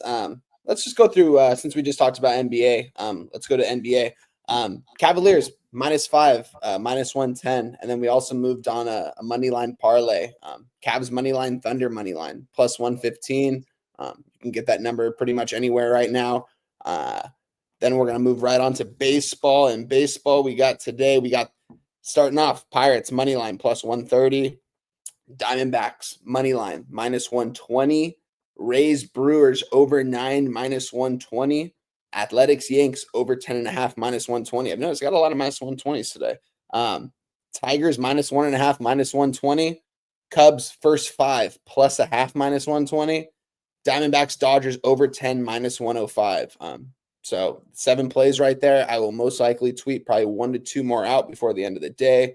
Still have a couple things I want to go over, man. But yeah, make sure to check us out, guys. Sunday, walk-off wagers with me and Morgan Spooner. Jose's going to be back there too, so I'm sure you'll hear him in the background as well. Looking forward to it, man. We got a lot of good segments coming up, good information we're going to give you guys as you guys trickle into the chat when we first start, because we're going to be starting kind of early. It's going to be 8 a.m. my time, 11 a.m. East Coast time, guys. So trickle in as you can.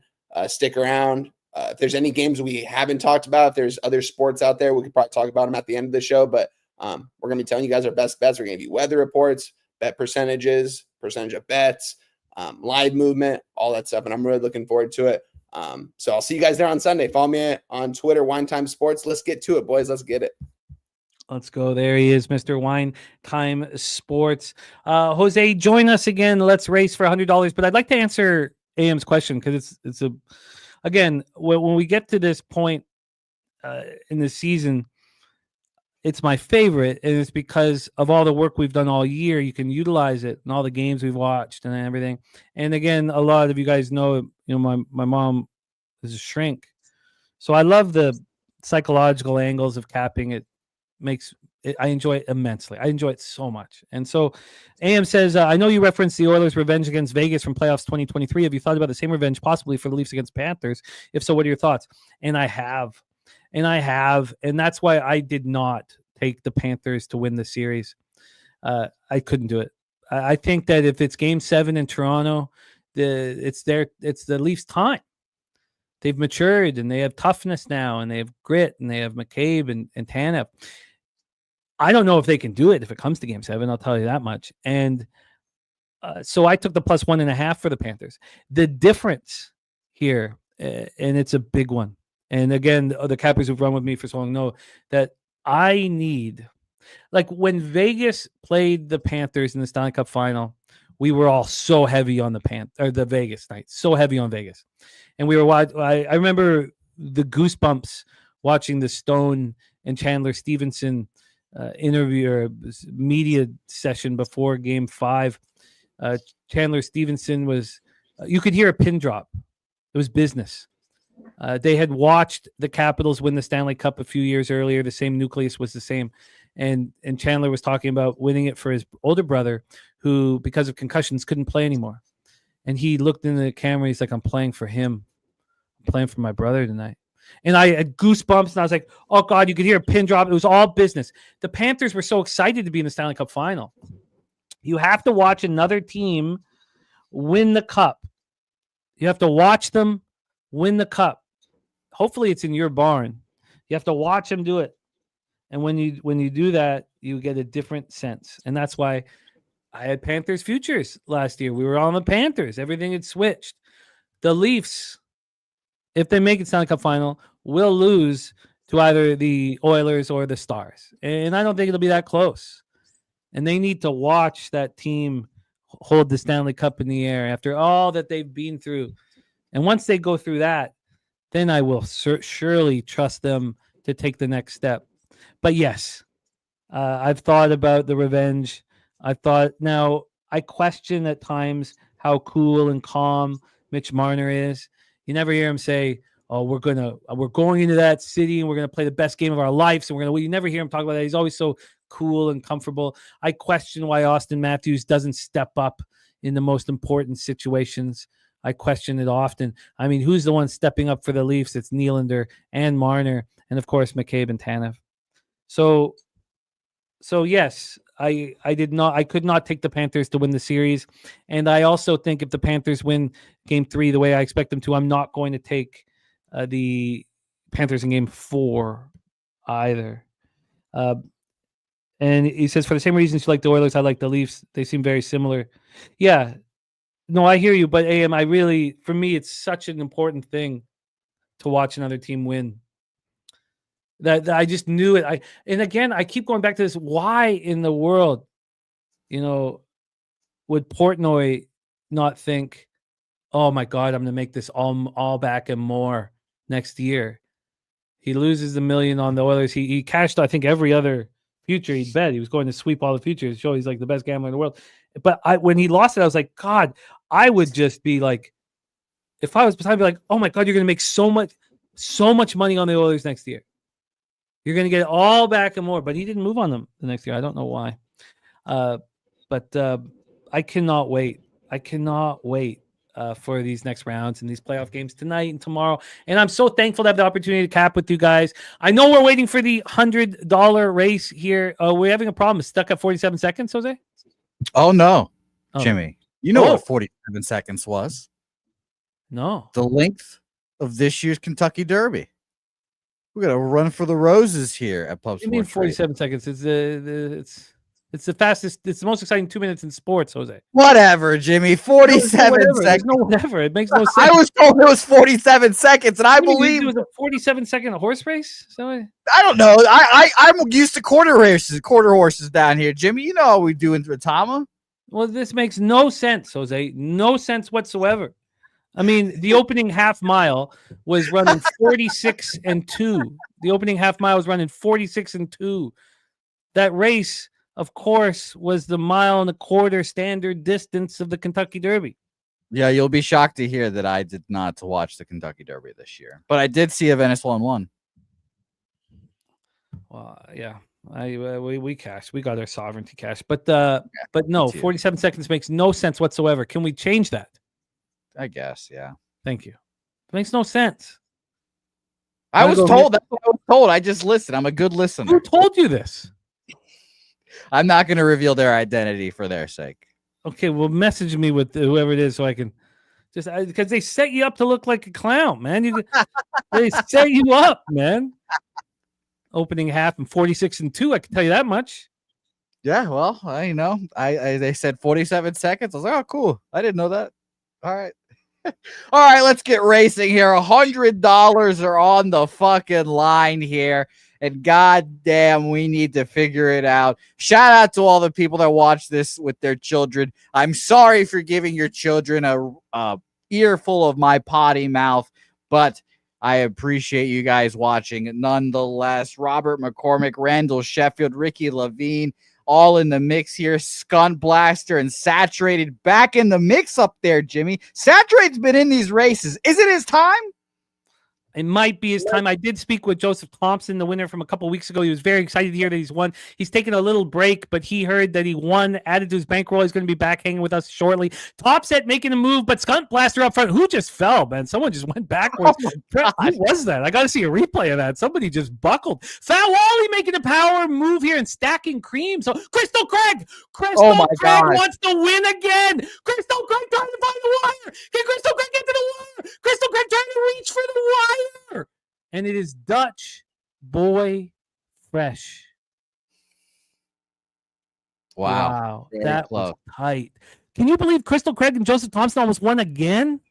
They were up there. They wanted it. They were hungry. Wow. Dutch Boy Fresh $100 to add to the bankroll.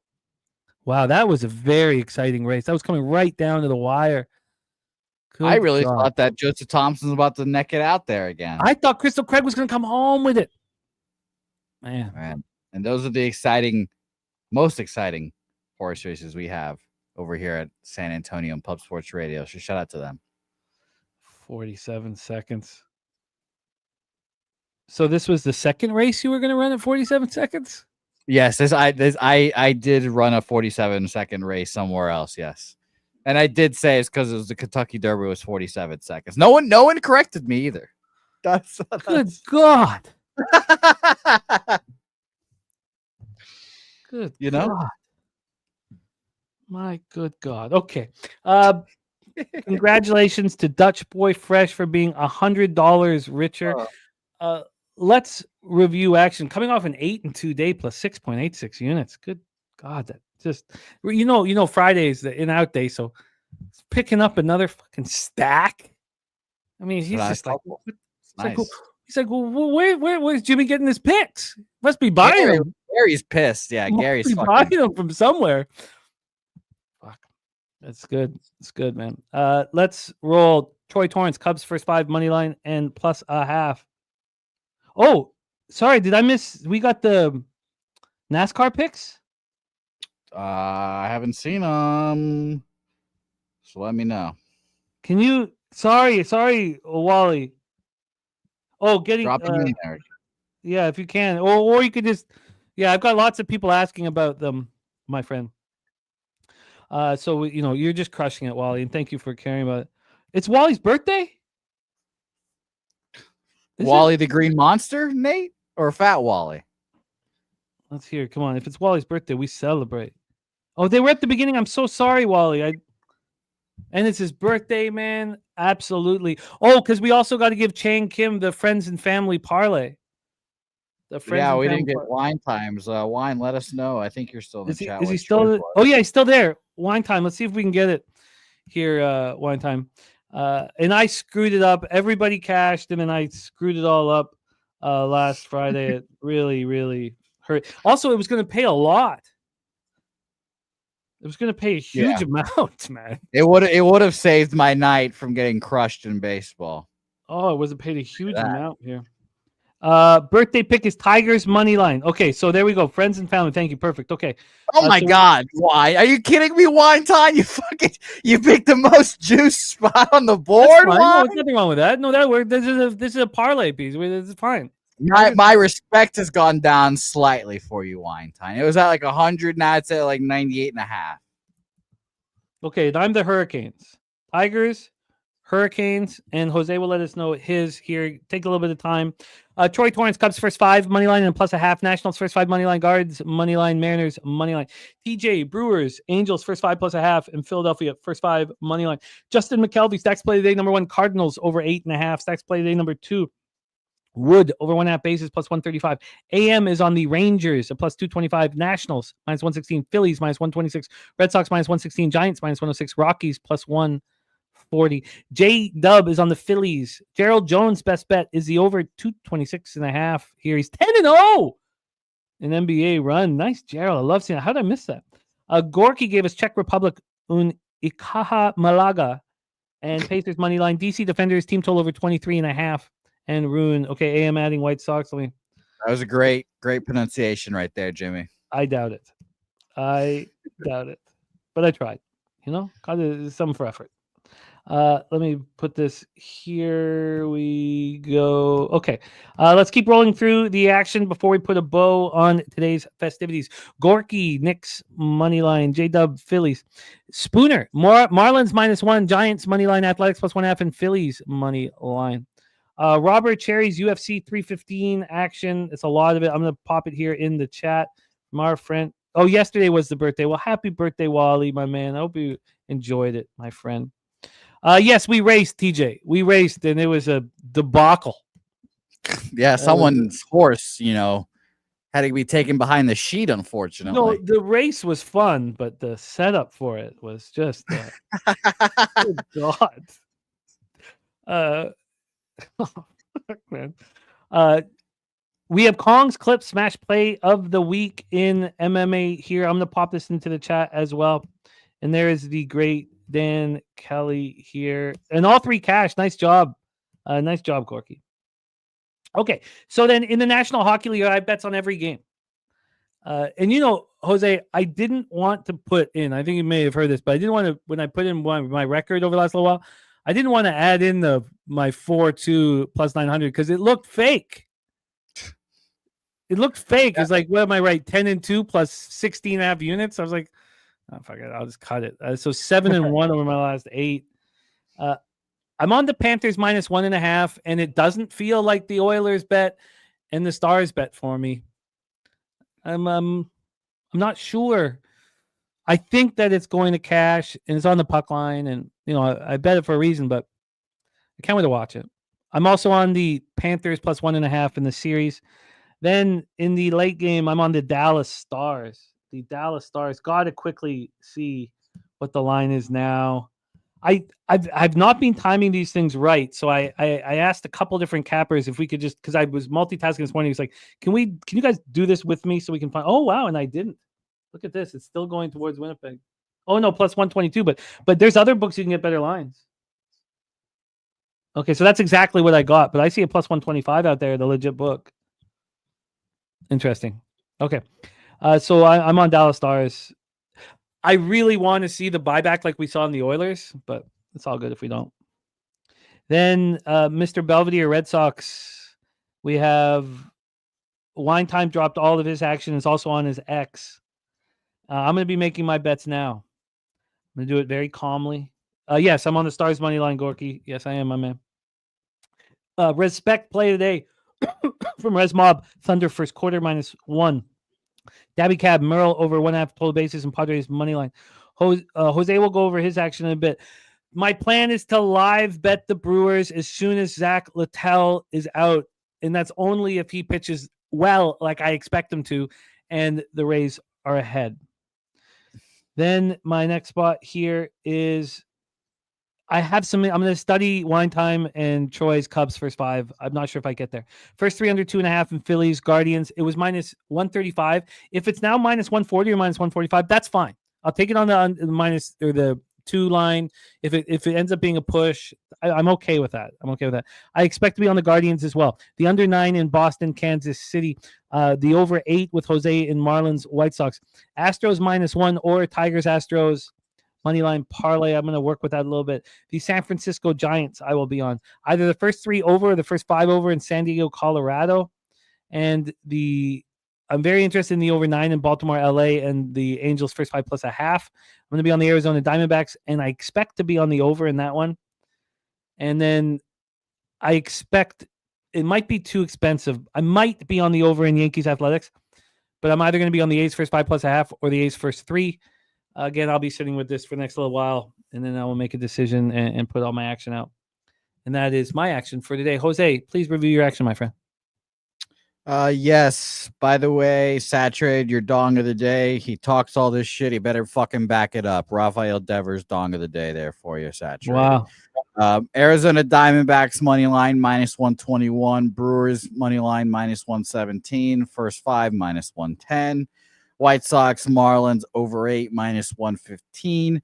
A's plus 130 full game money line. And my pick for friends and family today, I have not bet them all year. Our guy Spoon Bets loves them today. It is the San Francisco Giants -108 to give our parlay some juice. I put it in already. It is plus 293. The Carolina Hurricanes, which is tomorrow, I just realized. The Detroit Tigers and the San Francisco Giants. So enjoy your weekend with that one, my guy, Wally. Yeah, Wally, my man. And Chang. Yeah, the Hurricanes is tomorrow. That doesn't work then, eh? It's already in for me, so it works now. Huh. Okay, TJ yeah. Is with me. Okay, if it's already in, it's already in. Yeah, and you know what? Then you get the 2 days of glory. I'll stick with it. I'll stick with it. It's the most likely spot there, so I'll stick with it. There we go. JL, what's happening, man? Thank you for joining us. Thank you all for joining us.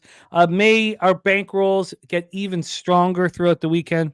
The strengthening of my bankroll. I just never want this to end, and I know that it will, and I don't want it to ever end, ever end. This has been the best 8 weeks of my life, but I still have just riddled with anxiety and knots and not sleeping. This isn't fun, but I don't know what the hell it is.